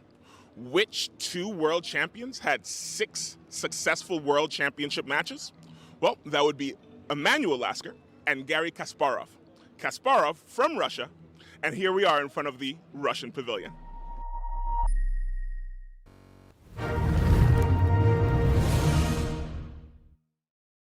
And we are back here. Chess.com's coverage of the 2021 FIDE World Chess Championship is brought to you by Coinbase, and now we are going to have it brought in by a man with a plan. His name is Hammer, and he brings the heat every day in our post-game show. Jan Ludwig, how you doing? I'm doing good, Danny. How are you guys? I was better before Danny said Broughton. It has been brought in. Right now we have Jan Ludwig Hammer, and let's bring it. Hammer, so tell us, we're now 3 games in, right? We have had nothing but peace on the board, but the world champion now gets a rest day and an opportunity to go back to the drawing board before he gets another stab at the white pieces. What's the temperature like in Norway? How are the fans feeling, getting anxious for a Magnus win? And all your thoughts on what Game 3 gave us. Well, Norway is very, very cold right now, Danny, but we're getting heated up, cozying up in front of the television, watching this World Championship match, and we're liking what we're seeing. Magnus Carlsen with the black pieces is getting out of the opening alive. That's all we want. As long as he survives the black games, he should win this World Championship match, because the one thing we fear is that he gets into one of those computer preparations where his opponent isn't really even thinking themselves, where they're just regurgitating what the engines have been telling them ahead of time, with Magnus looking perplexed at the board. That hasn't been the case. Magnus has been well prepared And now in this game, he gets out of it with a fine result and without seemingly being in trouble. That makes perfect sense. But Hammer, something to be said for the fact that in World Championships past, having the white pieces can in some ways be a disadvantage because you feel the necessity to push. I mean, we know Magnus Carlsen played against Sergei Karyakin, and if you are drawing with black, at some point you need to win a game if you want to win in a regulation before tiebreak. So do you think that there's almost too much of an onus sometimes on having the first move advantage, and how do you think Magnus copes with that? Yeah, I was kind of bluffing, but you caught my bluff. I was saying that the only danger we see is Magnus with the black pieces, but having reviewed the last couple of World Championship matches, the game he came closest to losing against Fabiano Caruana was a game he played with the white pieces where he just relaxed too soon. He thought there was nothing happening in the position, and slowly but surely Caruana was able to outplay him. And as Robert references, the game Magnus lost against Karyakin was also with the white pieces. And frankly, the game where he's been in the most trouble here at the beginning against Nepomniachtchi was with the black pieces when he missed a move and Nepomniachtchi took the white rook, and it was quite dangerous there for some time. So you have seen through my bluff. In reality, Magnus's concentration with the white pieces is also going to be important. But in general, my feeling is that as long as Magnus survives the heavy white opening preparation that the Russians have been brewing for many months, then our man should be able to win I this want to match. jump to a couple of the topics that came up in the post-game press conference. I know you tune in for those, so you're well prepared for all of our questions because you're a pro. We saw Magnus not necessarily get defensive, but he said, look, this topic has been brought up so many times now. It's been written about. There hasn't been a decisive game in classical chess of the World Championship for more than 5 years. We could add the topic you said yesterday. He actually hasn't led the classical portion since 2014.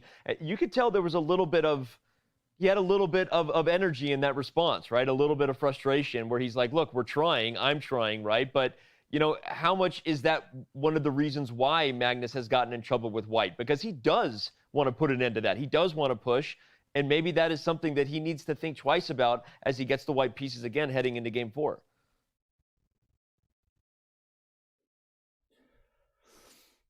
Yeah.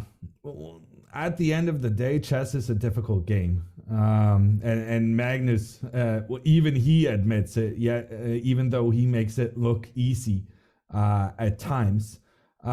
These guys come prepared, and they're playing their very best chess, and a player like that is always going to be difficult to defeat.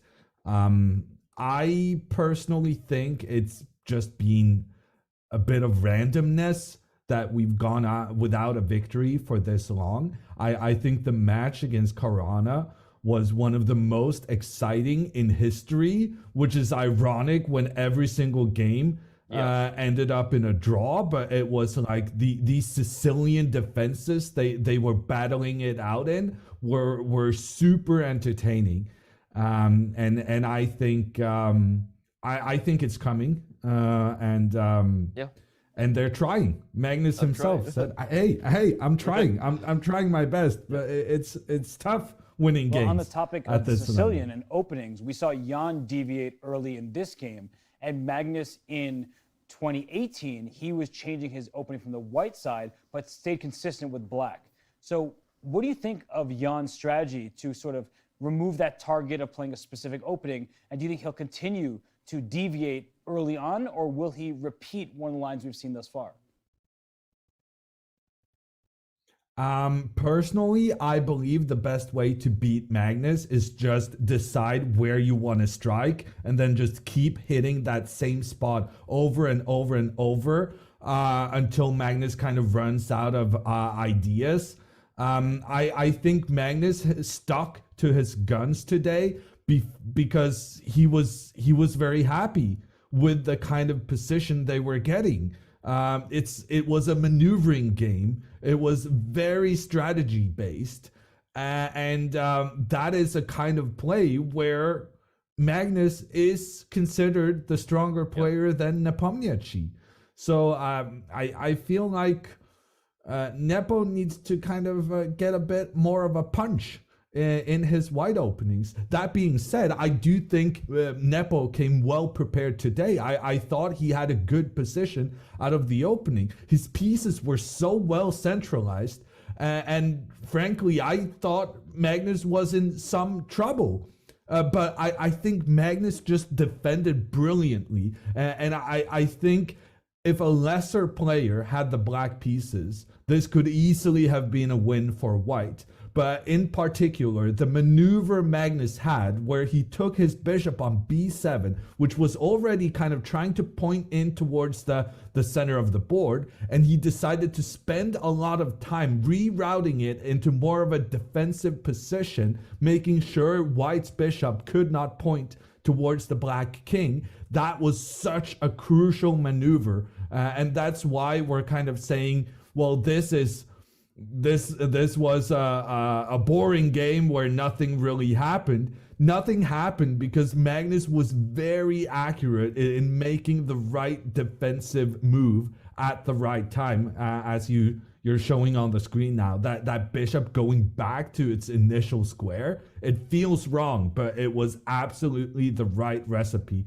for Magnus today. Well said, and sorry, I was a little bit late. I was just listening to you and visualizing the position in my head, realizing I should have just been showing it on the board for all the viewers. But yeah, this is, in hindsight, exactly the maneuver that squelched whatever advantage Nepomniachtchi might have had. I've got one more question for you, Hammer, unless my partner, I think I want to bring it to a close again on another question that came up in the press conference, which Magnus, I think, appropriately and professionally said, hey, I don't think it's the right time to talk about legacy when I'm in the middle of defending my title, right? I'm in the middle of a match, and I think that's exactly the right thing to say, both out of respect to your opponent and the right mindset. But I'm going to ask you, and a guy who kind of represents the Norwegian perspective on Magnus's legacy, and it builds on our trivia question today, because we said if Magnus defends his title, there will only have been 2 world champions in history who had more, who did so successfully more times than Magnus, those being Lasker and Kasparov at that point. So what do you think this World Championship does for Magnus Carlsen's legacy? Does it forever put him undeniably as the GOAT ahead of Kasparov? Or what would you say about that question that Magnus appropriately kind of dodged today? I think personally, for me, he is the greatest player of all time. But I think the people who believe that Kasparov's having the number 1 spot for longer than Magnus and having more world championship victories, they are not going to be swayed by another one for Magnus. I think there are some who just think he's the greatest ever because he is the greatest at a time when everyone has incredible tools to become better players, and like the development of information technology has enabled the chess competition at the highest level to just be an even playing field.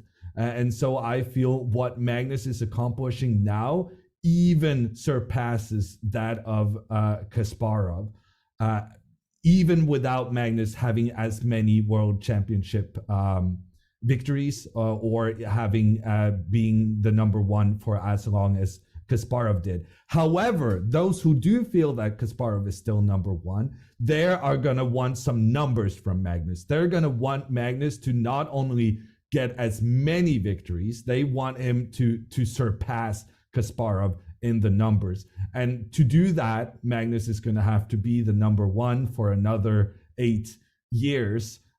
So those people are not going to be swayed by this match. Well said. Well, it's a debate as old as time, right? LeBron versus Jordan, Carlsen versus Kasparov, right? Hess versus chess, you know? Yeah, and it's There's no right answer. There's right? no right answer. Well, we appreciate it, Hammer, because you do have all the right answers, maybe regardless of that question. We really do love you joining us. This segment is a treat every day. So thanks again for bringing it. Enjoy your rest day, sir. I know you're working super hard as well. So happy Monday to you. Tune in for maybe Caruana versus Vache Legrave. Your thoughts on who takes tomorrow's match between Fabi and Maxime, real quick. With Maxime beating Magnus last year, I'm not gonna take anyone over him. So totally I'll go fair. with Maxime. We'll see you on Tuesday for Game 4. Enjoy your rest day. Enjoy the match tomorrow, and we'll see you on the other side, buddy. Bye. Yeah. Good stuff there. I love the greatest of all time discussion. I debate with my 16-year-old LeBron versus Jordan. It's just tons of fun. So it's a fun conversation. I think a lot of people like to have. Yeah, you know, if you get me started, then I won't stop. But you won't stop. The legacy question is important to some degree. Because it lingers in the back of your mind, right? Magnus doesn't want to lose the World Championship because he wants to win every chess game he plays if he can. But you don't want to have this be the end of your World Championship reign. Once you have that seat, you don't want to give it to anybody else. And good to be king. It's tough when you're fielding those questions, especially during the match, because of course that's not really what you're thinking about. But during your regular life, non-match times, I'm sure at some point in time that comes to mind and you have to consider it. And I think Hammer made some good arguments. Yeah. Well, good stuff. As we mentioned, the trivia question today was on the only two world champions to have a longer run should Magnus Carlsen win. Defend his title, win it for the 5th time. Those were Lasker and Kasparov. And it's almost like we've planned this whole show professionally all along because we're about to debut the 3rd episode of Chess, A Reflection of Us, where the topic is about the world champion, Emanuel Lasker, and how he almost didn't even get the title because of the unique circumstances that he faced. So tune in right now. Enjoy our next debut. The 3rd episode of Chess, A Reflection of Us starts right now.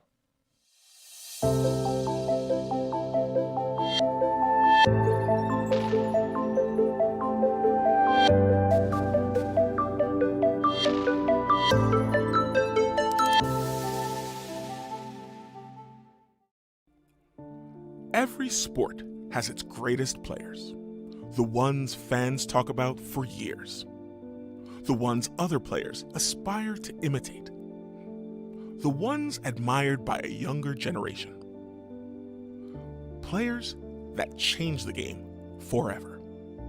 In chess, Emanuel Lasker is one of those players. Lasker was World Chess Champion for 27 years. And 100 years later, this Iron Man record still stands. No one else has ever held the title as long. This German chess player, research mathematician, and philosopher is recognized as one of the most notable players in history. But his win over reigning world champion Wilhelm Steinitz almost didn't happen. Before the tournament, Steinitz talked about retiring. The young, 25-year-old Lasker urged the seasoned 58-year-old to face him in the World Chess Championship before calling it quits. Lasker wanted each side to stake $5,000, but found it challenging to raise the funds. Steinitz agreed to reduce the stakes to $2,000 each, which was less money than earlier championships, but still a sizable pool at that time. While many praised Steinitz for agreeing to the reduction, some have theorized that he desperately needed the money. Both players also mutually agreed that the copyright to publish each game's moves was owned by the players, marking an early and important discussion on intellectual property rights in chess. The championship would take place in 3 locations in the spring of 1894. New York City hosted the first 8 games. Philadelphia would host games 9 through 11, followed by games 12 through 19 in Montreal, Canada. The first player to win 10 games would be declared the winner. Great competitors can't resist a challenge, and Steinitz declared he would win without a doubt. Lasker had other plans. The World Chess Championship of 1894 started off a well-balanced match. The score was tied after 6 games, marked by Lasker's use of the Ruy Lopez opening. Lasker then took a commanding lead with 5 straight victories as the match transitioned from New York to Philadelphia.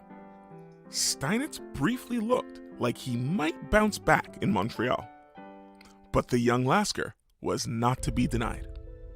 The players traded wins until Lasker ultimately won the championship in the 19th game. Unlike Steinitz, who stuck to his strategy of positional play, Lasker had a more flexible approach, changing his style from game to game. There were newspaper reports of Steinitz playing poorly while suffering from insomnia during part of the match. Details are limited, but the 16th game was played in private in a small room at Montreal's venerable Cosmopolitan Club, attended only by the players and match officials. Regardless, Emanuel Lasker was the new World Chess Champion. Fans would talk about the games for years. Other chess players would emulate Lasker's style, and future generations would study his games in books, videos, and articles. Emanuel Lasker is one of the chess titans. Coming up, find out about the Lasker-Steinitz rematch and the other games that created Lasker's legacy during his record-setting reign as World Chess Champion.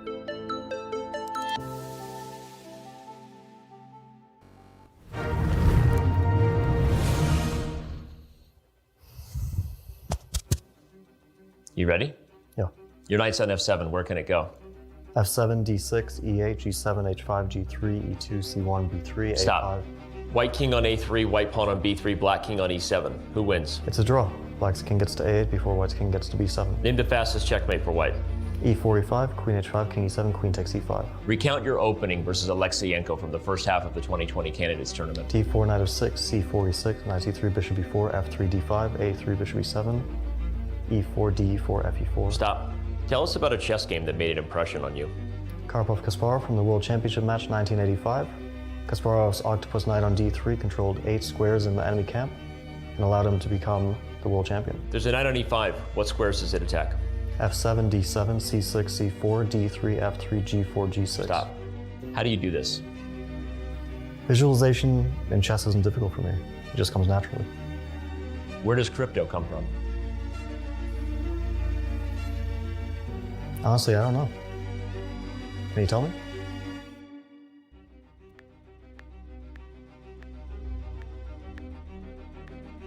Learn more at Coinbase.com/chess to get $5 in free crypto when you sign up and verify your account.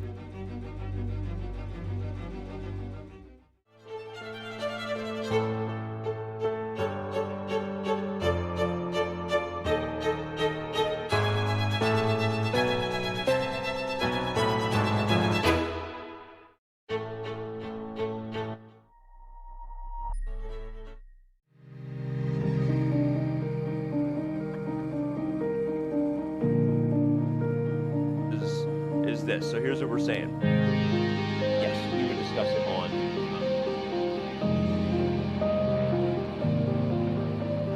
First game of the 2021 FIDE World Championship. And what better mean?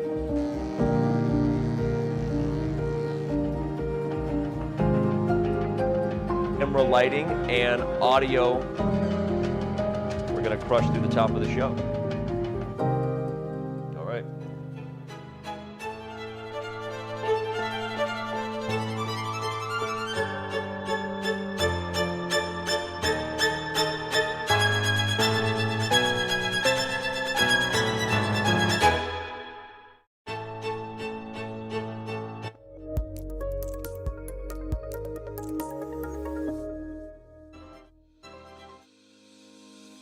Want to hold a massive chess tournament with dozens of clubs or hundreds of players? Or maybe a small chess tournament with local but competitive clubs? With Club Arenas, you can. Club Arenas allow for tournaments of any size with any number of clubs and players. Customize the arena with any time control, with standard chess or mini chess variants, and with any starting position you want. Club arenas are the most flexible tournament format on Chess.com. Try one out today.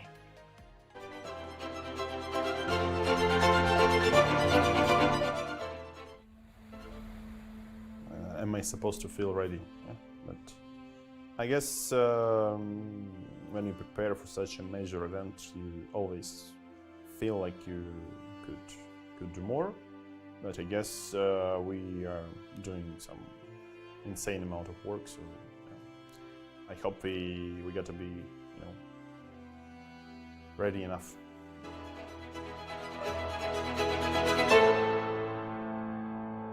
Did you know you can watch top chess events right on your phone? You don't even need to download an app.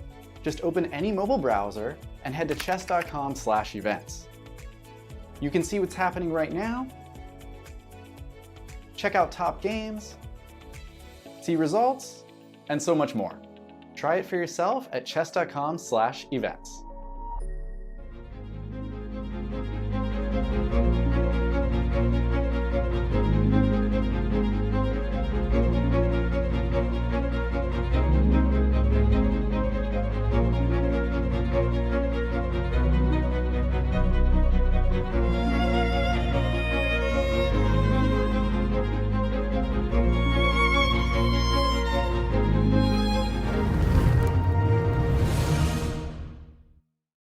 We are back now with our last guest of the day, and as always, our last special guest is brought to you by Grip6. You can go to grip6.com/chess. Use the promo code CHESS for 25% off socks, belts, wallets, the whole gambit.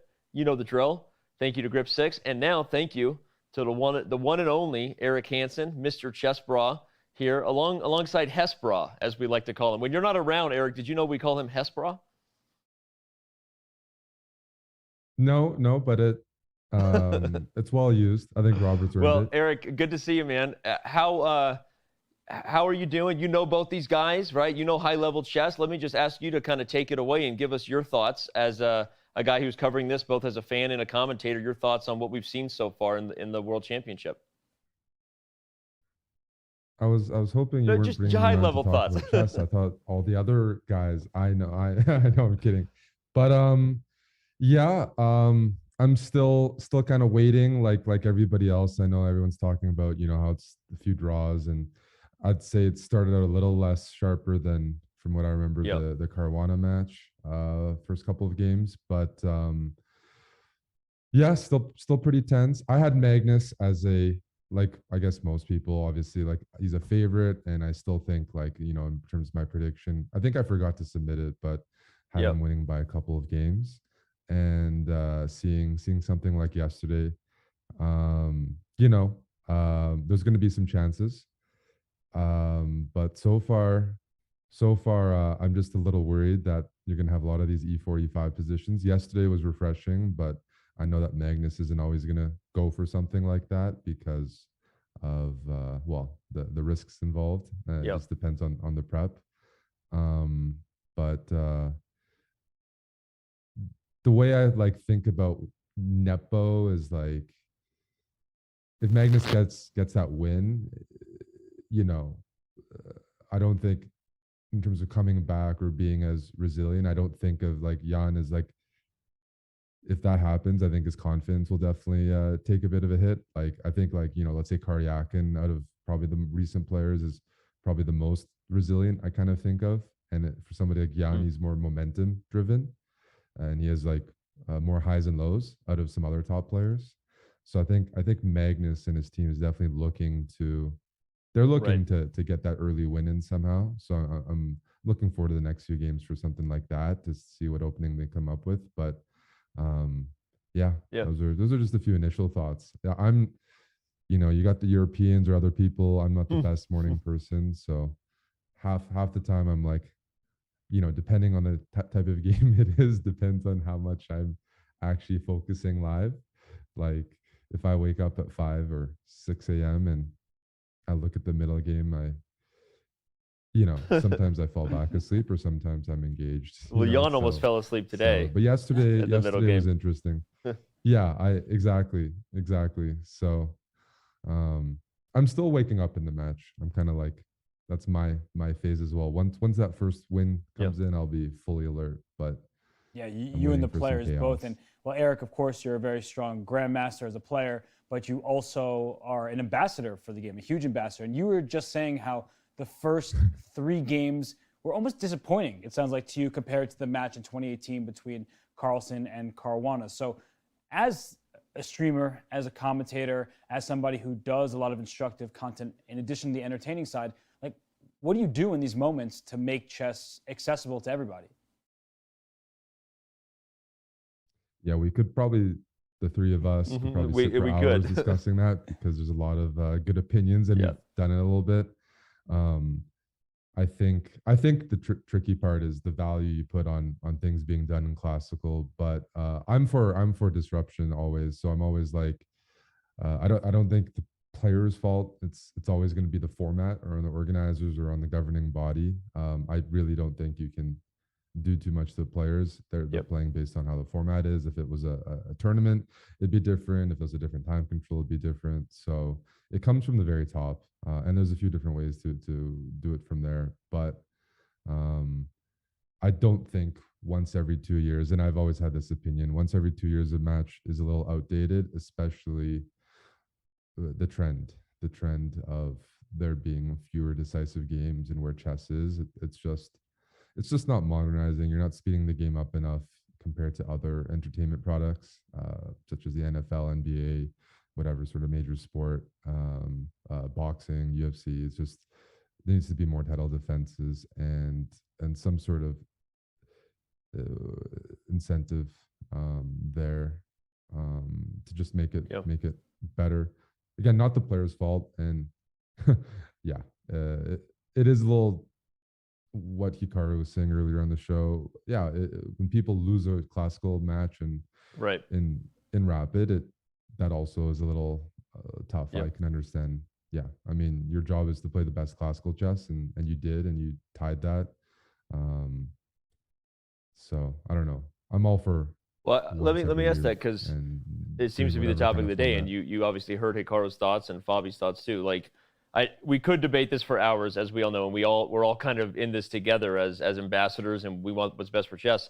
Give me if you had to do something tomorrow, would you suggest what Fabi initially did, what they did in 2007, 2005, maybe a hybrid of sorts, which they had for the Women's World Championship cycle for a while, a tournament followed by maybe a small knockout of the top 2 players, maybe at that point when they were a little more tired? Or would you do what Hikaru said with a rapid tiebreak, right? If you had to pick one to try in the next World Championship in 2023, which would you choose? What I would choose is, if we're still keeping it classical, and I think there's something to be said about that, or some of the players might want that, then you just need to have more matches. So if it's tied in classical, I would shorten the match. Instead of going 14 games, I'd do like maybe an 8-game match, and there might be a rematch clause, which they have in other one-on-one sports like boxing and UFC, depending on the contract. But you'd have to do it more frequently. So if, let's say, they tied after 8 games or something a little shorter, because 3 weeks long is also not as modern necessarily. I would do like eight games, and then if it's tied, they play again in interesting in 6 months or something, kind of like. But I'd like to see more challengers get a chance to play Magnus. He's down to play more often, so I kind of compare it more to combat sports, and still give the person maybe a chance to beat the champion, but avoid the rapid aspect. I guess the counter argument is that the world champion will always be playing matches because they need to prepare, whether it's for a new person or a rematch. But I do like what you were saying, Eric, because Garry Kasparov and Anatoly Karpov, they had their very famous match, rematch, and in other sports as well, right? Ali versus Frazier. So you can think about how rematches are very impactful in all sorts of sports. And so having that be more frequent is interesting. But I think as a chess player, Eric, it's tough to see everything shift more quickly because the best chess, the most precise chess, is in classical chess. So it's an emotional weight that is hard to balance here. Yeah, you do see the pinnacle of chess in this format. So It's tricky, but I would want to change. I always say that. So any direction I'm kind of okay with. I guess I noticed the time controls a little bit different. That's supposed to help, right? No increment until move 60 or potentially. I don't know all the research, but um maybe with the thing I discussed, if every game is a draw, you don't get a rematch clause, maybe something like that where you need, I don't know. Motivate. I don't know, but there's nothing wrong with drawing Magnus 14 games if he can't beat you. But so it's like, it's a little tricky there, but I wanna wake up and see you guys more than once every 2 years. This big production, it's more of a party, you know, more events to get up for. We appreciate that. We want you to wake up and see us too. But let's talk about what you guys are doing. You guys have Yaz on your stream, right? You guys are give us a reminder for all those watching right now. No matter where you are, go to twitch.tv/chessbra. Hit the follow button, or if you're on YouTube, you can go to youtube.com/chessbra. But you guys, tell us about your coverage. You guys are doing live coverage. You got some post coverage. We're rating you after this. What's going on in the world of Chessbra? Yeah. Not so much live coverage. We've done it before. It's really tough on the time zone, and then for the rest of the day, we're kind of like zombies. We're right there with you. You heard that, Danny? Napping, etc. And the thing is, like, I think this year and every cycle it's been getting stronger since chess has been more embraced online. The offerings are substantial. Like, you have like Vichy doing it this year, I think. Like, it's just, there's more and more.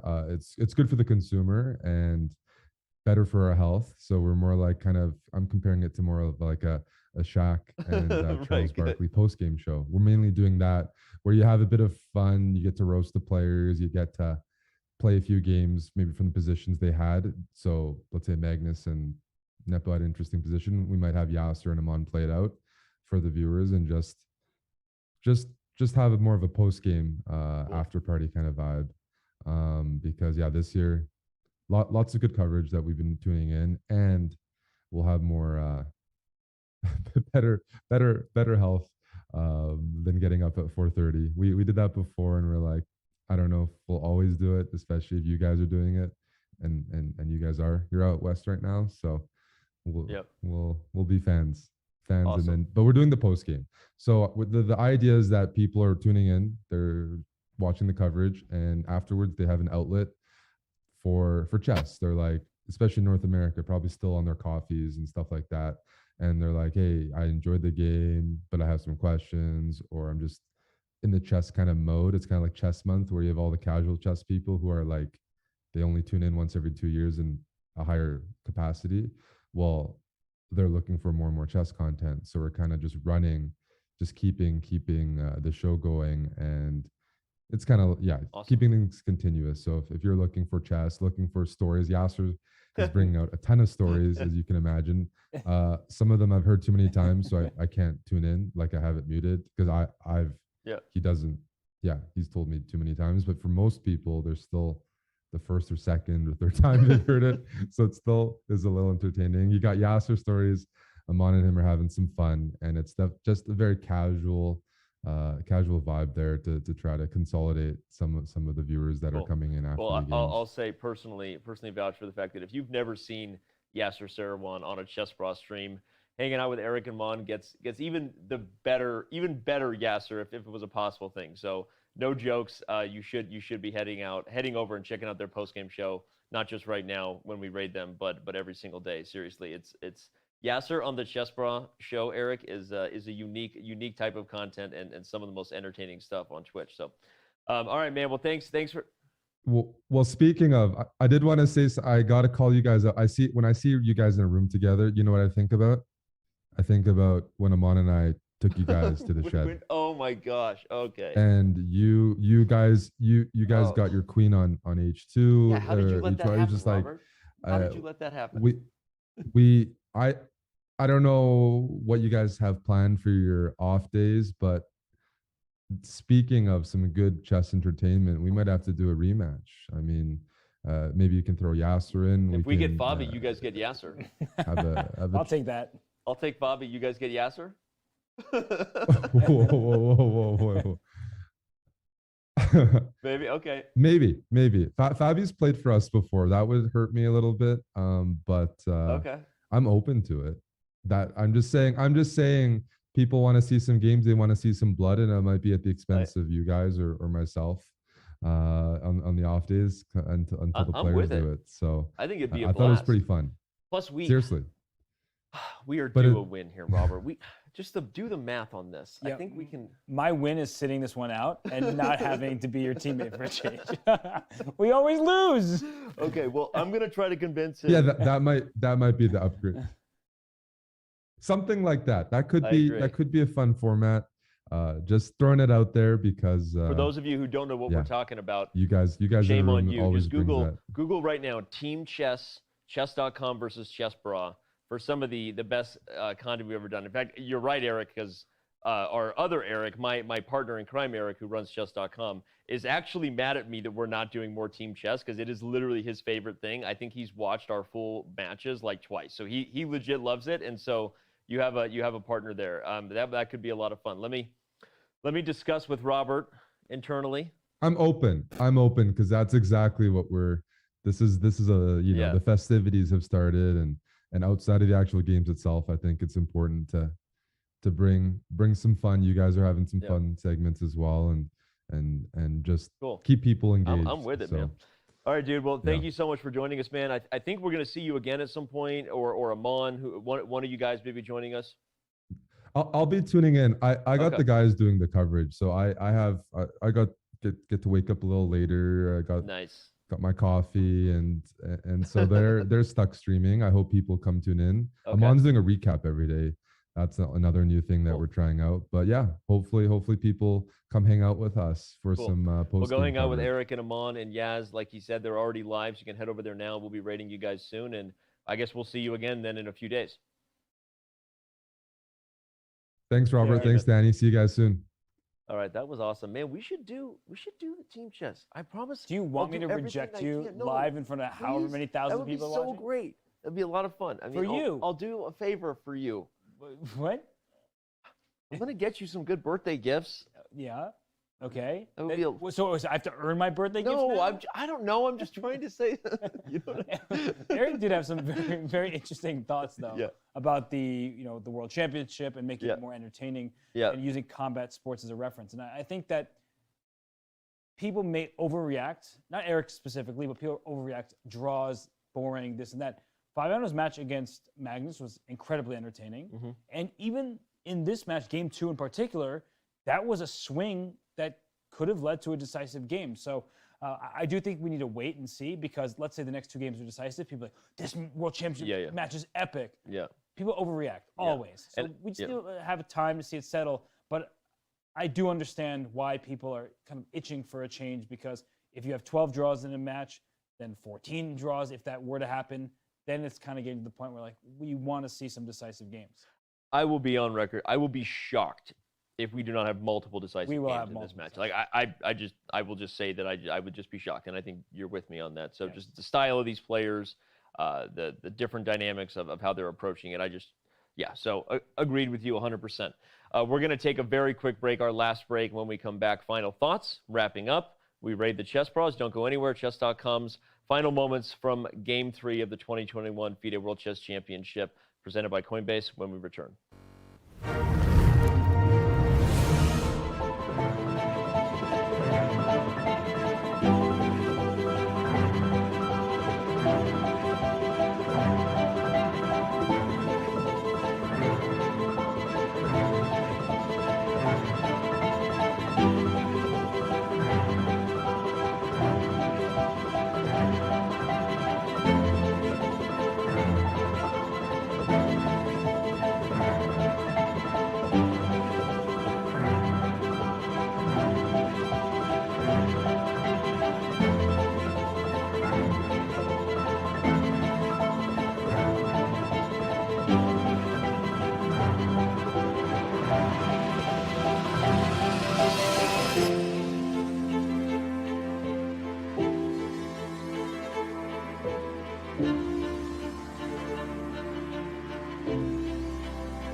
Thank you once again to everyone who is still with us. Thank you once again to Grip6 for always being a part of bringing us our last special guest. Go to grip6.com. Get your discounted stuff and swag today. Now we're going to bring you our last thoughts based on the Coinbase critical moment. We like to bring it to you on the board here. Let's do it. When Magnus played the move bishop to c8, a little bit dubious, we thought at first, but ultimately proving to be the key defensive idea to reroute the bishop to e6 and hold the position defensively. Thank you to House of Staunton for providing us with this beautiful chess set in studio. A reminder to use the promo code Chess.com for a discounted, beautiful chess set. Maybe a great holiday gift for you or a friend this holiday season. Speaking of friends that join us around the holiday season, tomorrow we have Harry Mack, the guy that's been bringing us all of our pre-game hype stuff, the wrap on Jan, the wrap on Magnus, the wrap on the World Championship. Tomorrow we'll wrap it out with him. It's going to be fun. We're going to give him some words in real time and let him freestyle, make it up with the bullet points, maybe even take some suggestions from chat as far as words that he has to mix in to his bit. So thank you again for being with us. When I said tomorrow, I meant Tuesday. All these days blurring together, but it is a rest day tomorrow, so enjoy your Monday. Watch the Speed Chess Championship between Fabiano Caruana and Maxime Bachet-Lagrave. Should be a doozy. Going to be a lot of fun. Looking for different formats, given the topic of everything we discussed today. The Speed Chess Championship format, if somehow you've never watched it, is a ton of fun. So enjoy that content tomorrow on the rest day. We will see you again on Tuesday, November 30th. Until then, everybody, whether you're about to have a good day, it's a good night. This is Goodbye Dubai.